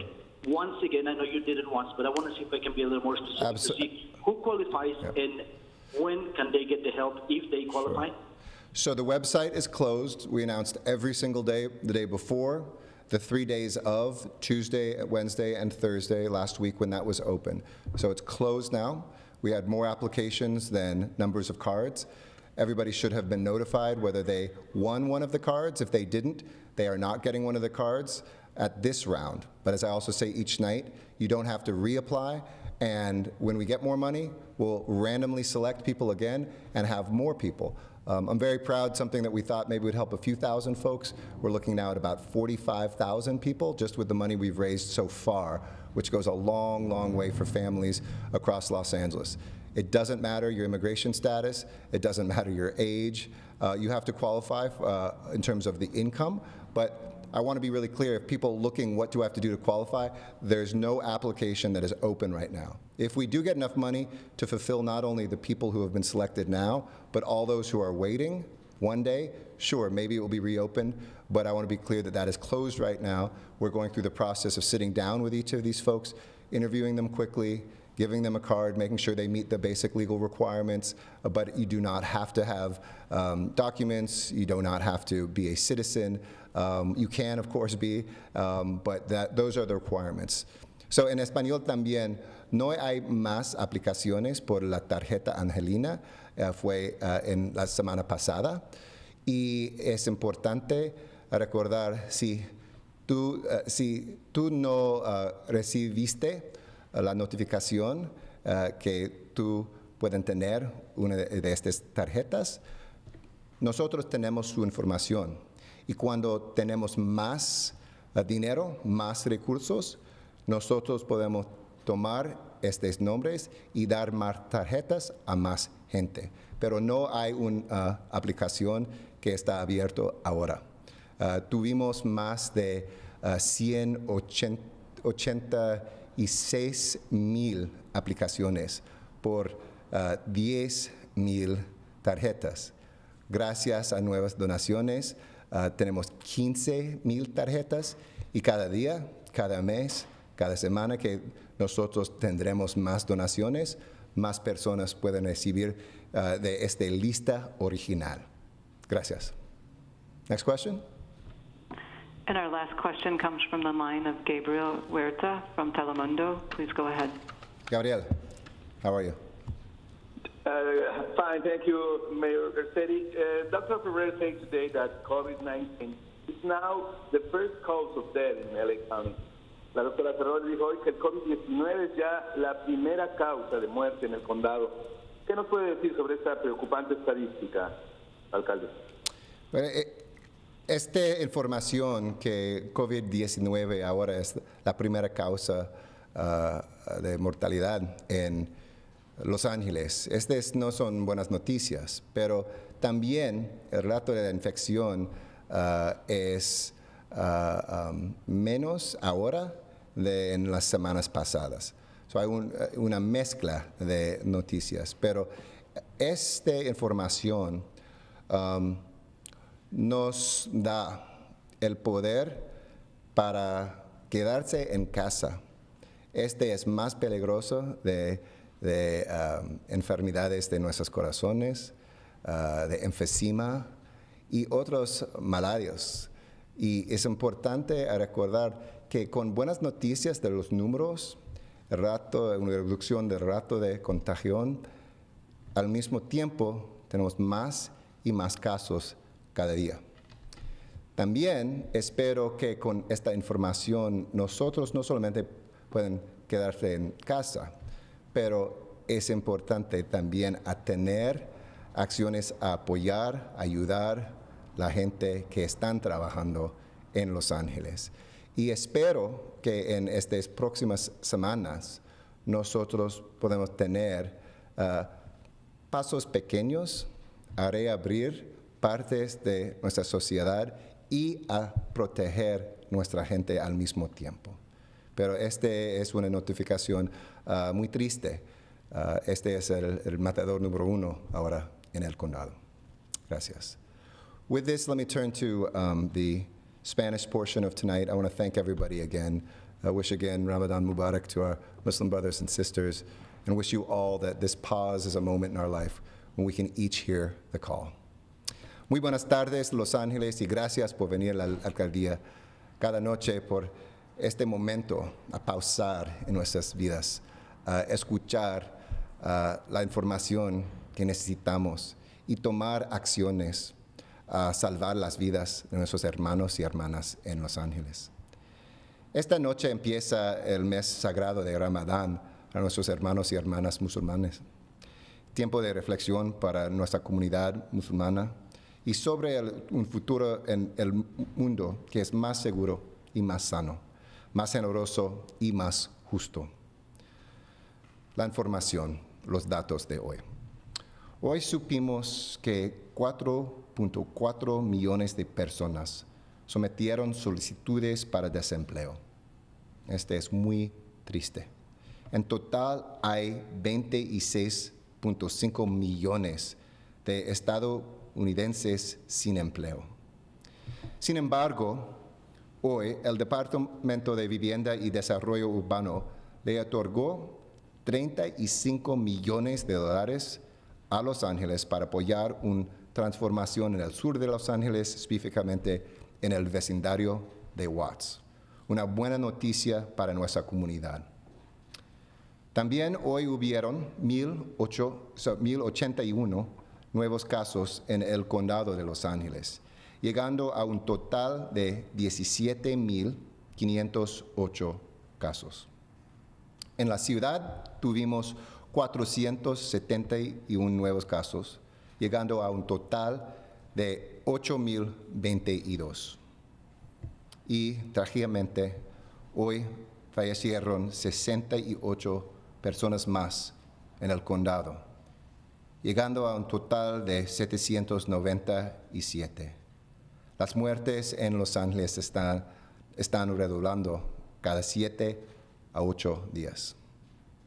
En nuestros hospitales tenemos 1,316 camas disponibles, entre ellas 264 están en las unidades de cuidados intensivos y tenemos 1,227 respiradores. Hace un mes abrimos nuestro primer sitio de pruebas público. Hoy tenemos más de 30 sitios de pruebas en la ciudad y el condado y tenemos capacidad de hacer pruebas para 12,100 personas al día. Y al final del día hoy nos acercamos a lograr pruebas para 100,000 personas en estos sitios. Gracias a todos los trabajadores, los bomberos, los voluntarios que son parte integral de estos sitios. Las pruebas de detección están disponibles para los trabajadores esenciales. Deben contactar a sus patrones para saber cómo obtener prioridad para hacer la prueba. Personas en nuestros mercados, supermercados. All right, everybody. Los Angeles Mayor Eric Garcetti has been switching from English to Spanish from time to time, but I'm going to take you out to the state of Utah next for their coronavirus update from earlier today.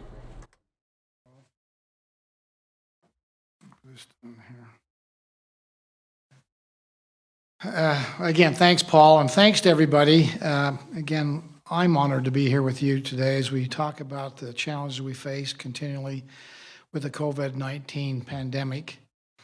And again, we appreciate the work of so many people. I don't think we can say thank you enough, particularly the people of Utah who, under difficult circumstances, are trying to comply with common sense behaviors to help us slow the spread, to stop the spread, to help us transition back to economic vitality and protect lives at the same time. So again, thanks for what everybody is doing. It really is encouraging to see the work of so many people stepping forward to do their part. So thank you.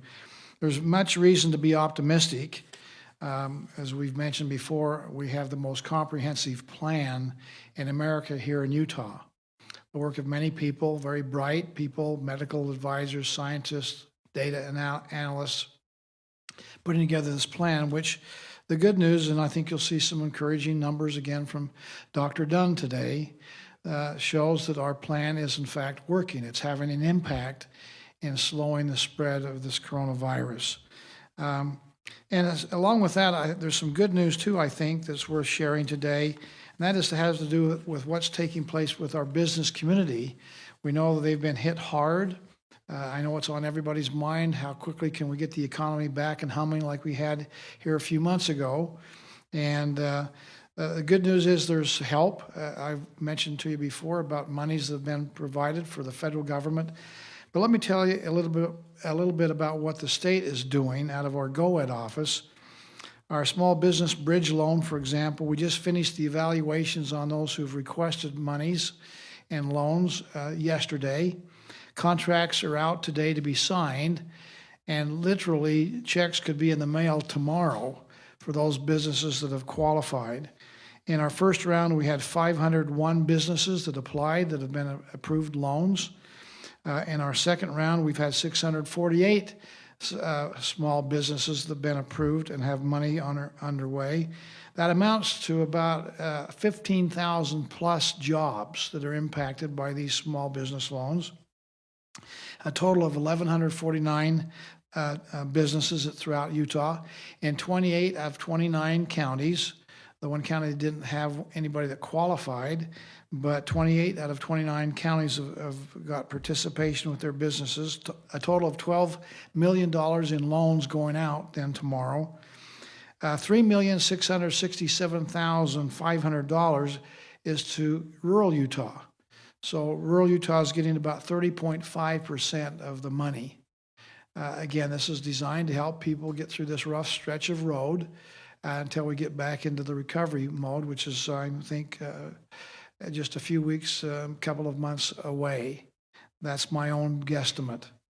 In addition to that, I talked to Howard Headley, who is the president and CEO of the Utah Bankers Association, to see how are we doing with the federal monies.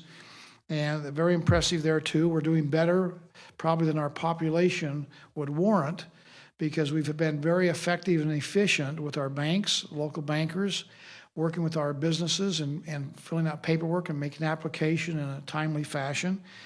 But we have now 21,000 loans for small business in Utah, defined as 500 or less. $3.6 billion in loans, which are going to be coming here. We have 18,000 more loan requests from businesses in the queue. As you probably know, today they'll be voting on an additional supplement package, about $400 billion in Washington, D.C. And those in the queue, it totals up, they're smaller loans, but about $2.1 billion, which will be part of Utah's portion of that money. So again, good things are happening for our business community to help them weather the storm. And what we're doing on a federal level, what we're doing on a state level, and in conjunction, in combination with both the state and the federal government, we're helping our small business people to survive. With that, let me announce something that I think is a good news thing also. We care about everybody in the state, making sure that everybody has an opportunity to get through this challenging time.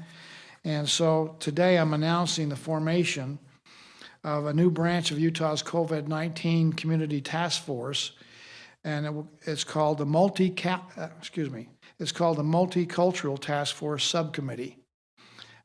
Today we're going to hear from Byron Russell, has been mentioned, who's the co-chair of our Utah Multicultural Commission, and also Nubia Pena, who's our director of the Utah Division of Multicultural Affairs, and she'll join us in this discussion here about the goals for this new task force. These are uncertain and trying times for everybody, and probably all Utahns are feeling the pinch, but we have found by data that we have maybe some more significant challenges with our minority groups, some just because we have language barriers that are maybe in the way, and some cultural barriers. And we're concerned of making sure that they understand and get the information necessary for them to survive during this troubled times. And so the data that we have right now from our health department would indicate to us that there's a higher rate of infection amongst our Hispanic Latinos and also our Pacific Islanders. And so we want to see what we can do to remedy that situation. Under the direction of our Lieutenant Governor and the task force, this group recently underwent the process of putting together an extensive survey to find out how our minority groups, in fact, are doing and how these communities are faring at this particular challenging time. One of the things we're concerned about is, are they getting information on prevention, what they need to be doing to prevent them from getting the coronavirus?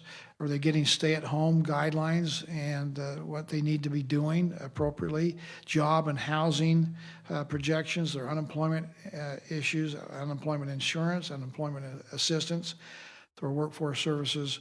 We're wanting to make sure that the information is getting out to all those folks, that the water really is getting to the end of the row.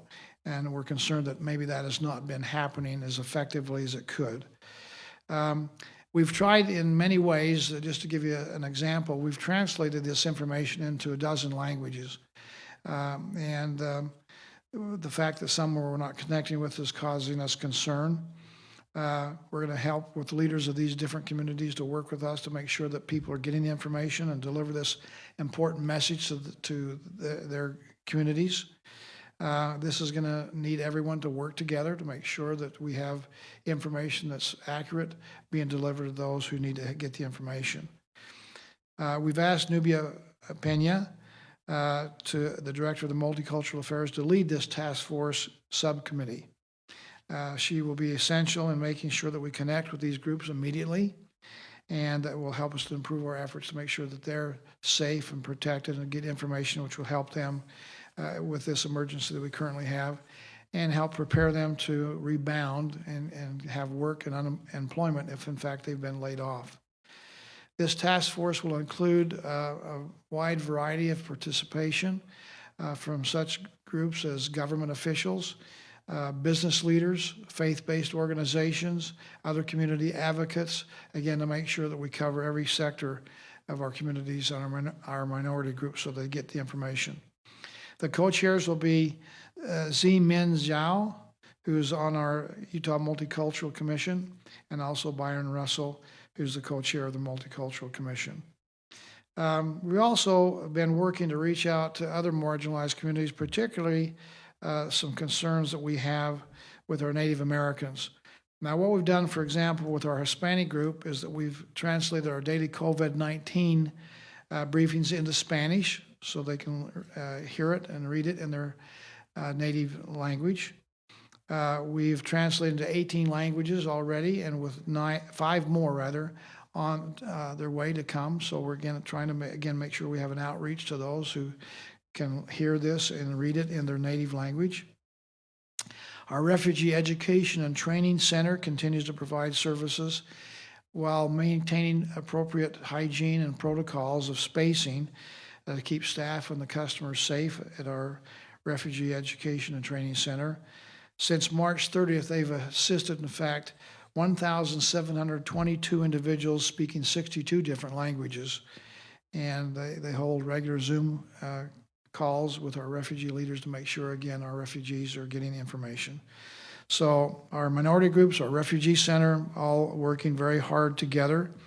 And I appreciate the work. If people have questions regarding our particular refugees, you can go to jobs.utah.gov/refugees, and it'll give you refugee-specific information, and you can see what your concerns are, ask questions, and get answers. As I mentioned, we're working with also our Native Americans, particularly our Navajo Nation, which is our largest tribe here in the state of Utah. I've been in contact with President Jonathan Nez and also Vice President Myron Leiser about the unique challenge they faced on the Navajo Nation. They're in 3 different states. A large portion is in the state of Utah, one of our 8 recognized tribes, and trying to assess how best to serve their needs. And we're anxious to help them as best we can. And what we have done is provided mobile testing to the Navajo Mountain and Monument Valley areas of Utah. We've pushed out public health emergency preparedness funding to tribal programs that have applied for help and assistance, and also to the Urban Indian Center here in Salt Lake City. We pushed out legislative appropriation funding for tribal public health specific needs of the COVID-19, and all 8 tribes and the Urban Center have received help in that regard. We've also provided agricultural assistance, particularly for alfalfa and grain for the San Juan Southern Paiute Nation to help them with their agricultural needs. And we've provided much needed PPE, personal protection equipment, at the request of the respective tribes. Last but not least, we've provided food donations, hygiene material, and 7 800 megahertz radios to help support their instant command and their communication needs. So we've done a significant amount already. We look to see what we can do, and anxious to continue and even increase our efforts with our Native American brothers and sisters. So with that, that gives you at least an indication of what we're doing and some of the changes we're making to make sure that everyone in the state of Utah within our boundaries is being reached, given good counsel, advice, and giving help and assistance. And we appreciate the collaboration and cooperation we've received from so many, and I expect we're going to continue to do this even more effectively in the future than we've done in the past. So with that, we'll have an opportunity now to hear from Byron Russell, the co-chair of the Utah Multicultural Commission, and the co-chair of this new task force that we're starting today, this subcommittee. And he will be followed by Nubia Pena, the director of the Utah Division of Multicultural Affairs. Now, Nubia, you should know, is in Philadelphia today. With the wonders of technology that we have today, she will be able to communicate with us. She's doing some work there with her family right now, but still working with the state needs here remotely. And she will join us via Zoom call. So for those watching us here in the presentation room, we will be able to hear her, but unfortunately, we won't be able to see her. So this will be a good opportunity for us to understand more about what this new task force is going to be able to do for us on behalf of our minority groups. And so we'll have Paul come and clean the podium, and then we'll have Byron come in and speak to us first.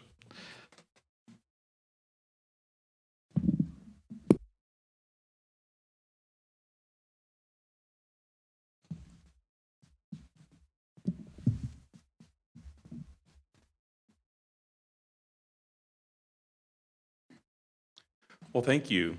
I wanted to give the governor a hug, but he said I couldn't. So instead, I can just say thank you, Governor Herbert, for your leadership during this time and this COVID-19 crisis, and for seeking oriented solutions that improve the equity within the Utah Leads Together plan, which you've created.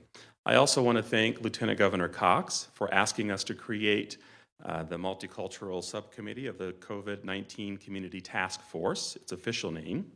I've had the honor of co-chairing with the Lieutenant Governor and the Utah Multicultural Commission, comprised of an extraordinary amount of leaders serving the mission to promote an inclusive climate for Utah's diverse communities. Members of that commission will serve on this subcommittee along with community advocates, faith-based organizations, and key partners in government and business who directly work with the underserved and multicultural populations.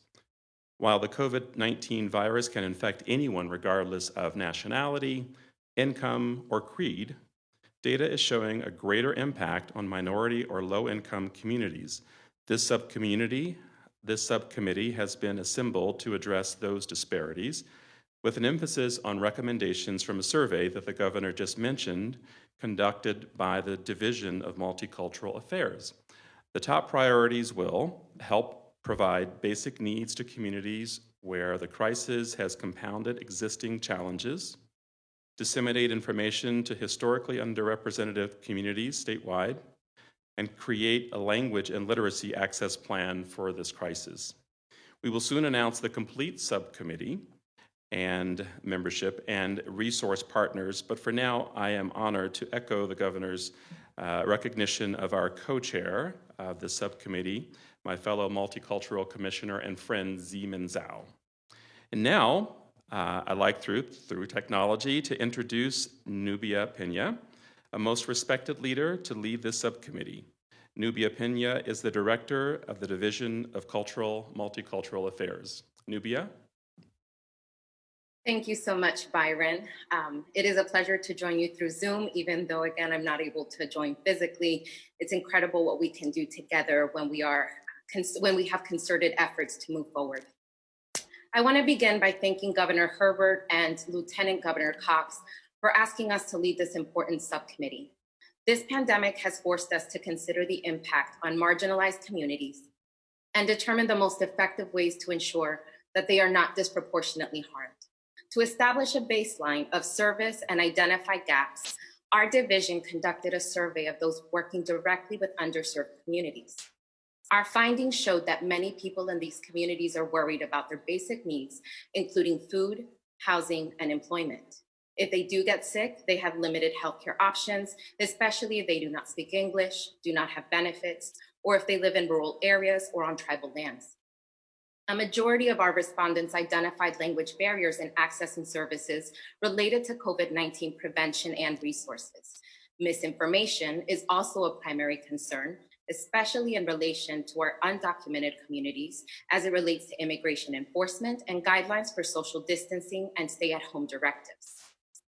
Access to computers and technology was also a critical barrier because libraries, schools, and other places with computers or public internet are temporarily closed. We also found that rising concerns exist about intrafamilial abuse and lack of services to address the increase in survivors seeking resources. Now, due to our limited time, I invite you to download the full report, which will be found on our website. Our subcommittee will use the data from the survey and other resources, such as the health department, to most effectively get the necessary information to our multicultural communities. We are ready to work with the governor and lieutenant governor to tackle these issues head on. It will take all of us to ensure that none of us are forgotten, and we look forward to supporting our state leaders in advancing efforts that promote inclusion, equity, and human rights so that we emerge stronger from this crisis together. I would also like to note that we have up-to-date information on our website that is also linked to the coronavirus website that is showing where all of the available testing sites will be with Spanish translation. Our leaders are actively trying to make sure these resources are available for our communities, and we're excited and very much looking forward to supporting this effort for our entire state. Thank you again.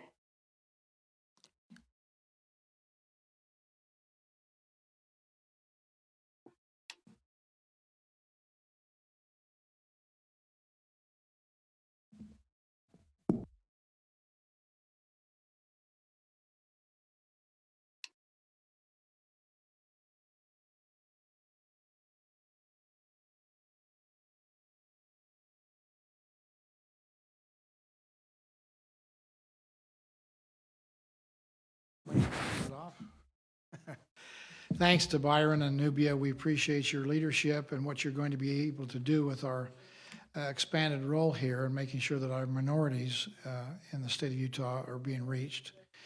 With that, we'll open it up for questions before we have Dr. Dunn come in. Any questions we have?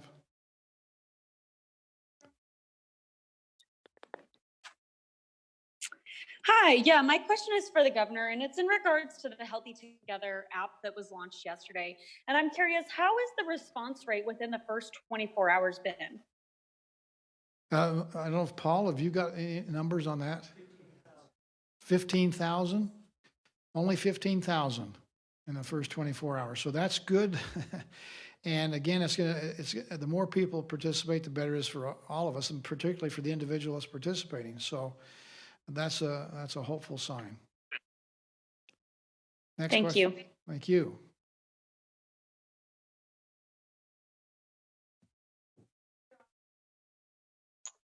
Hi, Governor. It's Rudy Nieves with Telemundo, Utah. I have a question about this special task force. So I've been hearing, I was listening that we're talking about we're going to give more information to the minorities, and we're going to also do some surveys. But I don't see if this new task force is going to do a special project or a special, I don't know, movement to help those kind of problems like access to health, access to information, and all that stuff.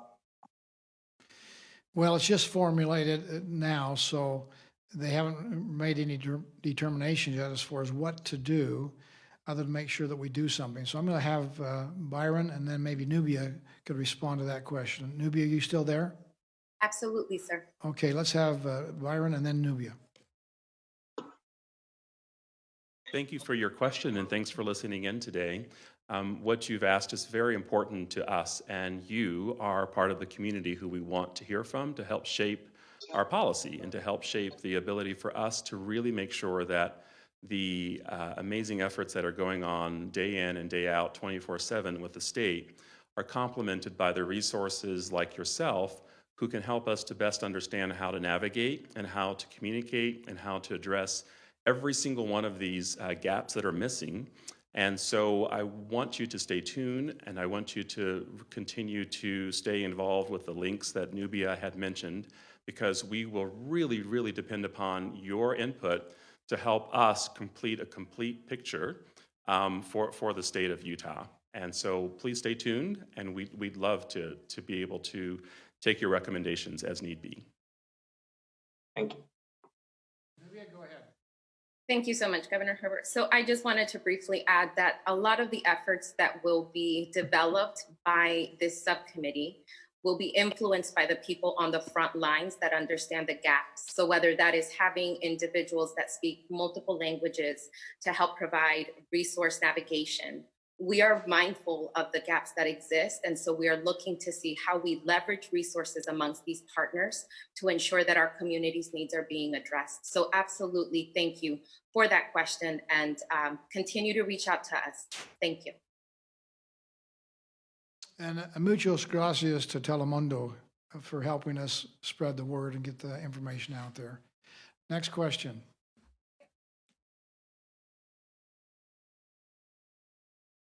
Hi, my question's for the governor. I'm wondering about our considerations being made for the minority groups when we're talking specifically about reopening the economy.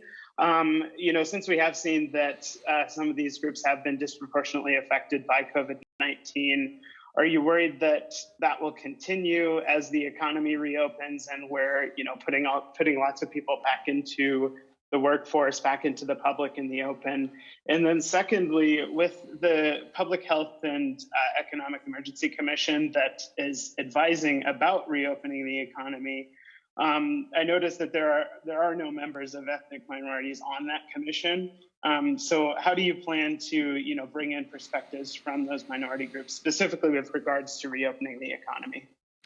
Well, thank you. One, I believe that a rising tide raises all boats on the pond. And so as the economy recovers, obviously everybody will have an opportunity to participate in that recovery, and we'll get back to where we were before. We are down to 2.3% unemployment rate here just a few months ago, the lowest in our state's history. And so everybody really had opportunities to find work and have a good paying job and support themselves or their family. We want to get back to that same situation. We are concerned about making sure that nobody falls through the cracks, particularly our minority groups, and that's why we formulated this task force. We also understand that it's not just a matter of having jobs that are out there that are available, it's also making sure that people have skills and qualifications for the jobs that are in the marketplace. That's why we've made such an emphasis on education. That's where you get your skills, whether that be in public education, going on to university, or public education, going on to trade schools. We've developed apprenticeships and internships where people can learn different skills in different ways. So there's something for everybody out there, and our task force will help guide us as far as what we need to do in this recovery to make sure that our minority groups do not fall through the cracks. But as we recover, as we grow the economy, there's going to be jobs plentiful, as we've demonstrated here just a few months ago. Next question.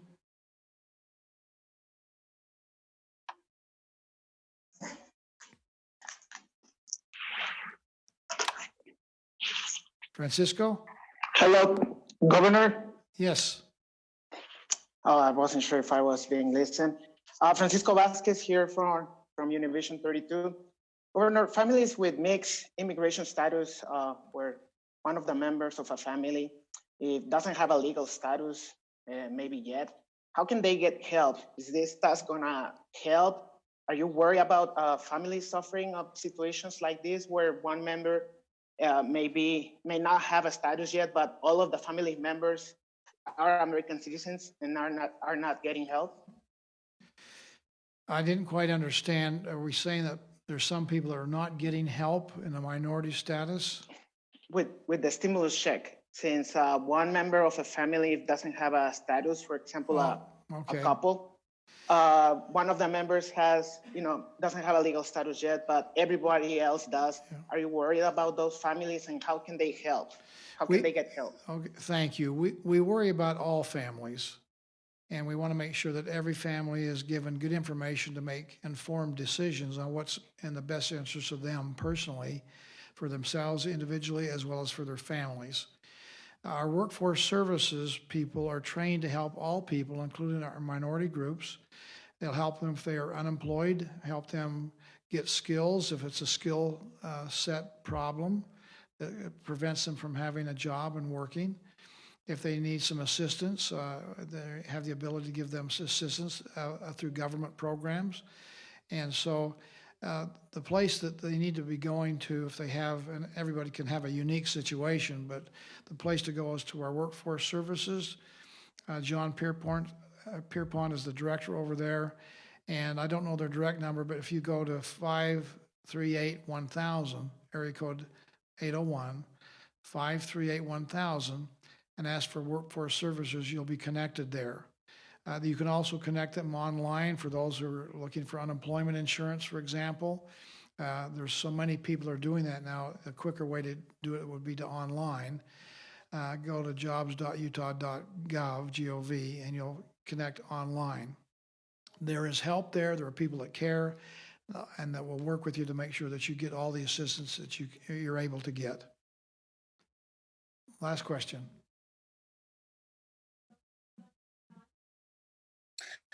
Hi, Governor. I'm wondering about the timing of this task force. I mean, we're we're over a month into this crisis. I know we just got, or at least the data was just publicly released last week about how this is disproportionately impacting minority communities. But we did see some data earlier on from other places like New York, for example, that showed that COVID-19 does disproportionately impact minority communities. Why wasn't this task force created earlier? And yeah, that's my question. Well, like you've mentioned, things change in a hurry. We've always had disproportionate higher unemployment levels with our minority groups, which is mostly a reflection of lower educational achievement. We don't have as many people going on to post-high school education and getting skills. And for some of our minorities, they may be the first in their family to graduate from high school, which used to be enough, but today is not enough. So some things are a little bit lag in when we get the information. This has been a unique circumstance. We've been in free fall for about 2 months. And, we're just scrambling to adjust and to get our feet stabilized. And as we get through that process, which we've done, we find that some things maybe have not been as effective in delivery of messages and information as we thought.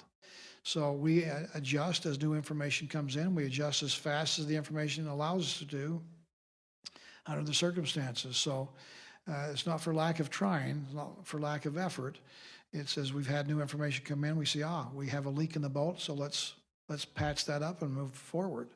And we're in a boat that's really being tossed to and fro by high waves and storm. So again, sometimes it takes a while to find out where all the leaks are. This will be the last. Oh, wait, do you want to say something, Byron? Byron's got. I just wanted to add to that and the stream of questions with KSL beginning.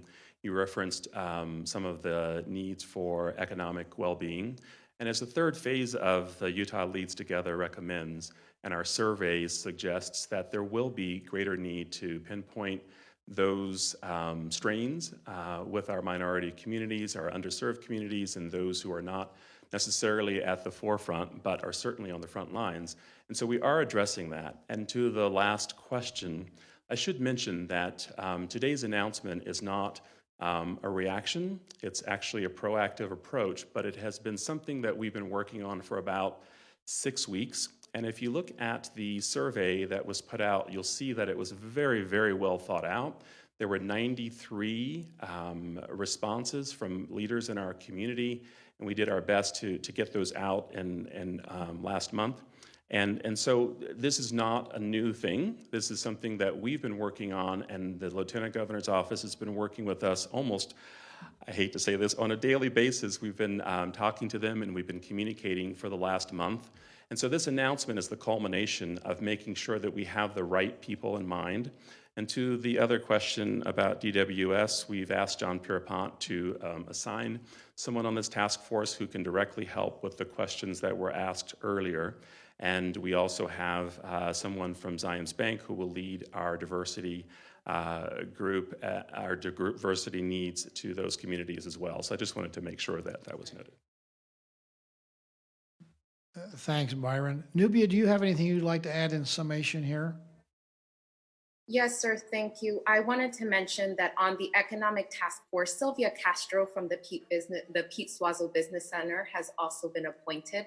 So the need to ensure that our communities are represented is definitely happening. And so we appreciate Governor Herbert and Lieutenant Governor for the support in allowing us to participate in these efforts. And at this point, we are ready to just start diving in, addressing gaps, and collaborating with state leaders.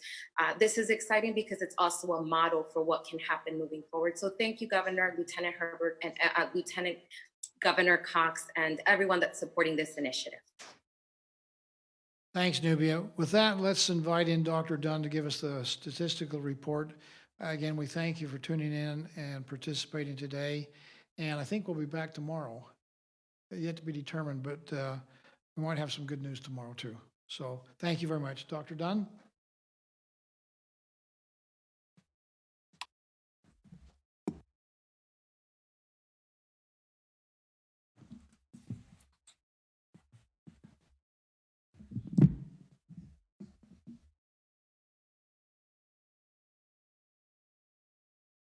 Thank you, Governor. Thank you, Paul.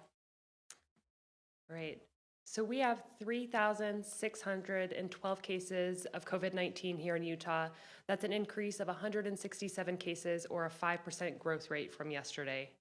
We've tested 80,627 people for COVID-19, an increase of 4,167 from yesterday, and we're at a 4.5% positive rate.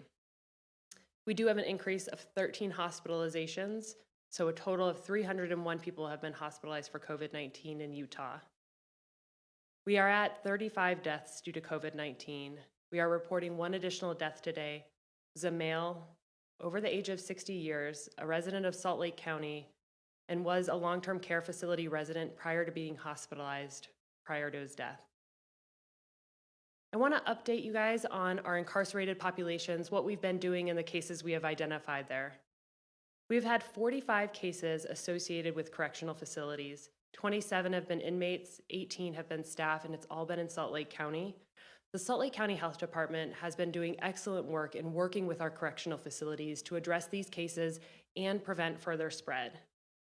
Specifically, inmates are screened for symptoms consistent with COVID-19, and they're given personal protective equipment if they are symptomatic, and they're isolated immediately. All new inmates are quarantined for 14 days prior to being released into the general population, and inmates are monitored twice a day for signs and symptoms of COVID-19. Contacts to any confirmed case are quarantined according to public health recommendations. Employees of correctional facilities are using personal protective equipment daily, and they're being screened for fever and other signs and symptoms of COVID-19 at the beginning of every shift. And every correctional facility has a heightened cleaning and disinfection procedures that they are implementing daily. So how Salt Lake County Health Department is working with the correctional facilities to protect inmates and employees is just another example of public health protecting our most vulnerable populations. With that, I'll take questions.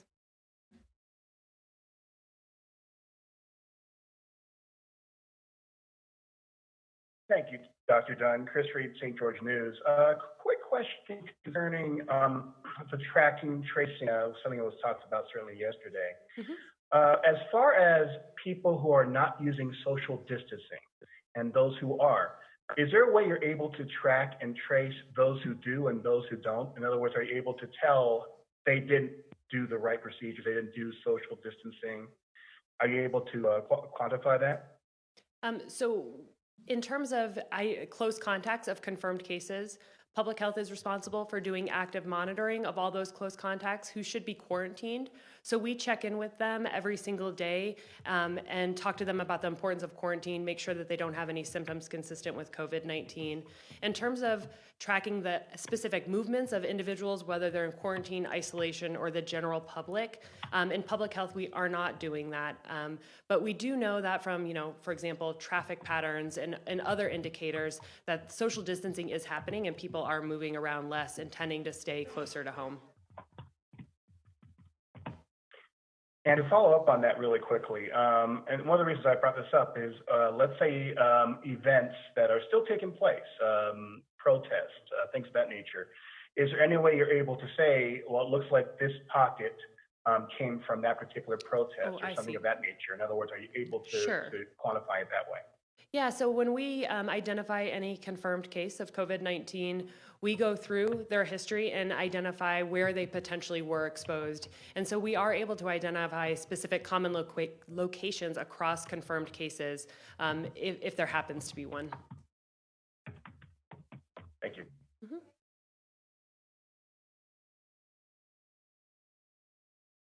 Hi, Dr. Dunn. This is Jacob Kloffenstein from KSL.com. I was wondering about the pending purchase of the 200,000 hydroxychloroquine treatments. There was a statement sent out from the health department a little while ago. I was just wondering if you could clarify that a little bit. It sounds like it's still a pending purchase. Does the health department still intend to buy those at some point, or are you just waiting to see? Or yeah, I guess what's going on specifically with that purchase at this point? Sure. So I am aware that our agency did put out a statement this morning, but I did not have the opportunity to review it. So I would just refer you back to that statement.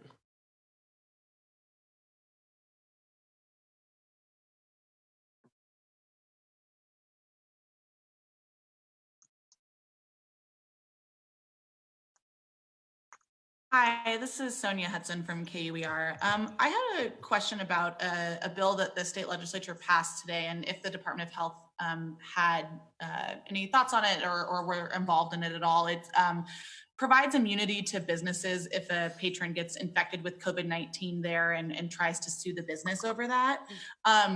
Does the health department have a position on that bill? So we haven't taken a position specifically on that bill. Our executive leadership has been in discussion with all elected officials to inform them of best practices so that they can make good policy decisions. Okay, perfect. Thank you guys so much for your time.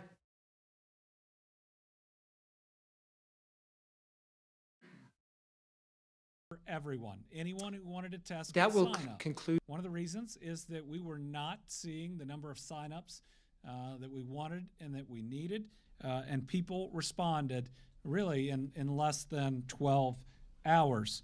So Madisonville today, we tested 300. Our largest number there during the week, and our total for their 3 days will be 747. In Paducah, we tested 221. I believe that's 221 instead of 321. Our total is 521 for this was as of 4. We're going to have some more up until about 5:30. In Somerset, we had 212 as of about 4 o'clock for 671 over the last 3 days. And in Pikeville, we had 276, but a big line in Pikeville as we were putting these numbers together for a total of 683. So over the 3 days, and this number will grow, we had 2,622 tests administered. We had over 1,009 today. Again, we've got more capacity that we want to reach, but this is one of the better days through drive-through testing that we have had. And here's where we are doing it starting next week. So remember, in Louisville and in Lexington, we're going to be going Monday through Friday. In addition to doing the tests, we will be providing masks and hand sanitizer. Our goal has been to locate Louisville and Lexington near predominantly African-American communities because of the disparate impact that this has had. We have lost far too many people, and we've lost far too many people in general. But when you see the racial breakdown, you see the injustice, and this is just one way, in one small way when you look at how long that unequal access to health care has been going on. We're trying to do something during this pandemic. So that's Monday through Friday. Anybody can sign up. Let's make sure we get as many signups. And Louisville and Lexington in those areas are going to go 2 weeks. Those will be the first 2 sites that we've gone 2 straight weeks. We're also opening up Owensboro and Bowling Green. Those are Tuesday, Wednesday, and Thursday of next week. So again, anybody can sign up. Let's make sure we use all of that capacity. Can we go to the how to sign up and put that up for just a little bit? This is the Walgreens. Can we put up the Kroger? Okay, here's the Kroger. Again, it's open to everyone. You do, because of the way the sign up go, need to visit the portal to sign up, and it gives you a time, so you don't just sit in line. And when you pull up, we do need you to answer the questions that they're going to ask in a straightforward manner. And now it's open to everybody. If you don't think you have any symptoms, tell them that. That'll give us data on those that might be asymptomatic, that are carrying the virus potentially. If you test positive, that's going to really help us know, and it's going to help you prevent it from spreading to anybody else. If you have had symptoms, make sure that you tell them that too. Getting good, accurate data out of this is going to help us make good decisions on reopening Kentucky in a safe way.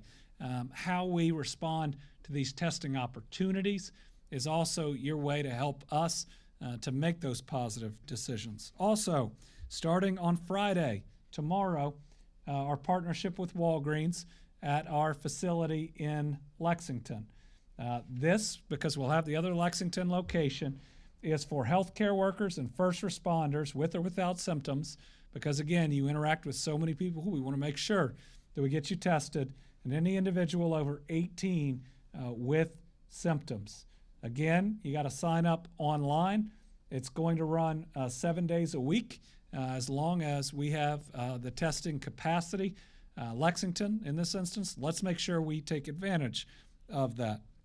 And I was asked about, I think it was mainly here in Frankfurt, whether we would have additional testing here in Frankfurt. This is open to you. The Walgreens in Lexington, the Kroger in Lexington. If you live on the other side, the Louisville location too. Remember, just because you're not in that county doesn't mean you can't sign up. If you need a test and you are close, make sure that you sign up. Let's take advantage of it. Okay, Healthy at Work. We're going to have a update tomorrow about some of the steps that we are taking. But remember, we have the website and the email to submit industry or association proposals. We got to do it smart, we got to do it safe, and we got to do it gradual. None of us want us to reopen our economy in a way that sets us back, causes a spike that means more people have died, and keeps our economy closed for longer. We've had really thoughtful responses. We're working through them. Tomorrow, my chief of staff will talk about some of the discussions we've had, including local leaders as well. Our goal is, when we can have industry guidelines, that those will be, not just guidelines, they'll be mandatory as we are able to open up in different areas and in different professions. But remember, it's going to be gradual. It's going to be phased. Not everybody and everybody's profession is going to be able to open up in the very short term. Doing it right is about saving lives and making sure that employees will be safe and people they serve will be safe. But specifically today, we're going to talk about the first phased reopening we're doing in the healthcare area. I mentioned it yesterday, but Dr. Stack's going to walk through it in detail today. Let me say that in many ways, this is our proof of concept, that if we create the right guidelines, if we enforce those guidelines, and if we do it gradually, that we can do this safely. And it's no mistake that we're doing it in the healthcare area, which ought to be the area that can respond the fastest to any issues that arise with the coronavirus, should be the most aware of the procedures, the PPE, and the rest, and ought to give us a good look at what this is going to look like as we do it in other areas. But let's also make sure that if you are a practitioner in any of these areas, that you are fully committed to following the guidelines that will be put out. Remember, we had to turn our recommendation on elective procedures and other steps into a mandate because there were folks out there that weren't willing to do it right.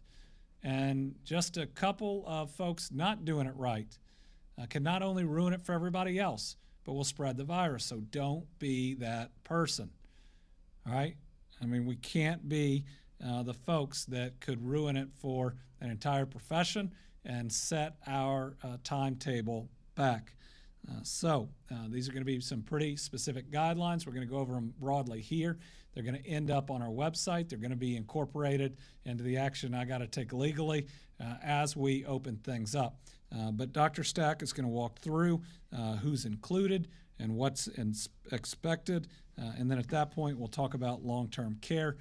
The metrics on the further metrics on the Healthy at Work, we're going to have to provide tomorrow because we got so many questions today on this specific area, and given that it's coming as early as Monday, we think it needs the majority of our time. Dr. Stack. Thank you, Governor. I didn't realize you have a mug, but I have a book, and so that's been noted apparently, and thank you to the person who made the beautiful book for me. I can't in 5 minutes go into the level of detail we need, but I do need to try to convey the concepts we're working with, some level of detail so you can start planning, and I'm going to attempt to do that. I'm going to ask you all to please, we'll post the slide deck online so you can at least see that. Hopefully we can do that tonight, and you'll be able to see what I share on TV. But then I need you to look for the guidance, which we'll try to get up as quickly as we can. You'll remember the difficulty we had in shutting everything down.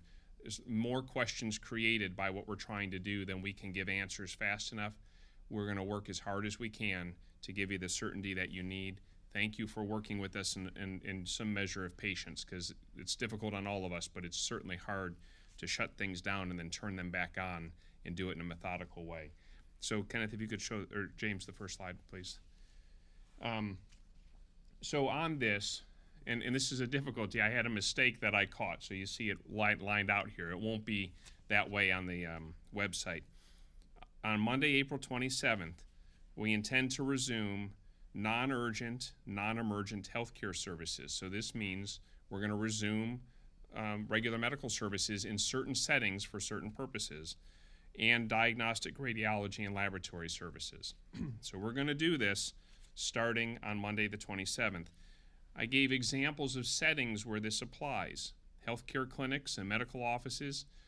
The line, I typed it wrong, so the first one I deleted was outpatient hospital services, things like that. So if you're going in for laboratory services or radiology at an outpatient department for a hospital, you can do that.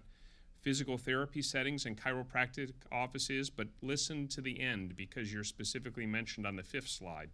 Optometrists and dental offices, and I find, when I think about medicine, I include dentistry, but it's very clear that that's not the way it's understood. So I'm got to call out dentistry specifically.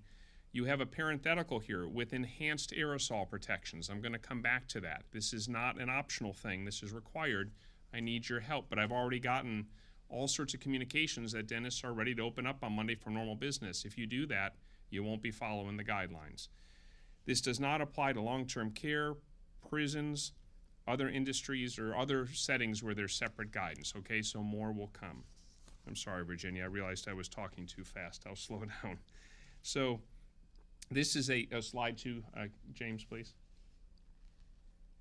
So this is a phased, gradual reopening of services. The governor just said that very clearly. This is intended to be a phased, gradual reopening so we can do it thoughtfully, safely, and see the consequences of these actions so we can take adjustment correction actions if we need to.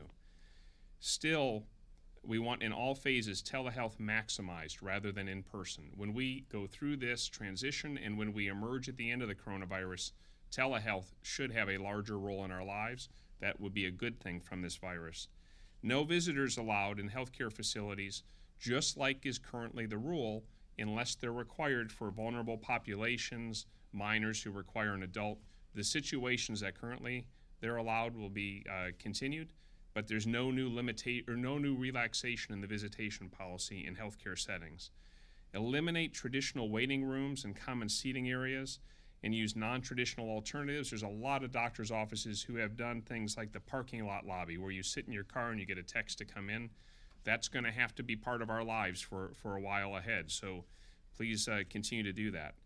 Maintain social distancing greater or equal than 6 feet in all settings where people have to wait for whatever reason, and minimize direct contact between individuals. That can take place by adjusting your processes, by also installing barriers where there's a plexiglass barrier between people, like when you go to a bank teller or a pharmacy or other settings where that's in place. Next slide, please, James. When people arrive at your place for medical care, you should screen them all with temperature and ask them a quick questionnaire. Do you have any signs or symptoms of coronavirus, like fever, cough, shortness of air? You should do some screening for your employees and screening for the patients who come and anyone who enters your facility. That's our new normal for the foreseeable future. Plan for and ensure enhanced workplace sanitizing, wiping down surfaces, things that are high touch like doorknobs, countertops, things like that. Same thing for enhanced hand hygiene, washing your hands for 20 seconds with soap and water, and using hand sanitizer on a regular basis, and certainly after you touch things and come in contact with other people. Please provide hand sanitizer easily accessible throughout your facility so people can use it, and encourage them to do so. And this last bullet is really important. The normal healthcare delivery system has to be able to procure its own PPE. It can't, the state won't be able to buy it all for you and give it to you. We still are trying to acquire PPE because we still need to have it on hand to help support people in institutions if we have a surge of coronavirus. And we will still work to try to support where there are critical gaps. But it's not intended, an emergency response system, to be the normal routine to get resources to run normal healthcare operations. And this is one of the reasons we have concern, is we try to accommodate the need for medical care about being cautious that all of a sudden we're not consuming PPE at a rate we can't sustain, and that creates the very problem we're trying to solve right now. Next slide, please, James. In all of these healthcare settings, and in fact in the rest of our lives in other ways, but we'll come back to that on a different day, you can expect masks to be more a part of your life. I know when we talk to you on TV, we're not wearing this here out of just a real practical requirement for you to be able to see our facial expressions and hear us clearly. But if you go into a hospital, all of the healthcare providers in the hospital and every other staff member should be wearing a surgical or a procedural mask of some sort. Not cloth, the surgical or procedural ones. They're inexpensive, but they're a different quality. Everybody coming into a hospital or an acute care setting like that also should be wearing a surgical or procedural mask. And so the facilities will probably have to provide those. Since there's not visitors, there's only patients and a very limited number of people to assist selected patients. That hopefully won't be overly burdensome, but it's necessary. In a doctor's office or a clinic or an outpatient testing place, patients coming in and anyone else should at least have a cloth face covering or a cloth mask. And so that would be acceptable in those other settings. But we are attempting, remember, to do source control, which means minimize what comes from your mouth infecting someone else. So you're wearing it to keep you from infecting someone else if you have the coronavirus. Next slide, please. And this is the final one. There are a couple special considerations. I don't want to call out single sites of service and single clinician communities or any single industry, but there are times when there are unique distinctions and they have to be identified. The two I've put on this slide are high-touch environments. So if you do physical therapy or you do chiropractic, and there's probably others that I just haven't thought of or put in the list, you are touching people. You are physically in intense contact with someone. You have to take extra precautions. So you have to do all the other stuff everyone else does. But you also should be wearing non-latex gloves when you're contacting someone. Remove those gloves and discard them. Sanitize and clean your hands. And then you should also be taking extra precautions for anything you use to provide those services. So physical therapy uses a lot of devices and adjuncts. And if you're going to use things to touch patients, you have to take extra measure to sanitize all that stuff between patients so we don't spread infection. And then here's the dentist. Remember I said stay tuned? Gosh, in Kentucky we need dental care. So first of all, thank you for what you do. I want you to know how important you are.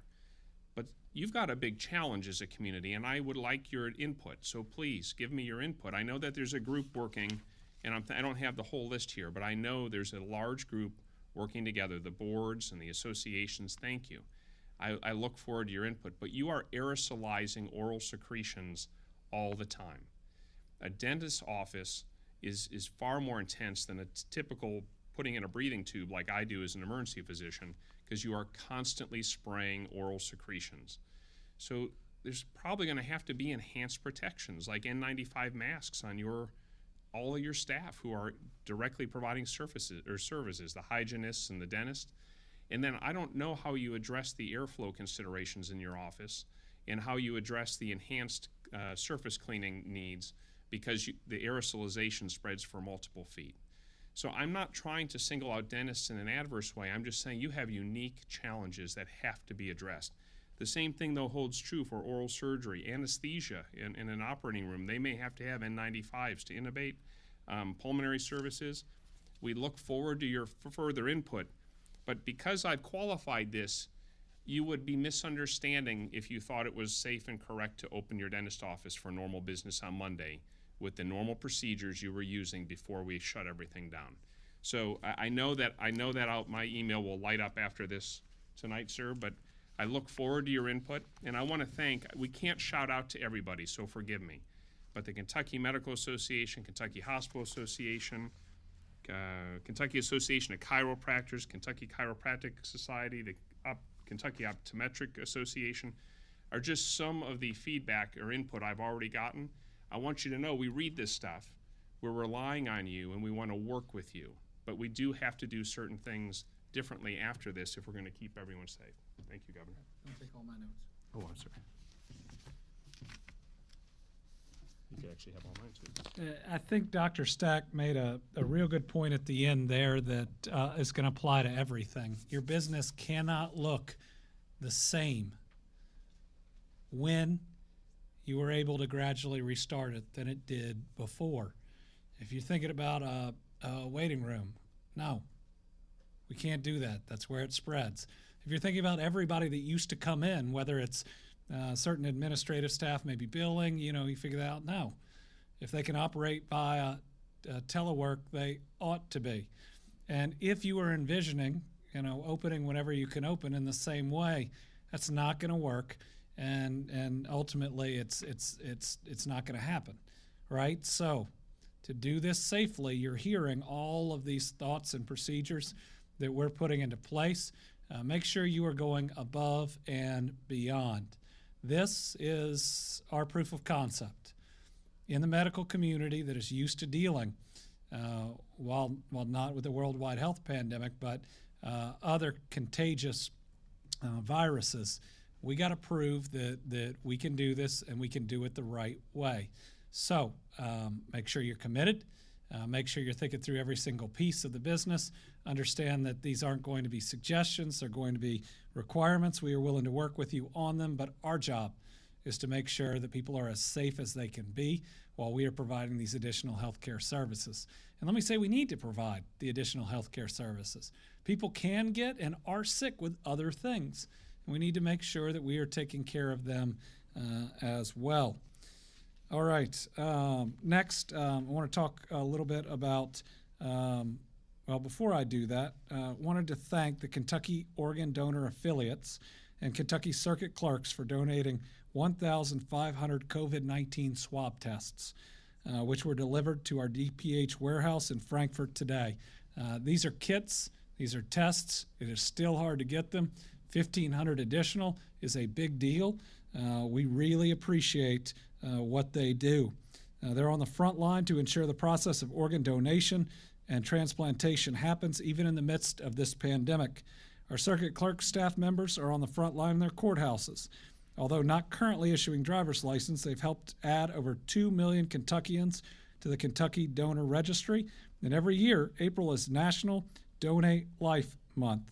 So this is just folks that do this type of amazing work looking out for people every single day, but stepping up and helping us better protect people through this donation. Before we get to the numbers, what we know is that this virus is hitting our senior living facilities, our nursing homes really hard. And it's not just us, it's everywhere. It is absolutely everywhere. We saw it happen in Washington first, and it's hard.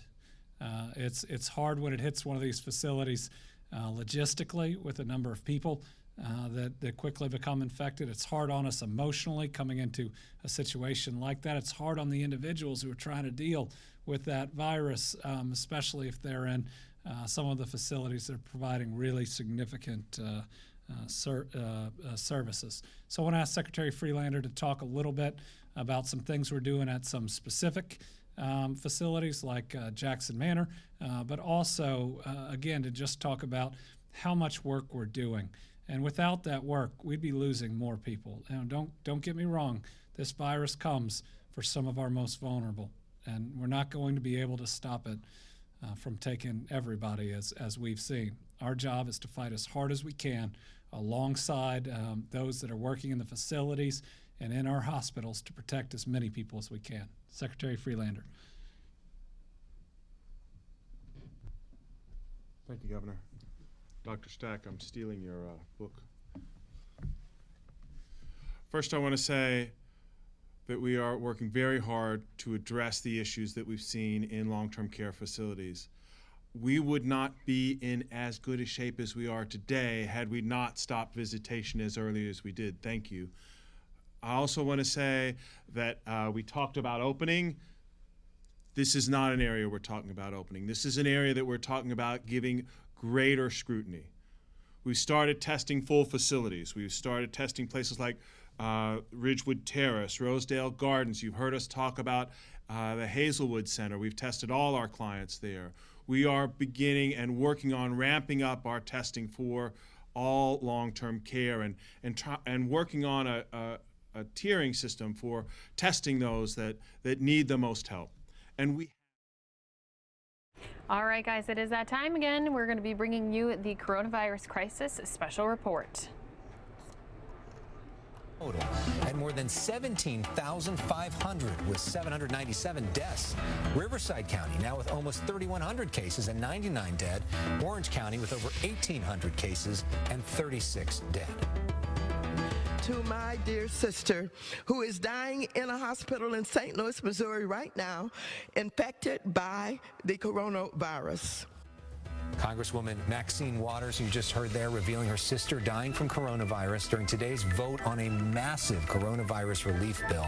The House later passing a nearly $500 billion bill, including $321 billion for small business loans. Governor Newsom today announcing a 90-day forbearance on student loans. 21 of 24 student loan providers have signed on. The governor has already banned debt collectors from garnishing most stimulus checks. Today, a grim day for California, but the governor says there is some reason for hope. Was the deadliest day for this virus in the state. 115 human beings lost their lives, families torn apart. It was the deadliest day in the state of California. It was also a number of what we call PUIs. These are persons under investigation. And both for hospitalizations and for our ICUs, we saw those persons under investigations drop as well. So all four of them. So some good news and some bad news, but for those people that are like itching for us to get out of this, when you hear about those deaths, it's a reminder of why we're doing all of this. Of course, and let's remind ourselves that the daily death rate is a lagging indicator, a week or two behind the hospitalization rate. So what Governor Newsom is pointing out is that the utilization of the hospital and the ICU and those entering those units are significantly down. So that means that the death rate will follow. So it's going to get better, that for sure, but this was a bad day. Yeah, and you think about all those people that are lost, and you think about Maxine Waters and her family and all the people around the country. Elizabeth Warren, her brother, died of coronavirus as well. LA County's Director of Public Health, Barbara Ferrer, making another somber announcement today. Coronavirus has now become the leading cause of death in all of LA County. Dr. Ferrer releasing these numbers, putting the outbreak in perspective. Since April 12th, LA has averaged 44 coronavirus deaths per day. Compare that to 5 flu deaths per day during flu season. 8 deaths per day from COPD and emphysema, COPD and emphysema, I should say, and 31 per day from coronary heart disease. I know at the start of all this, there was some thought that the flu would be worse than this. Clearly, it's not. Right, and heart disease, keep in mind, is still a massive killer, so be careful, everybody. Make sure that you're taking care of that. People are delaying coming in to the hospital for their cardiac symptomatology. This is not the time to do that. Secondly, Dr. Fauci predicted this. Remember, he said that the fatality rate he expected to be about 8 to 10 times the flu, and that this is sort of bearing up to be something similar to that. But still, the big question is, when are we going to get back open again? A lot of people are hurting economically right now. So tonight I asked Mayor Garcetti about the possible reopening of Los Angeles and when it could happen. Yes. Last night I talked with the University of Washington modeler who suggested May 17th would be a safe time to start opening up California. That is close to the date that the county originally put in. Is that the sort of timing that you're looking at as well? Yes, today, with the caveat I always say that tomorrow that could change. Next week it could change. We do snapshots towards the future of each day, except for a couple of these corrections with old tests coming in. We haven't had double-digit increases in the number of cases for a long time, but the cases still continue to go up. That could be a reasonable time frame. That's the snapshot today.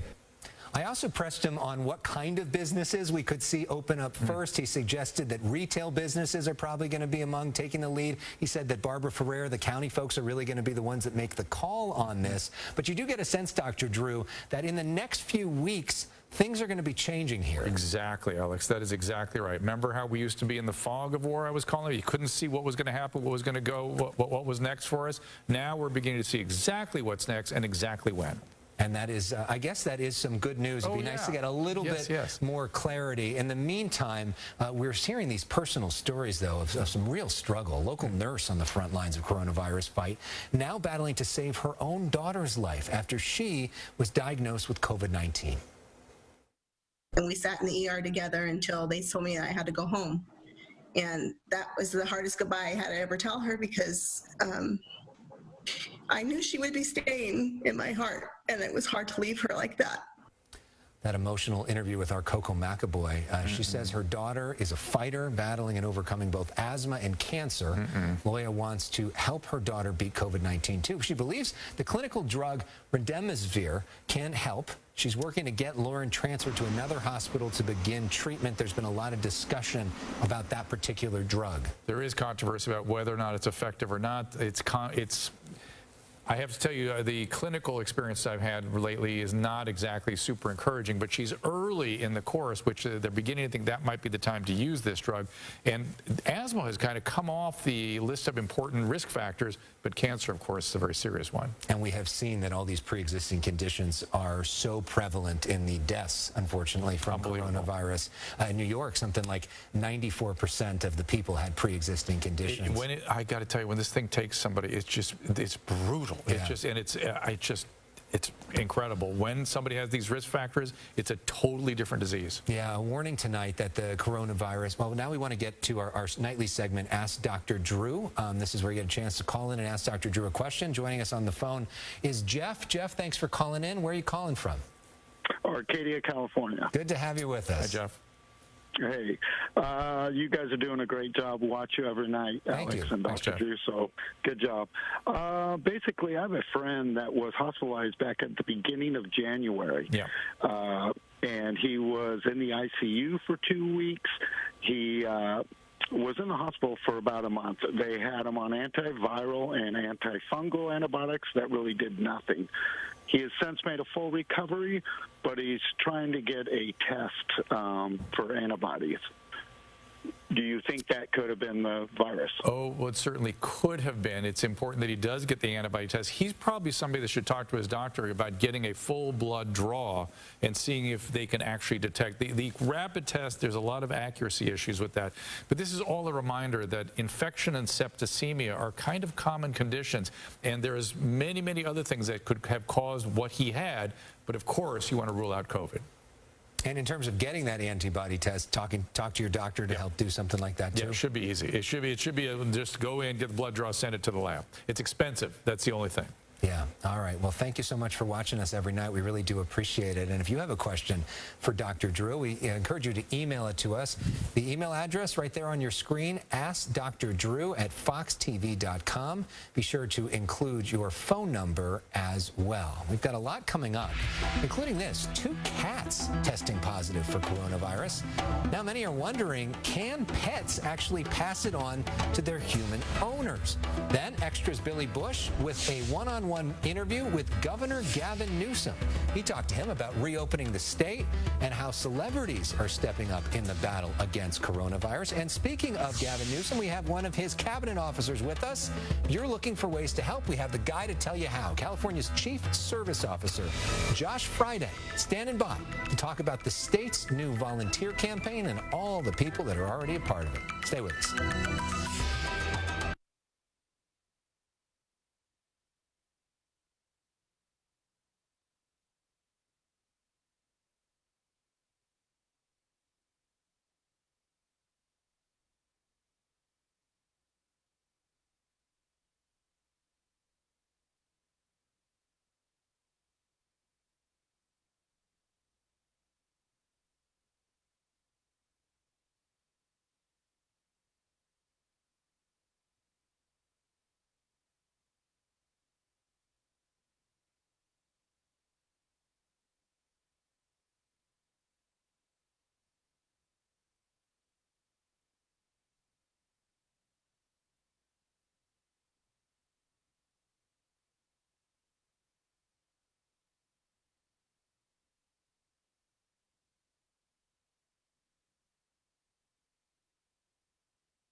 The Centers for Disease Control says that 2 cats have tested positive for the virus in New York. This comes just weeks after the Bronx Zoo announced 7 tigers and lions tested positive for the virus. The CDC says at this point it believes people are spreading the virus to the cats. Dr. Drew, we've talked to a couple different veterinarians on our show, and it seems like the cats don't get badly sick, and everything should be okay? Yes. Don't confuse infected with infectious. That's what the vets were careful to point out to us, that the tigers, and I presume the cats too, can get a mild illness, a cough from this, but they are not infectious. But the question it begs the issue, where do they get it? And that becomes an interesting and important question. And there's lots of data coming in every day about the widespread prevalence of this virus, more than we thought before. We're going to report on that a little bit later, too. Yeah, all the people that may be asymptomatic and don't realize that they have it. All right, well, let's talk about one of my favorite stories of the week. Governor Newsom launching the Californians for All volunteer campaign. The guy running it is Josh Friday. He's got one of the best titles in all of government, Chief Service Officer. It's a cabinet-level position where he helps control the volunteer situation in California. Josh, thanks so much for being with us. Thank you, Alex. Really appreciate you having us. Okay, so we saw this big announcement a couple days ago with you and the governor asking people to volunteer. What's the response been like so far? The response so far has been tremendous since we launched Californians for All. But really, it's sort of a reflection of the incredible spirit of civic engagement and sacrifice that Californians have shown throughout this entire time. And if you think about the lengths that people have gone through to protect themselves and their families and their loved ones, now we see them stepping up to protect their whole communities and the most vulnerable among us. And it's been really inspiring. So the basic premise is you go to this website, californiansforall.ca.gov, and you fill out a form that says, I want to volunteer and this is what I'm interested in. How is that going to work now that you get that information? What's the rollout going to look like? Yeah, thank you. So we have a couple tracks that we're helping people connect to. One is we've partnered with some really important organizations and nonprofits in our state, including the Red Cross, United Ways, the California Food Banks Association, and volunteer centers throughout the state. And we're going to connect you based on your interest to those nonprofits so that you can find local opportunities. And then we're also going to be communicating with you regularly with weekly emails to give you content and ideas of things that you could be doing every single day to make a difference in your community. Congratulations on the website. I'm on it right now, and it is so easy to navigate. It's something for everybody here. You just click through and you can find an activity that I guarantee you will make you feel better, which is what I want to sort of discuss here, which is I hope you guys are pointing out that there's likely to be a lot of emotional fallout on the other side of this pandemic, and this is one of the ways to mitigate that by being of service. It has a myriad of mental health benefits. Are people emphasizing that? Absolutely. The governor in his announcement talked about how the happiest people he knows are those who volunteer because they know the impact it has on them by reaching out and supporting those who need it. So the emotional aspect of connecting people is a critical component of why we launched Californians for All. It's not just to meet critical needs in our communities like helping with food banks and blood shortages at blood centers, but it's to make sure that we stay connected during a time where many people feel very isolated. Yeah, if you're feeling depressed, sunshine, exercise, service. Very simple. Right. And the kinds of options you have here, if you're afraid to go out, there's plenty of stuff for you to do. Just go on the website. Yeah, that's what I was going to talk about, because that's part of the education campaign. A lot of people say, how can I serve right now if I can't go outside? That's right. Well, first and foremost, and on the website, we provide guidelines from the Director of Public Health that talks about how to volunteer safely, because you can. And we're asking all volunteers throughout California to do the same thing that we're asking every Californian to do, which is to follow the guidelines of the Department of Public Health first and foremost. But we also are saying, if you want to stay home, we want you to join us at californiansforall.ca.gov, because you can do things like make face coverings, reach out to neighbors, and work at a call center like 211, or do EITC outreach and help people get resources that they need. So there's a lot of things that you can do from your own home that make a difference every single day, and you could do it from any corner of this state. And just to wrap things up in like 15 or 20 seconds, California is the only state in the country that has a cabinet-level position that's all about volunteering. Governor Newsom made it that way. Why is this so important, and what's it like being in that job? It's a great job. I'm very lucky. I'm very fortunate. Governor Newsom often talks about his political hero, Sarge Shriver, the founder of the Peace Corps and many other programs. And he has an unbelievable commitment to service because he knows that it unites us. And my experience in service as being a military veteran is it allows you to bring people of all different backgrounds, no matter what perspective you have, where you come from, to accomplish great things together around a common purpose and a common mission. And that's really why we launched Californians for All, so that we could continue to unite Californians, make people feel like in an extraordinarily difficult time, we are connected, we will be connected, and we may have to defeat COVID apart, but we're going to come out of this stronger by bringing people together, and that's what Governor Newsom believes. Well said. Thank you for the important work that you're doing. We really do appreciate. To me, this is not a partisan issue. Everybody should get behind the idea of volunteering and service, and thank you for helping to bring our state together. Josh Friday, good work. Thanks, Josh. Thank you. Up next, the mayor of Las Vegas, maybe not bringing everybody together, pushing to reopen. Or maybe too early bringing them together. We're going to have reaction to that wild interview when we come back.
you a triple bounce curtsy lunge kick that I do in my Buns of Steam workout.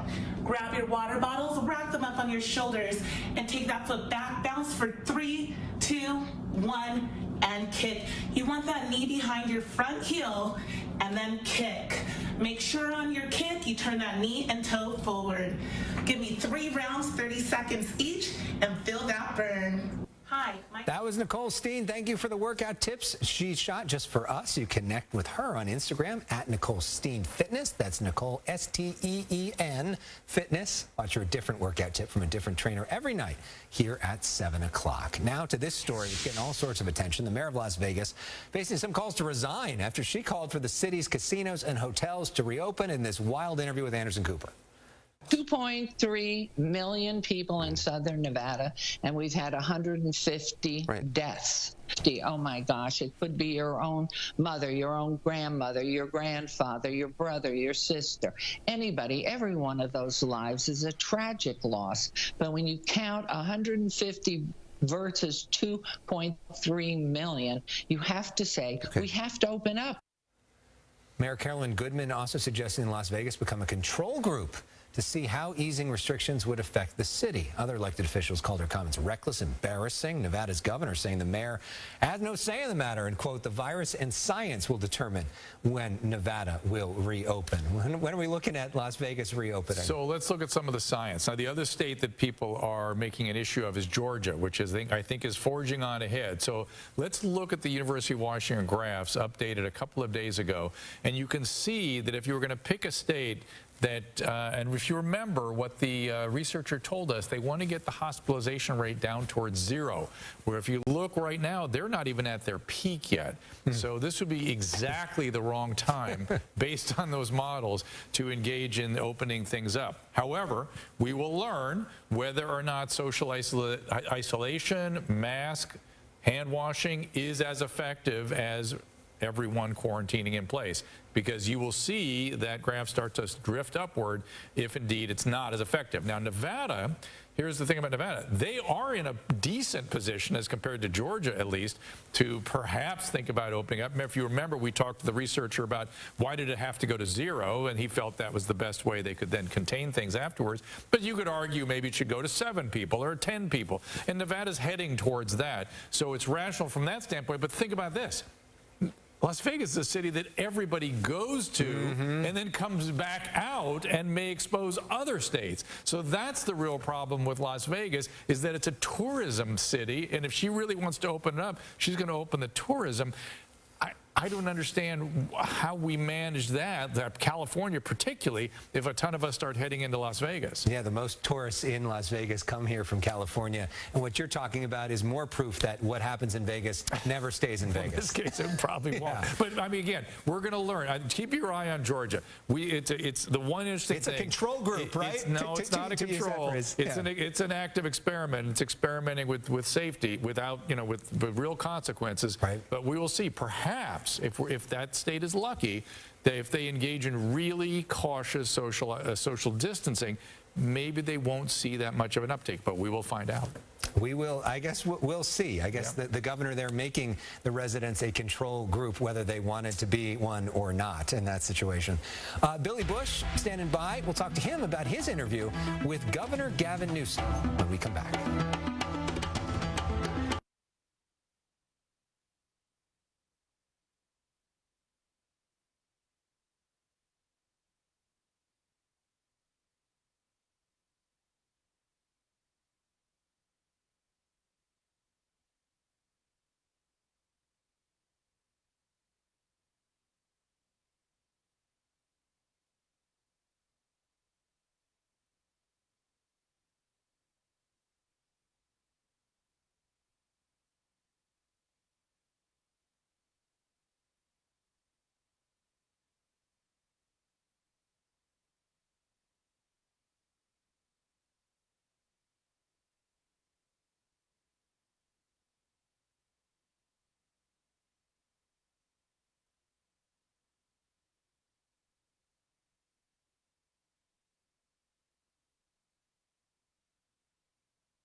Welcome back. Joining us now is Billy Bush, host of Extra right here on Fox 11. And Billy, you got a big interview tonight.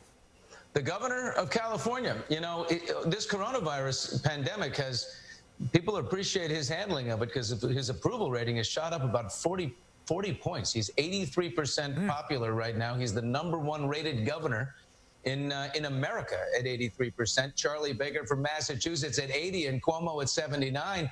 I got a chance to talk to him. We talked about that. You guys brought it up last week, the promo that Larry David did for him. He called that favor in, and others. We talked about that and some other things. You've leveraged some Hollywood support. You've had The Rock do some things. Kim Kardashian did. Julia Louis-Dreyfus. It's just wonderful, the spirit. These guys are soliciting us, not just the other way around. And almost across the spectrum, everybody that's been asked to participate in a PSA or some other way to communicate or help amplify an initiative, all of them have stepped up, and makes me feel good about our celebrities in the state of California. So makes them feel pretty good, right? Pretty good. We talked about a lot of things. We're going to do 2 big parts on it. It's a big, long interview tonight, but we had a lot of great laughs, and then we talked.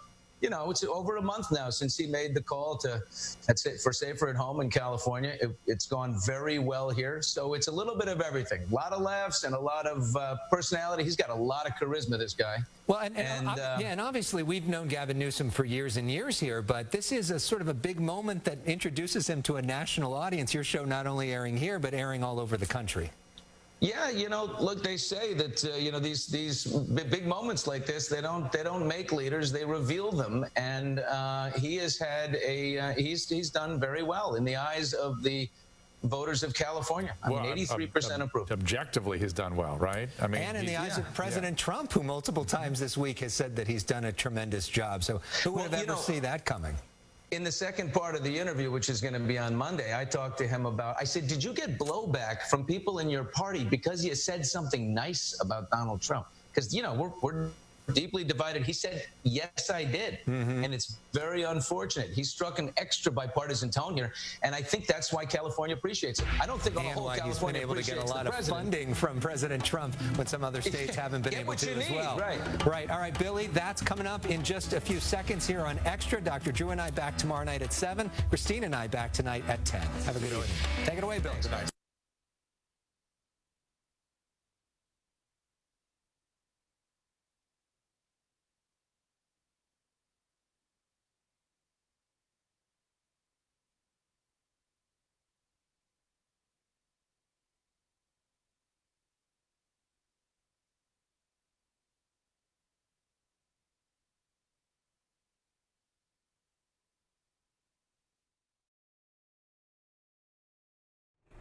All right, well, there you have it, the coronavirus crisis special report, thanks to our sister station, Fox 11, also known as KTTV. They are out in the Los Angeles area. We're going to continue moving things along here. Just want to say thanks so much for being here with us tonight. We have a lot more news here to bring to you. As I mentioned many times before, many of our sister stations across our country have been sending us many interviews, and so what I really like to do is show you some of those interviews in case you don't always check coronavirusnow.com, but that's where they play 24/7 is on that website, just so that in case you have some restless sleep, you're up in the middle of the night, want to chicken in some great stories, that's where we usually do play those. So coming up first, I want to talk or go over to KTVU. They're in our Fox 2 San Francisco station. They talked with the Redfin economist. Let's listen into that right here live on News Now. Hello, everyone. Heather Holmes here with KTV Fox 2 News in the San Francisco Bay Area. And joining me this afternoon is Taylor Marr. He is with Redfin. And we're going to talk about what's going on with the housing market. Taylor, thank you so much for being here. Happy to be here. Thank you, Heather. So what are we seeing with the housing market given what's going on with the coronavirus? Yeah, so right away across the country, we've seen a dramatic change since early March as the coronavirus really has taken off and shelter-in-place orders started to increase in nearly every state. we right away saw activity fall off a cliff where sellers stopped listing their homes for sale, buyers stepped back, stopped requesting for new mortgages. And we've started to see a lot of that show up in our housing data in terms of sales already. But one thing that's been surprising is that prices have been relatively stable. Okay, so when you talk about, let's start with sellers. What are they doing? How are they reacting to what's going on? Yeah, so right away, we saw most sellers that were on the market at the time face a choice of, do they keep their home on the market in spite of not being able to have an open house and only being able to do virtual tours, which our Redfin agents are doing for people, or do they wait and see? And we saw the number of people taking their home off the market more than double from a year ago. And about 1 in 10 homes did pull off the market entirely. So that pulled back supply quite a bit. And that was an abrupt reaction. We've stopped to see that being the case. So we think most of the sellers who wanted to pull off the market did so. And now sellers are remaining on the market. They're not dropping their price. So we haven't seen an increase in price drops at all. But it is taking a little bit longer to sell. Are you surprised at all that they have not decided to actually lower the price of their homes? A little bit. I think some people are, when they see the headline numbers of unemployment increases and what's happening with people losing income, with the financial markets tanking, especially during March, I think it is a little bit surprising that people are still buying homes at that price. But I think what's important to remember is that supply has pulled back just as much as demand. And for the right priced home, a starter home at the middle of the market, they're still seeing competition and homes selling over asking even. Are we still seeing those bidding wars that we were seeing, a few months before the pandemic? Yeah, we do think that overall competition has eased a little bit from before the pandemic. The housing market going into this in February was as strong as ever. It really took a turn throughout March. It'll be a while before we can see it too much in the sales data as homes are selling above asking. But overall, it does seem to be really that the right priced home in the middle of the market is seeing competition, whereas overall, it's not necessarily more or less competitive. Okay, we talked a little bit about what sellers are doing. How are buyers reacting to this? Yeah, so buyers are having many challenges. The first is, as I mentioned, supply. So many homes have gone off the market, and also sellers have opted to not list. New listings are down 50%. So that just means fewer choices for buyers. Overall inventory has decreased even further than we were already at a 20-year low of the number of homes for sale for buyers. So that's the biggest challenge, is even for buyers who have good credit, who want to get a home, it's hard to find one in the right neighborhood, especially. But beyond that, if they can find a home, another second challenge that's really difficult for buyers right now, the ones that have kept their jobs, credit is really tight. So lenders, banks have decided to increase credit scores for who can get a mortgage. Jumbo loans for loans that are at the higher end of the market are much harder to get now as well. And so there's a lot of challenges that buyers face if they're not sort of in the middle of the market as well. But as I mentioned, the middle of the market is where the competition is still prevalent. Okay, let's talk now about how the whole buying experience has changed. There aren't these private tours of homes anymore. Yeah. What's being done now to give potential buyers a glimpse of their dream homes? Yeah, so the whole industry has had to move at record speed to change how we do business, how we buy and sell homes, and how consumers interact with agents, how they interact with home sellers. So now people are going on virtual tours. It might be even a live open house on Facebook. About 1 in 7 homes now are receiving offers sight unseen, even from these buyers that have just toured a home virtually. So the whole industry is getting very creative with how to even close deals, meet in parking lots and passing contracts through a window to avoid contact with one another just to sign a mortgage. And so there's a lot of interesting things that are happening on just the barriers with physical touch. And in some markets where it's even more difficult to even tour a home virtually, even if the home is vacant, we're seeing a lot more disruption to activity in those markets as well. But you're saying that even after, not really having the ability to see a home in person, just that virtual tour is enough to convince a buyer to make an offer? Yeah. So Of course, it's possible that they are very familiar with the neighborhood or even the block or the home from beforehand, but certainly a lot of people are seeing a new home hit the market.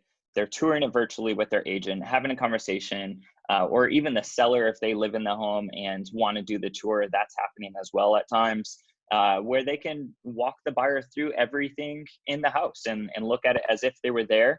And some of those buyers are comfortable enough to make an offer sight unseen that way as well. Are they doing more than one tour? Yeah, so a lot of buyers are touring multiple homes this way, and it's happening all across the country. One thing that's convenient about this is that you can tour a home across town without having to drive anywhere. So it can be a very fast and efficient way to tour a home as well, which makes us think that this will probably be a feature that people will want even after this is all over, especially for buyers who are looking to relocate to a new market. As job growth starts to pick up, that's going to be a very common thing. But do they want more than just one tour of the same property? Meaning, I take a look at it, I like it, I've had some time to think about it. Do I need to take a look one more time, two more times before I make that offer? What are you seeing in regards to that? Yeah, so some buyers do want to do that. Of course, there's just a greater level of uncertainty when you're just looking at a home through a little iPhone screen or an iPad app, and so there is that feature where you want to double check, make sure, did we really see everything that we want to before making an offer? Another thing that's been really common during this whole process as well is when people are making those offers, they're attaching addendums to their offer that say, during the coronavirus specifically, this at least covers their back for things with financing contingencies or other measures that at least can give the buyers a little bit more comfort as well. Now, here in the Bay Area, the housing market has just been red hot. Is it still? I'm guessing it too has been affected, even though some other things that have been happening in the economy prior to the coronavirus, the Bay Area seemed to be sheltered a bit from that. Are we, though, impacted too by what's happening with the coronavirus? Certainly. So sellers in the Bay Area have reacted the same way as they have across the rest of the country. So I mentioned the number of homes hitting the market is now about half of what it was a year ago. The same is true in the Bay Area. It actually fell a little bit further, about 60% of what it was a year ago. So a little bit bigger drop, but it's actually starting to recover a little bit more as well. And we haven't seen demand in the Bay Area fall back as much either. And I think that might be that some markets are a bit more resilient to the shelter-in-place orders. When you could work from home from your laptop, a lot of these tech hubs have a sizable share of their workforce doing that, and that gives them a little bit more wiggle room for what's happening, where if your job has not been lost and your work isn't disrupted, you might still be in the market for a home. Talk a little bit more about the resiliency that you're seeing outside of the Bay Area, because those numbers that you gave show that, yes, there are still folks putting homes on the market and there are still people that want to buy them. Yeah, some people have to move if they're going through a significant life event. If they were planning this sell for months, and it's difficult for some people to just decide to delay a few months to sell a home or to buy a home. They might have a new job or going through a divorce, whatever it might be. So a lot of people still do need to buy and sell homes. And in certain states that have made real estate services non-essential and have made the buying and selling process more difficult, they've seen a much greater drop off in activity. So sellers are not able to list as easily. And so we've pretty much seen those markets grind to a halt entirely. Wow. Okay. Well, as we look ahead, what is sort of Redfin predicting in the months ahead? Yeah, we're watching every indicator very closely on a day-to-day to see what's changing in the market, how many people are reaching out to our own Redfin agents about buying a home. And this is some of the earliest indicators that we have as to what's happening. And what we see happening is that over the last 2 weeks, demand is starting to come back. We were down at a low of about 20% from pre-coronavirus levels. Down about 35%. And now that's come back to now only down about 20%. We're seeing home buyers ask to meet with an agent virtually. And so we think that going forward, this is an early sign that we're headed in the right direction of recovery. Okay. All right. Taylor, really appreciate you taking the time and giving us perspective on the housing market amidst the pandemic. Appreciate it. Thanks so much. Thank you, Heather. And don't forget, coronavirusnow.com is where you can go if you do want more information on all the latest stories. And we also have our 24-hour stream on there. All right, we're going to continue things along. Going to be going out to our Seattle sister station, KCPQ. They talked with a woman who keeps trying to apply for unemployment benefits, but it's pretty much been impossible because of the backlog. Here's her story on News Now.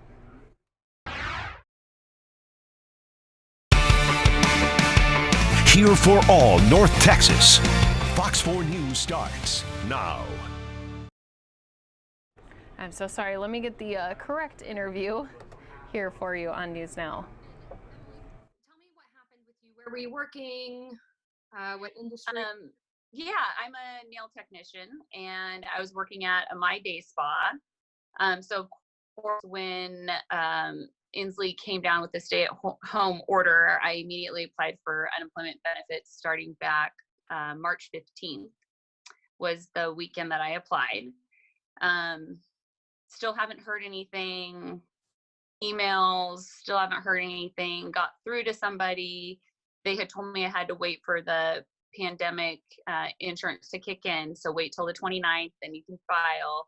Okay, well, they're not ready yet, not going to be ready till the 18th. So, of course, the 18th at 8 o'clock, I get on there, try to file, everything crashes. Yesterday morning, I was able to get on and file the pandemic claim. However, it kicked all the rest of my claims. So this morning, and of course, last night, I tried to get back on again and go through the whole thing again. This morning, again, tried to get on, kicked the website completely down. I sent you a copy of my call log there. My husband was also trying to call to help me at the same time. So his call log matches mine. So over 400 phone calls this morning trying to get through. I put it down for a while, went for a run outside, came back, tried again, over 200 calls again this afternoon without getting through. It's very infuriating and frustrating, to say the least. I know I'm not the only one.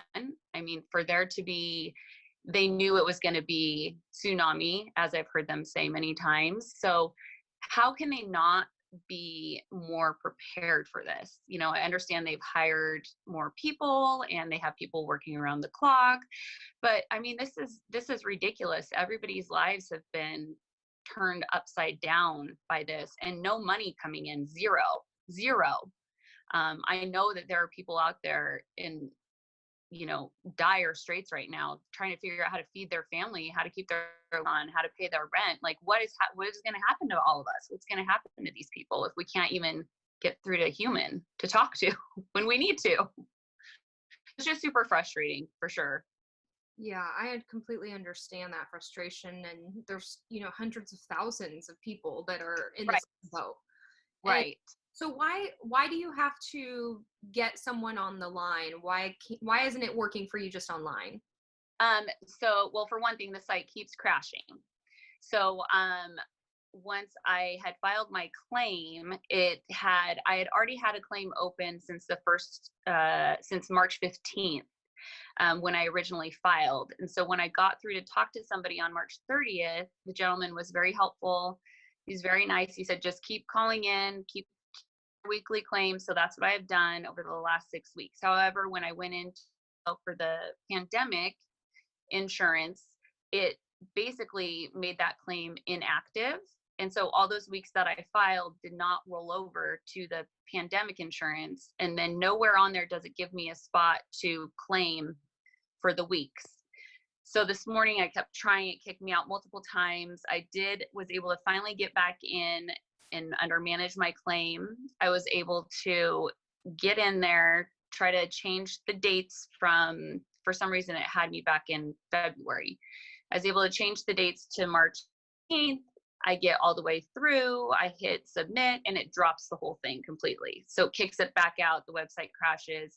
So that's happened to me at least 3 times today, actually able to get through.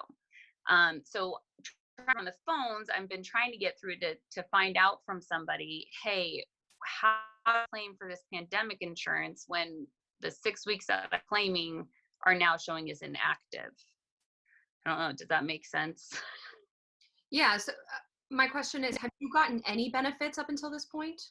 Zero, zero, zero, zero, nothing, zero, completely zero, because I did not have the 680 hours. I was in school full time from January to July, graduated, and then was hired on at the company I work for now in August. So not initially qualify for the beginning stages. So they told me to keep filing, it'll be retro paid, no problem.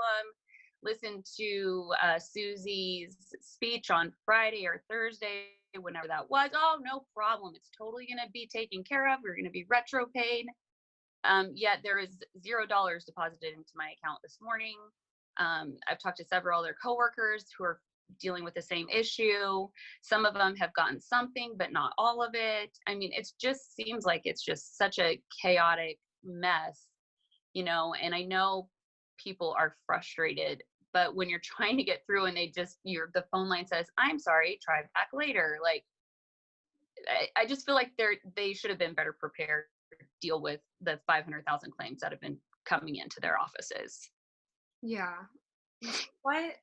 What would be like the best process for you at this point? Because I'm going to talk to the Employment Security Department. I'm going to talk to Susie later today, and I know what she's going to tell me, because they've increased staffing, but at the end of the day, she'll tell me, look, we're seeing 1,000% higher volumes. We don't have 1,000% more people to be able to do this. And in addition, I know that, and she kind of tried to temper expectations, basically making it sound like, look, this is going to be a really bad website. This is going to be very bare bones. Right. Website. Oh, yes. We're trying to get it out the door. So what would you tell her about this process and what's happened and what you think should be better?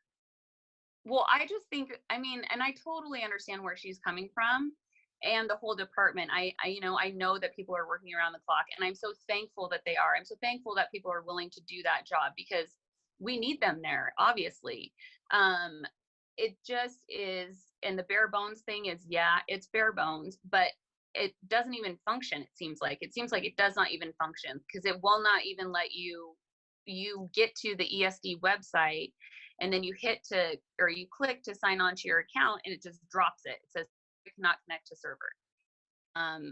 Every now and again you put in your name and your password. So I don't know if that is, I'm not a computer savvy person. I don't know if that means they need to have like more bandwidth or any of that. I understand there's only, there's 1,000 of them, there's 5,000 of us, but you've had 3 weeks to prepare for this as well. I just know that I'm frustrated and I need to get paid. She had mentioned too that instead there's a lot of people who are self-employed workers, and they were, as I was reading the website, they're going to have to wait like 3 more weeks. But she had said, we're going to push it through to the minimum. You'll get that plus the 600. I'm just curious how many people have actually gotten paid. How much longer are we going to have to wait? I also emails, 2 different emails back in March, towards the end of March, no response whatsoever, when the website said it'll be 4 to 5 days before somebody can get to you. What are we supposed to do in the meantime? And how long is it going to be until we actually start seeing some funds deposited or able to get through the phone line? Yeah, she's in a tough spot. It's a tough situation because, they're doing as much as they can do, but do we need to hire 1,000 more people? I don't know. Yeah. I don't know. But it is frustrating being on this end. And people that have to pay rent, people that have kids to feed, have electricity bills to pay, it's just nightmarish. And it seems like this is just way more chaotic than maybe it needs to be. But again, I'm not in her shoes and I'm not working at the department, so I don't know exactly what's going on behind the scenes. I just know I'm frustrated, along with a lot of other people.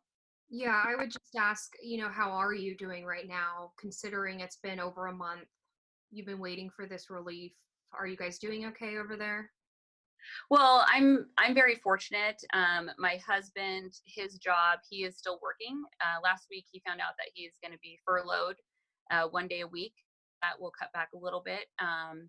thankfully, very thankfully, we live in a place where our rent is sustainable for us. So we are able to still pay our rent and make our bare bones bills.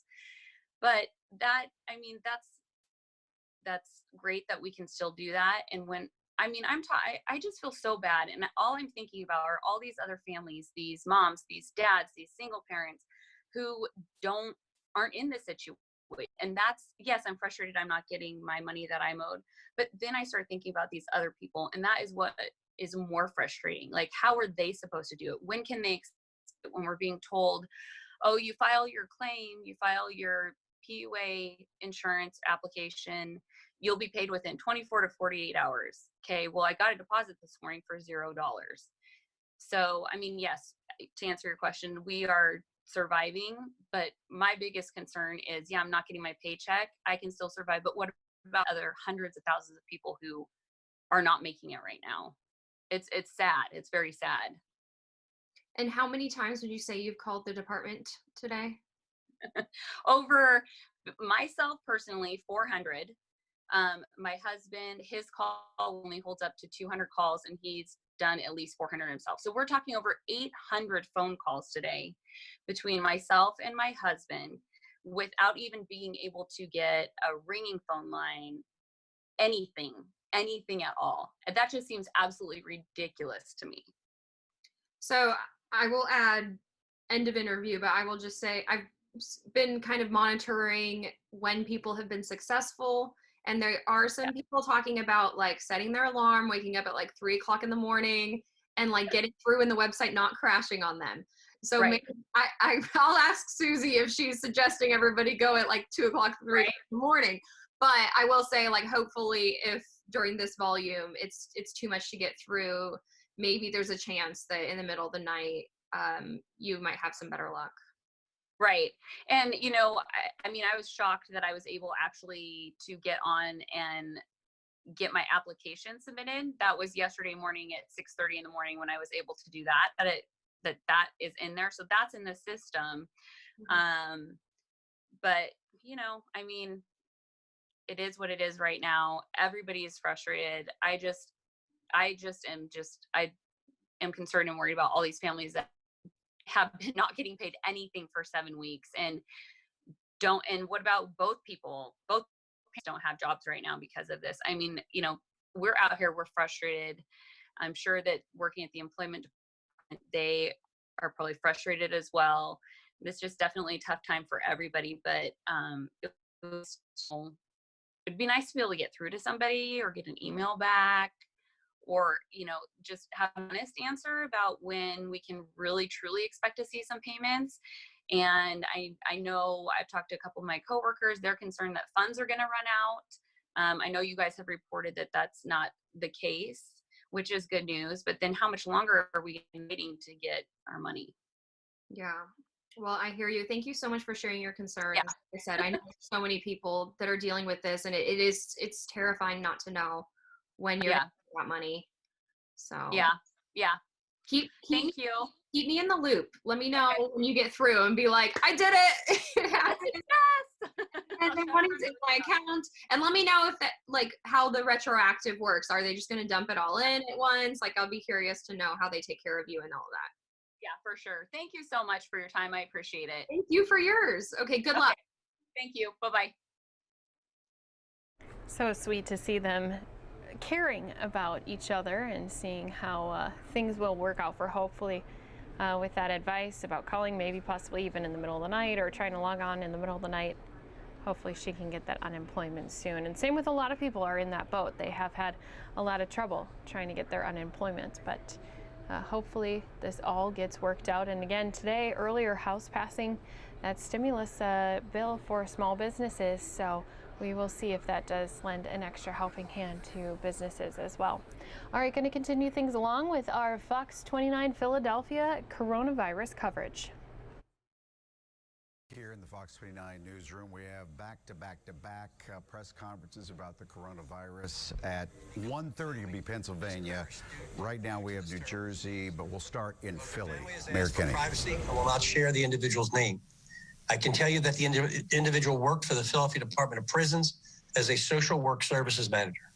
This is a heartbreaking reminder that the virus does not discriminate and that it is affecting people throughout our entire community. We are unsure where and how the employee contracted the virus, but we will continue to do all we can to protect the other city employees who are continuing to show up for work each day and put their own health and safety at risk. Our condolences go out to this person's family and friends and to the entire staff at our prison system at this very difficult time. I want to note today is the 1 month anniversary of when the city's stay-at-home order first took effect. The death of another city worker and almost 400 other Philadelphians who will be lost is a stark reminder that 1 month in, the threat of this virus is still very much with us here in Philadelphia and throughout the southeastern Pennsylvania. We are also certain that the order to close non-essential businesses and to stay at home have helped slow the spread of COVID-19.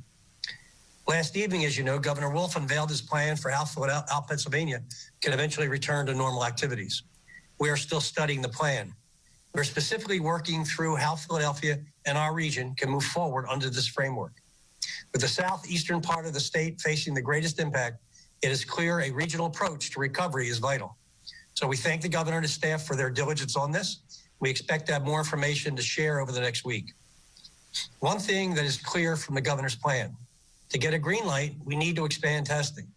To that end, I'm pleased to announce some new testing sites in more neighborhoods across Philadelphia. The Health Department, along with the Health Federation of Philadelphia, is working with federally qualified health centers in Philadelphia to expand testing capabilities in underserved communities. Under this plan, the Health Department will provide testing supplies and personal protective equipment, PPE, as able to those federally qualified health centers that agree to several provisions. These include making testing available at least 3 days a week, making available to the public the phone number and/or website link with relevant information for persons to understand how to schedule a test, and providing the city with regular data on the number of persons tested. Dr. Farley will have more details, and the press release that we will issue shortly will have locations of the sites that we are able to announce today. In addition to those sites, we are working in the planning. We are in the planning stages of testing sites in Kensington and Hunting Park. We are planning for implementation either next week or in early May, and we'll have more specifics on those sites when we're closer to opening. I thank all those who have been involved in making this huge expansion of testing a reality. I also want to provide an update on SEPTA. We thank the leadership of the Transport Workers Union Local 234 for hearing our concerns and delaying their job action. Healthcare workers and other essential staff are relying on SEPTA more than ever, and it's critical that we work together to ensure public transportation is accessible to those who need it. We also want to make sure that the conditions are safe for SEPTA operators and maintenance workers. We continue to be in close communication with SEPTA and the union leadership.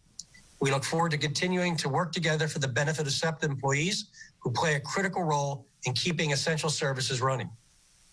While we're on the subject of essential transportation, today marks the 5th anniversary of Indigo Bike Share here in Philadelphia. Over the past 5 years, there have been over 3.5 million rides taken on these bikes. And I count myself among those riders, and I use it for exercise, and it's really terrific. Throughout the COVID-19 crisis, Indigo has continued to operate as an essential transit option for Philadelphia, serving frontline staff and others as they access critical resources. Bike share stations are located near health centers, grocery stores, pharmacies, and community food pickup sites. We know that a bike ride can be a good way to quickly get to your destination while practicing social distancing. In support of the fight against COVID-19, Indigo is offering 30-day passes at a discounted price of $5 for the first month or $2.50 if you have a Pennsylvania Access card. This is open to anyone, and all monthly pass options provide riders with unlimited 1-hour rides. You can find out more about this on the Indigo website at rideindigo.com or follow #RideIndigo on social media. Indigo's local operations team has updated its procedures to help ensure the health of riders and staff. This includes regularly disinfecting high-touch areas of bikes and stations when they are serviced.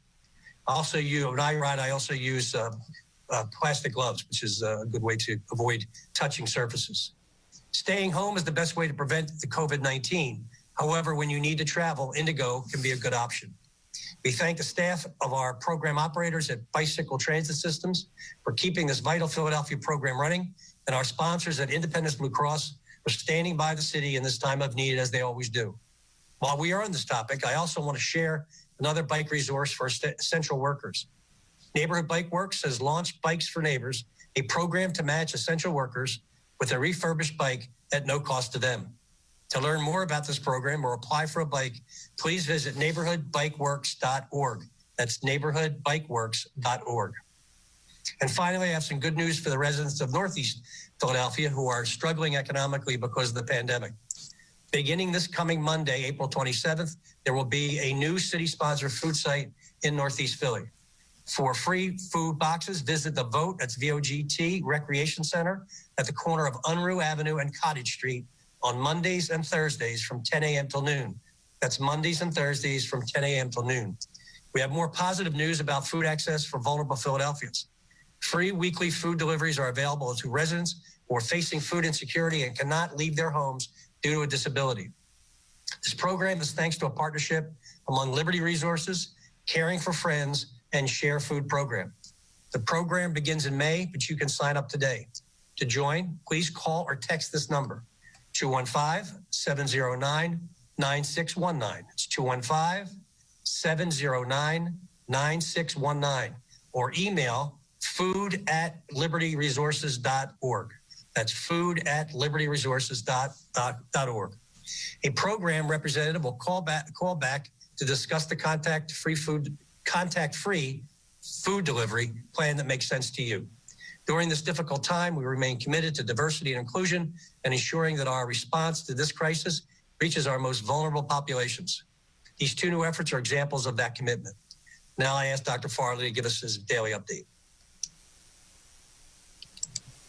Thanks very much for joining. The situation with the epidemic is very similar today as it's been in the last few days, with a little bit of positive hope here. Between yesterday and today, we've had 583 new cases identified in Philadelphia residents, bringing us to a total of 11,226.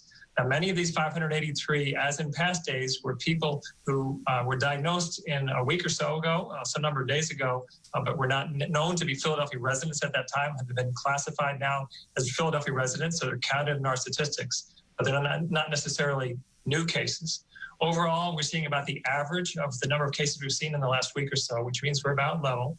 If you want to see the overall trends, check the graph on our website, because there is a lot of fluctuation day to day. We're continuing to see clusters in a variety of congregate settings, including nursing homes and other behavioral health facilities, as well as the city's jail. Here are the numbers in the latest on the city's jail. We currently have 59 inmates with active infection, including 10 new that tested positive since yesterday, and 4 others who recovered and been removed from isolation. I do have to report, sadly, we have 20 new deaths from the coronavirus infection since yesterday, bringing us to a total of 443 total deaths. That 20 is about average for the number we've been seeing per day for the last week or so. Again, for a better sense of trends, check the graph on our website. Of those people who have died, 237 or 53% were nursing home residents. So this epidemic continues to hit nursing home residents particularly hard. And our hospitals are seeing about the same number of patients today that they were yesterday. There are 953 inpatients with coronavirus infection in Philadelphia hospitals, and 1,806 in hospitals in the Southeast Pennsylvania region. Now the fact that it's about the same as yesterday is a good sign, because we've seen steady increases over the past few weeks. Overall, 31% of our general beds and 26% of our intensive care unit beds are available. That's also unchanged. Hospitals, again, there's some hospitals that have plenty of vacancies, others where they're at or near capacity, and they're working with each other as necessary to transfer patients. And we have a small number of patients at the Leah Core Center. Let me talk a little bit about testing. We still are limited by the number of swabs we have to collect test samples, and by laboratory capacity to run those tests, and by slow turnarounds. Maybe some signs of progress in the future in those, but still our recommendations for testing have these criteria, which is healthcare workers with symptoms or people over the age of 50 with symptoms. And testing is available, has been available on a limited basis. And if you go to our website, phil.gov/COVID, you can see all the sites that have been available where you can call or go through their web link to find out exactly how to get testing at that site. However, we know that there's a lot of interest in making testing more available, particularly in neighborhoods and particularly for disadvantaged populations. So I've been working with the federally qualified health centers, community health centers in the city, to make testing available. Now, the federally qualified health centers in general have been providing testing to their own patients. So what's different here is that they are agreed, if we supply them with the sort of things that they need, they'll also make it available to people who have not been their patients in the past. So we're posting information today on 10 sites with phone numbers to call for where you can go to be tested and the schedules when they're available. These sites are in many different Philadelphia neighborhoods. Some of them are operating today. Some of them will start operating next week. It's still, though, as far as who should be tested, it's the same criteria: healthcare workers or people over the age of 50 who have symptoms. Now, we are trying very much to increase the availability of testing through expansion of sites. We hope that we can be announcing more sites next week. Whenever we announce more sites, we'll again post them on the website. And if we can have more testing materials available to us, more laboratory capacity available to us, at some point we'll expand the criteria for testing. But we're not there yet, so we're not recommending testing for people who don't have symptoms. We're not recommending testing for young, healthy people who are otherwise healthy, who may have this infection right now. Now, expanded testing is a key part of the governor's plan, which the mayor said is something we are supportive of. We are still reviewing that plan and seeing its applicability to Philadelphia. We do think that there's more detail that needs to be put in as far as what exactly is allowed in a yellow zone and what's allowed in a green zone. But we are very much in agreement that we need to have expanded testing and contact tracing in order to be able to advance ultimately to green. Those are what you need in order to identify those smaller number of cases and make sure that they don't spread the infection to others. That expanded testing and contact tracing is going to take resources, which we're looking for now. Philadelphia, I should point out, is not close to advancing to yellow yet. Our case count is far above the criteria that they put in the plan for advancing to yellow. Overall, though, I'd say the fact that we have a level case count means that it's a sign that we're making progress. We're no longer seeing the sharp increases in cases that we were seeing in the past. Still, though, there's many cases, and there's not a clear sign yet that we're decreasing in our daily case count. So our best tool today is our social distancing. When we don't know who's positive and who isn't, you have to assume that everyone you come in contact with has the infection. So that means stay home. If you have to go out, keep your distance from people and wear a mask. All the information that I talked about earlier is on our website, www.phila.gov/COVID, or it could be COVID-19 or COVID-19. All of them get you to the same website. And if you have medical questions, 1-800-722-7112. Thanks. Thank you, Dr. Farley. And now Armando will present the Spanish language translation of the mayor's and Dr. Farley's remarks. All right, there's your Philly update. Let's jump over to New Jersey now. Governor Murphy is speaking. I have not yet spoken with, but tried. He retired recently from the West Caldwell Police Department. And by the way, the apple doesn't fall too far from the tree. I mentioned that Rick Sr. grew up in Midland Park, and I believe it's accurate to say that his dad was the police chief in Midland Park. So you talk about a law enforcement families. But God bless Maureen, Rick, David, and their families, including Rick's grandchildren, Julia, Jason, Ava, and Jake, along with his brother Robert and sister Joy and their families. May Rick's memory bring them comfort at this difficult time, and may they also bring them happiness in the times to come. God bless them all, and God bless you, Rick. 4, in fact, more lives among a total of 5,368, which are all worth remembering, and believe me, all of us would like to speak to each and every one of those, and maybe at some point down the road, when the dust settles on this awful thing, we'll be able to do that.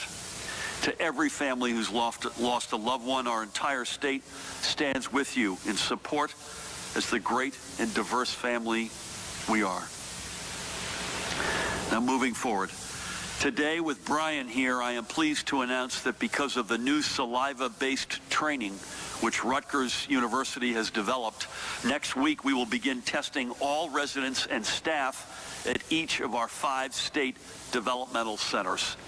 This is a total of more than 5,500 tests, more than 1,200 residents, and in excess of 4,300 members of staff.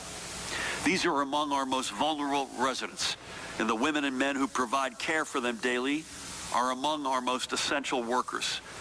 They are dedicated employees who are showing up 24/7 to help care for the adults with intellectual and developmental disabilities who call, by the way, our centers their home.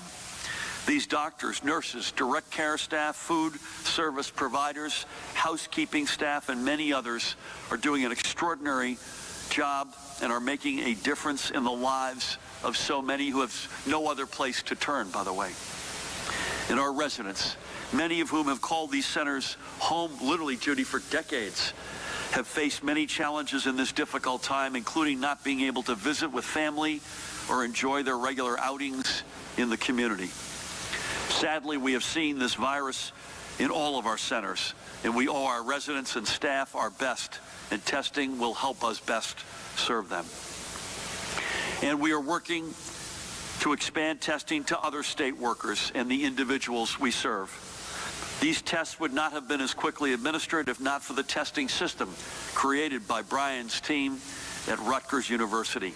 And it should be noted, this testing system is already going into wide use by our state's largest healthcare systems, at the PBA-sponsored first responder test sites, and soon at many other places statewide.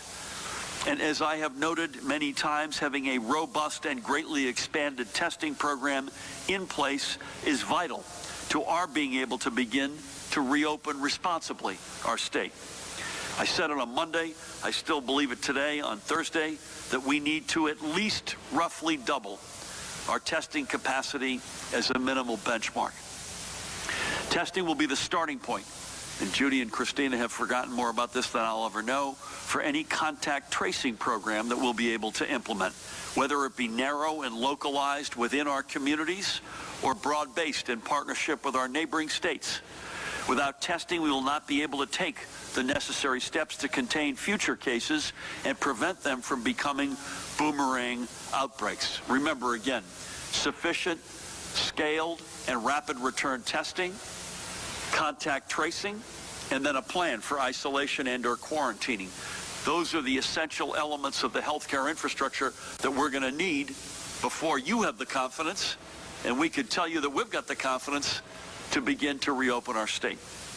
And we're working as fast as we can, by the way, on all the above. So having an FDA-approved test that can provide us rapid results is critical. And through their saliva-based test system, Rutgers University is in position to help us get there. Moreover, this is a tremendous point of Jersey pride for us all. Our state, after all, is the historic home of innovations, especially in the life sciences.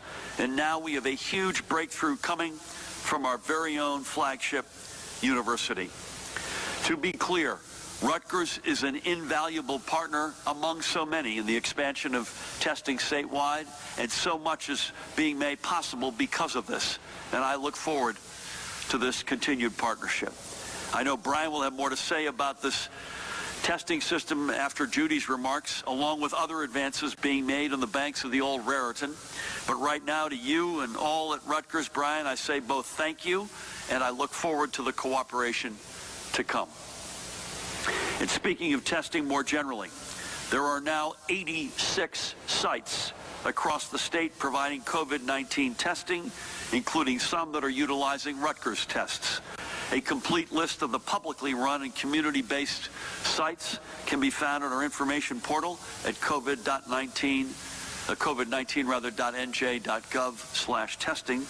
And should you believe you need to be tested, your primary care practitioner can direct you to one of the privately run testing sites nearest to you. Switching gears, this morning the Department of Labor reported that an additional 140,000 New Jerseyans filed for unemployment last week, and that $1 billion in unemployment benefits have now been distributed since this emergency began a little more than a month ago. Since March 15th, more than 858,000 New Jerseyans have filed for unemployment benefits. Just to put that in context, folks, 1 year ago, that total number collecting unemployment was less than 10% of that, 84,000. 84,000 a year ago, 858,000 today. The department continues to do everything it can to streamline processes and ensure that all claims are handled quickly. For those of you trying to connect on the phone, we thank you for your continued patience. The department is still dealing with volumes that are, minimally stated, unprecedented. We urge you to go to our online hub again at covid19.nj.gov and search unemployment for answers and additional links to many of your questions regarding things like eligibility, benefits for self-employed workers, how to claim your weekly benefits, and much more. Regardless of when your claim is accepted, I've said this before and I want to repeat it again today, no one will be denied 1 penny of the benefit they deserve. And by the way, if you have lost your job and you can still work, please visit the jobs portal available through covid19.nj.gov, the information hub, which is currently listing more than 66,000 jobs from more than 740 essential employers across the state and across an array of industries. And a reminder that anyone who has left their job voluntarily or who refuses to work at their currently available job is not available, and not eligible, rather, for unemployment. Now, as we do every day, I'd like to acknowledge some of the really good things going on around our state, whether it be from our corporate citizens or just everyday New Jerseyans. The outpouring of community spirit and support has been critical to sustaining us through this emergency. One of our state's iconic businesses, AT&T and the AT&T Foundation, have partnered with the New Jersey Restaurant and Hospitality Association to provide meals from local restaurants to the healthcare professionals and support staff at our field medical stations in Secaucus and Edison. And AT&T has also stepped forward with critical financial support for the United Way of Essex and West Hudson so they can provide for those in our communities who need a helping hand. So to AT&T and the AT&T Foundation, New Jersey thanks you. I want to also give a shout out to New Jersey-based Premium Nature, and in particular to Shulam Iskowitz and Aaron Stefanski, who came through with a donation of 500 gallons of hand sanitizer to the New Jersey Office of Emergency Management, Pat. This product will soon find its way out of our warehouse into the front lines of our fight against COVID-19. Our dear friend and colleague, second from the left, State Police Chaplain Rabbi Abe Friedman, God bless you, Abe, was there at Division Headquarters in Trenton, and he was joined by your new Chief Chaplain, Reverend John Taylor of Trenton, right here, and State Police personnel to accept this donation and to give Premium Nature our thanks.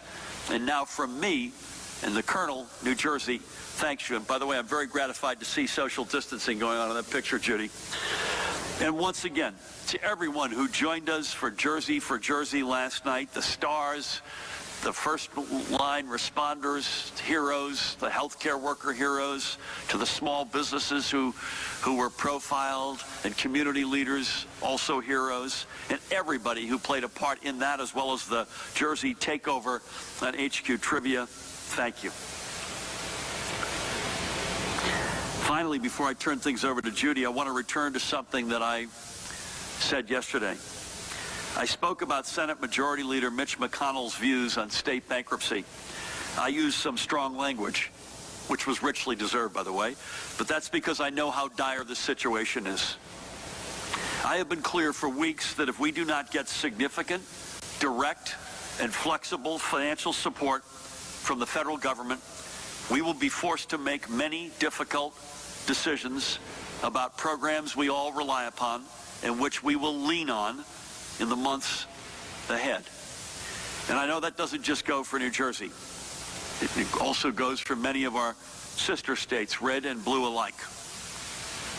Unfortunately, if it wasn't bad enough yesterday when Senator McConnell was talking about bankruptcies, and by the way, Senator, if you are watching, remember you are from the party of Abraham Lincoln. of Theodore Roosevelt and Ronald Reagan, 3 American presidents who, when faced with challenges, found ways to meet those challenges, to be greater than the challenges, to rise up. This isn't about partisanship. This is about America and doing what's right and our values, not just here in New Jersey, but across our country, and looking to history to find role models. What better role model than Abraham Lincoln? What better, who freed the slaves, who kept our country together in Civil War, or Theodore Roosevelt? The environmentalists around this country to this day look to him for leadership. Or George H.W. Bush, the guy who presided this country when the Berlin Wall fell. Those were leaders who met the moment, who got big. They did not get small. They got big in that moment. And that is the challenge, Senator, to you and to all leaders in this country, to find your bigness, to find this moment in time as a chance to stand up and to meet history head on and to do the right thing.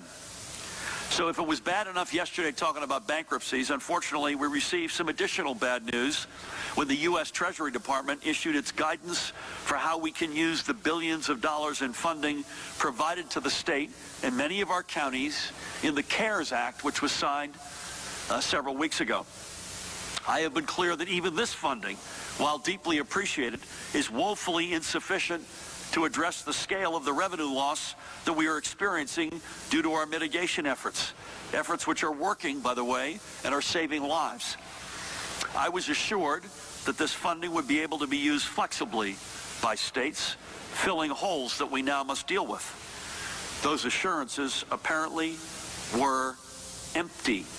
Treasury's guidance renders much of this funding literally unusable, and without additional flexibility will mean that we will likely not only not be able to use it, but we'll have to return a good chunk of it to the federal government. Let me explain, in case you're wondering, what this means.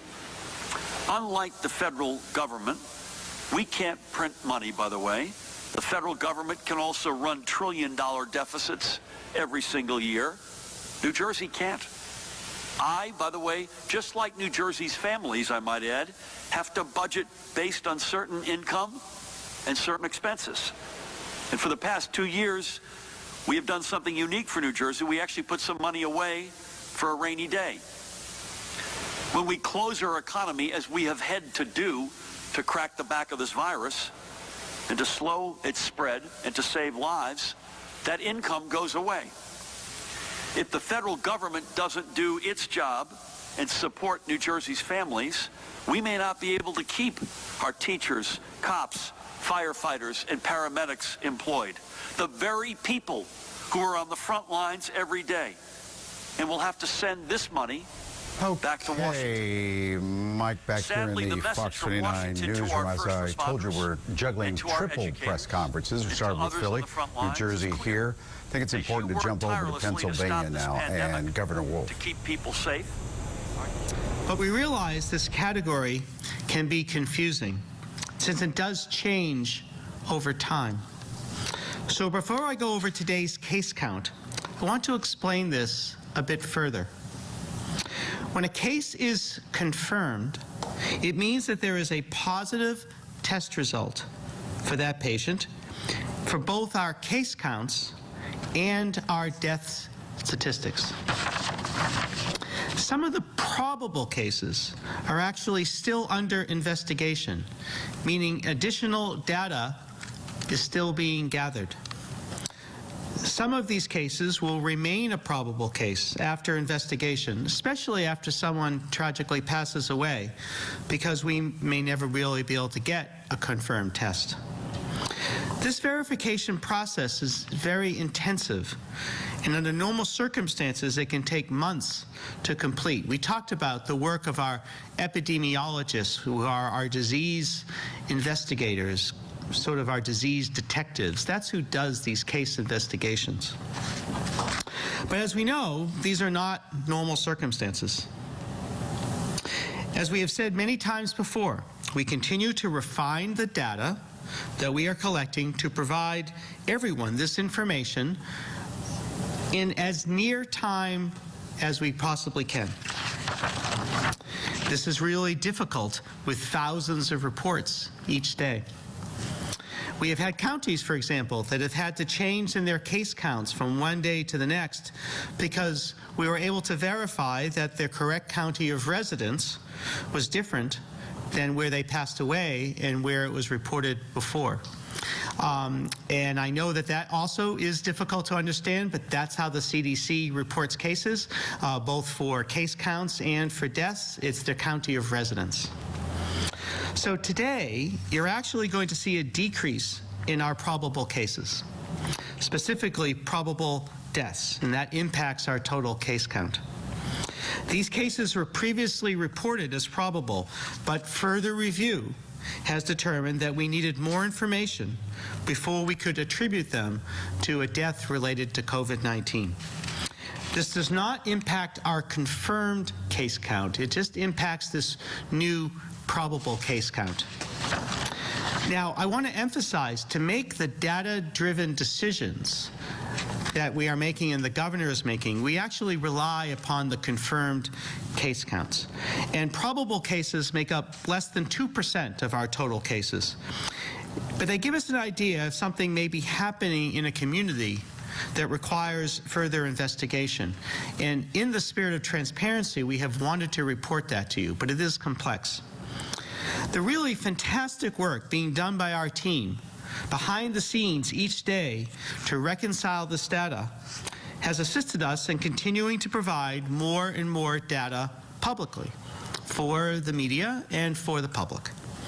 But at times, there are things we need to review and potentially revisit the way the data is being analyzed, and this is one of those times. So as of 12 a.m. today, there are 37,053 total cases of COVID-19 in Pennsylvania. This includes 36,665 confirmed cases. There are no questions about that number. And 388 probable cases. As of 12 a.m. today, there are 1,421 total COVID-19 deaths. So this is an actual decrease of 201 than was reported yesterday. And that reflects that the probable deaths have been removed from the count because of further investigation. As we work to move regions of the state, as the governor was describing last night, from red to yellow and eventually to green, we are actually looking at the confirmed counts, that confirmed data to make those decisions. To further explain, we will be looking at regions where a population-based rate, which measures the cumulative number of new confirmed cases per county over the last 14 days, using the 50,000 cases per 100,000 residents metric. So that's what the governor spoke about last night. I'm going to repeat that because it's a lot. We will be looking at regions where a population-based rate, which measures the cumulative number of new confirmed cases per county over the last 14 days, using the 50 cases per 1,000 residents metric. But this is just one metric, which will be combined with others, such as the availability of testing, the available hospital beds, the case management and contact tracing that we have discussed before, and the modeling by Carnegie Mellon University. We're putting all those together to make a final determination about reopening a region. So that was a lot about statistics and epidemiology. So we hope we got this right for you. So finally, here are my daily reminders. Please wash your hands with soap and water for at least 20 seconds. That hasn't changed. The time it still takes to sing happy birthday twice. And use hand sanitizer if soap and water are not available.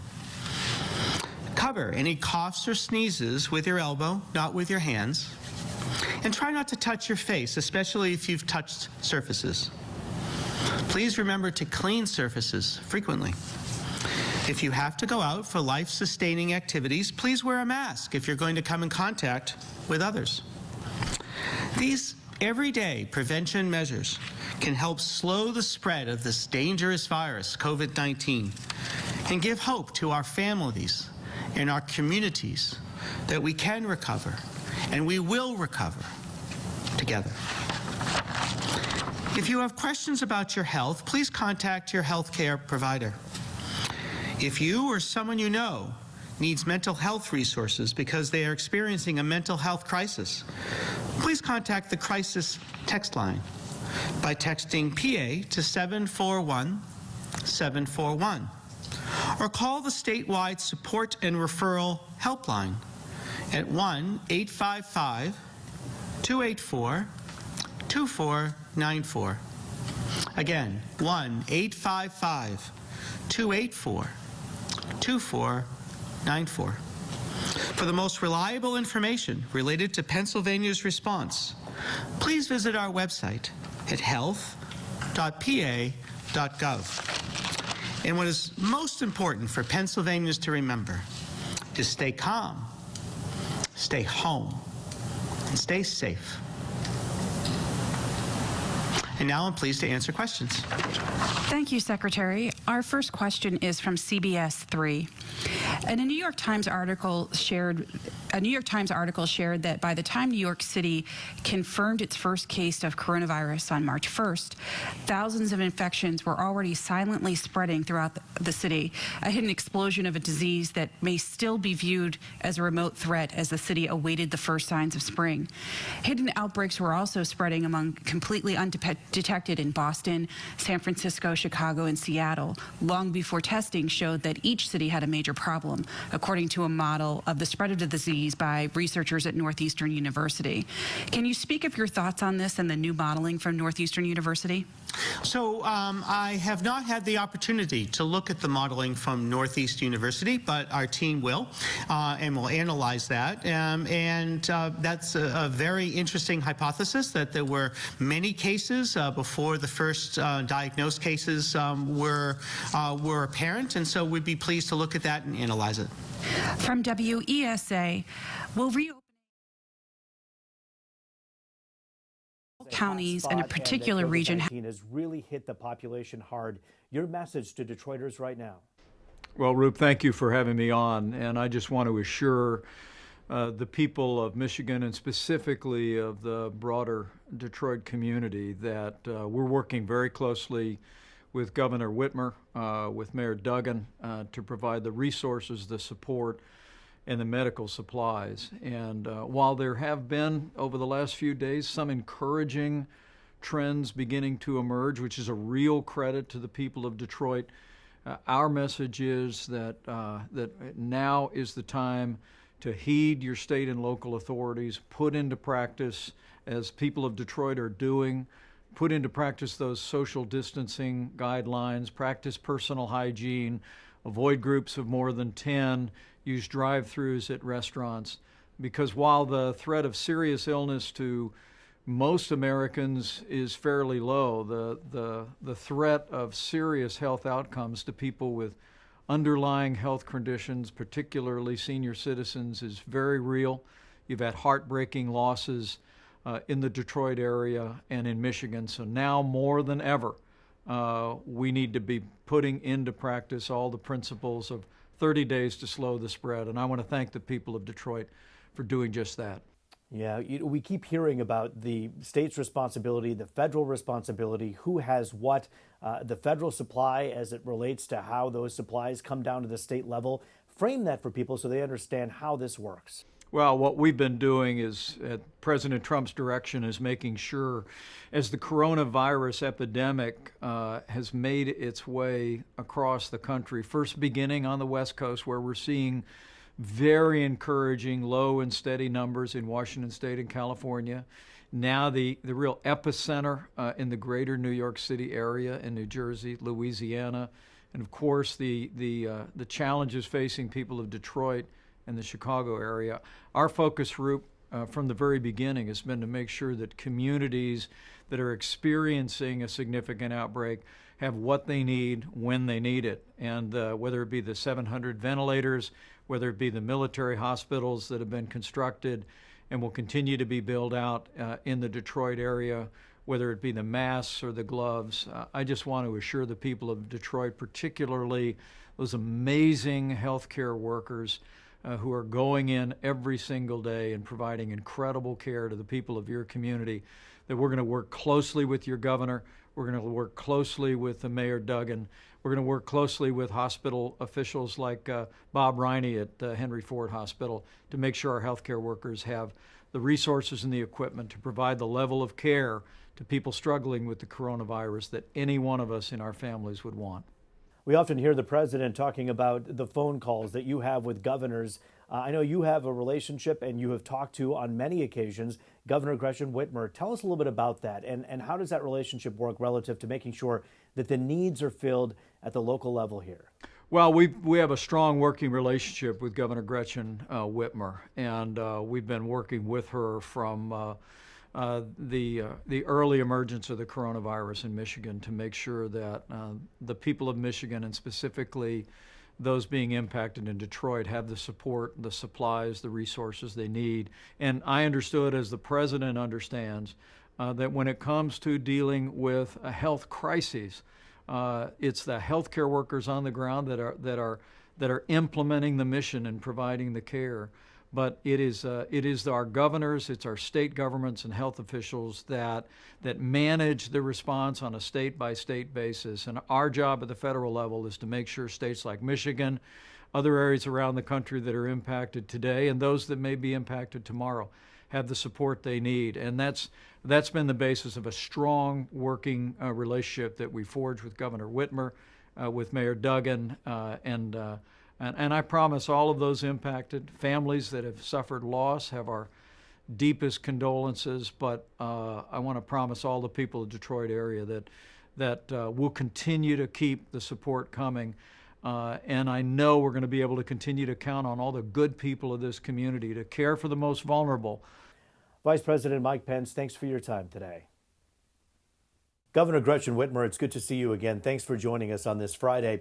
Let's begin with this. Yesterday, of course, was the big town hall meeting. You addressed a lot of concerns, a lot of questions. Was there something that you weren't able to talk about that you'd like to mention now? Well, I thought it was a good conversation, and I know that there are a million questions that you all received to try to ask, and in a 1 hour time frame, it's very difficult that you focused on the things that were most frequently asked. But I do know that there are remaining concerns about what happens in the workplace, what happens with essential and non-essential businesses.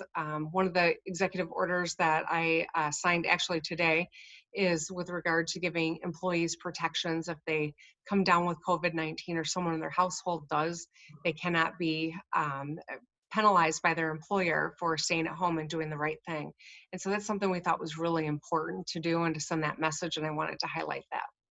All right, let me ask you about ventilators. Now, how many ventilators do you currently have in the state of Michigan, and how many do you need from the feds?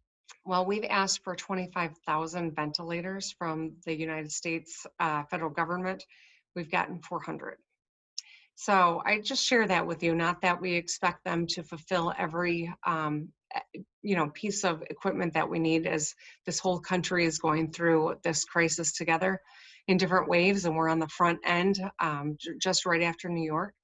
What we do know is that we will be woefully short of the number of ventilators, and that's why it's so amazing to see that there's a doctor in Detroit who came out with a way to double up getting 2 people on a ventilator. That's why, as we look at this new testing of this anti-malaria drug, we're going to be pursuing some things right in the city of Detroit. We, because of this hardship, are going to see some innovation happen in this healthcare space, and Michiganders are known for being phenomenal innovators and problem solvers. And so I think that those things give me hope. But what I do know is that we are woefully short in terms of the number of ventilators that we need, and beds and gowns and masks. And that's why we continue to work so hard to try to supplement what we've gotten out of the federal government, because it's nowhere close to meeting our needs. Let's talk about the shelter in place. Every single person watching right now is wondering whether or not this is going to be extended.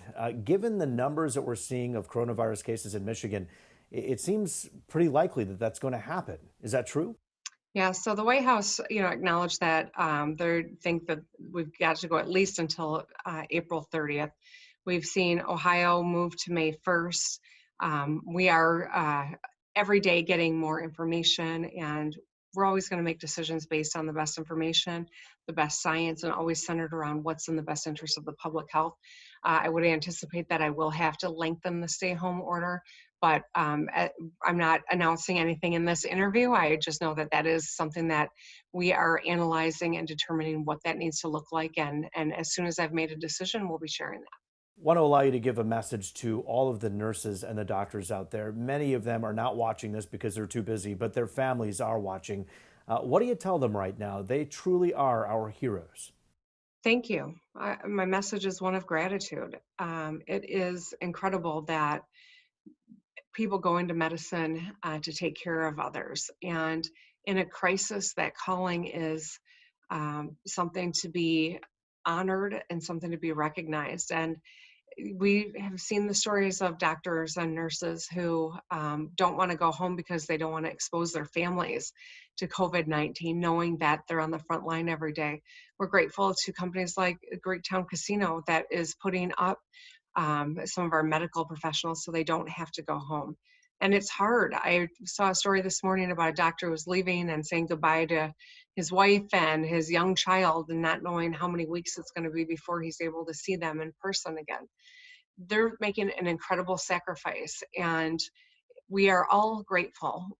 This is one of those moments where you truly see the heroes that walk amongst us every day.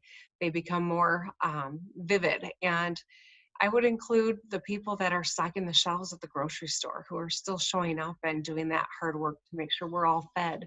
I would include the people who are dispensing our pharmaceuticals and the medicines that we need.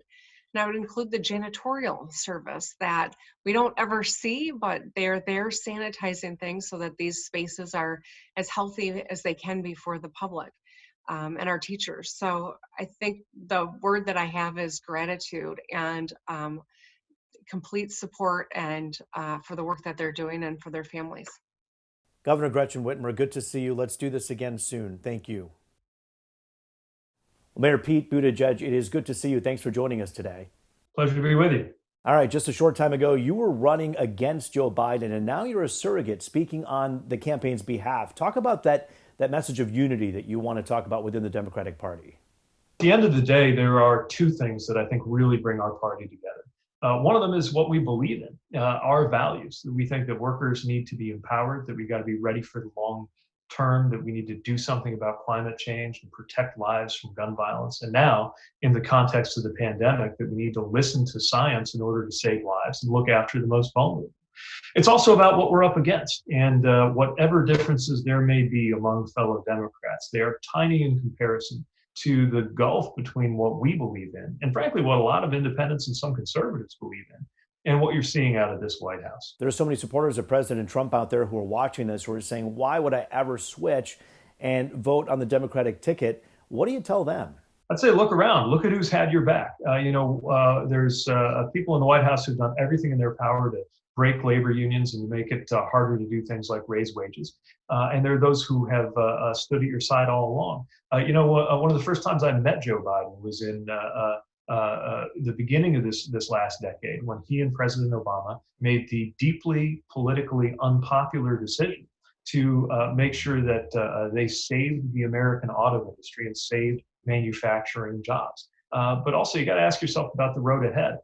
Nothing in the future will look quite like it did in the past. And you're going to want leaders who care about workers and who have the perspective of looking after the industrial Midwest and working families in the middle class, not the perspective of somebody who, frankly, I think treats a lot of his own supporters as suckers, makes it harder for them to get ahead. You take a look at the two presumptive nominees on both ends of the party, President Donald Trump and also Vice President Joe Biden, both in their 70s. Age is a factor here. Some people are concerned about that. The pick for vice president is critical, right? When you choose somebody to run with, you're not just choosing a political ally, you're choosing a possible president. And I know that that decision is not going to be taken lightly. I applaud and welcome his making it very important that there be gender balance, deciding that his running mate will be a woman. woman. And there are some phenomenal leaders, both among those who competed for the presidency this time around, and maybe names that aren't quite as familiar nationally, but are extraordinary people who could do a good job on the ticket and in the White House. At the end of the day, though, I'm not going to give out too much advice to Joe Biden, because he's somebody who understands the vice presidency better than anybody, and I know he'll draw on his own experience in making that decision. All right, Mayor Pete Buttigieg, thanks for this time. I know exclusively here on Fox 2. We appreciate the access.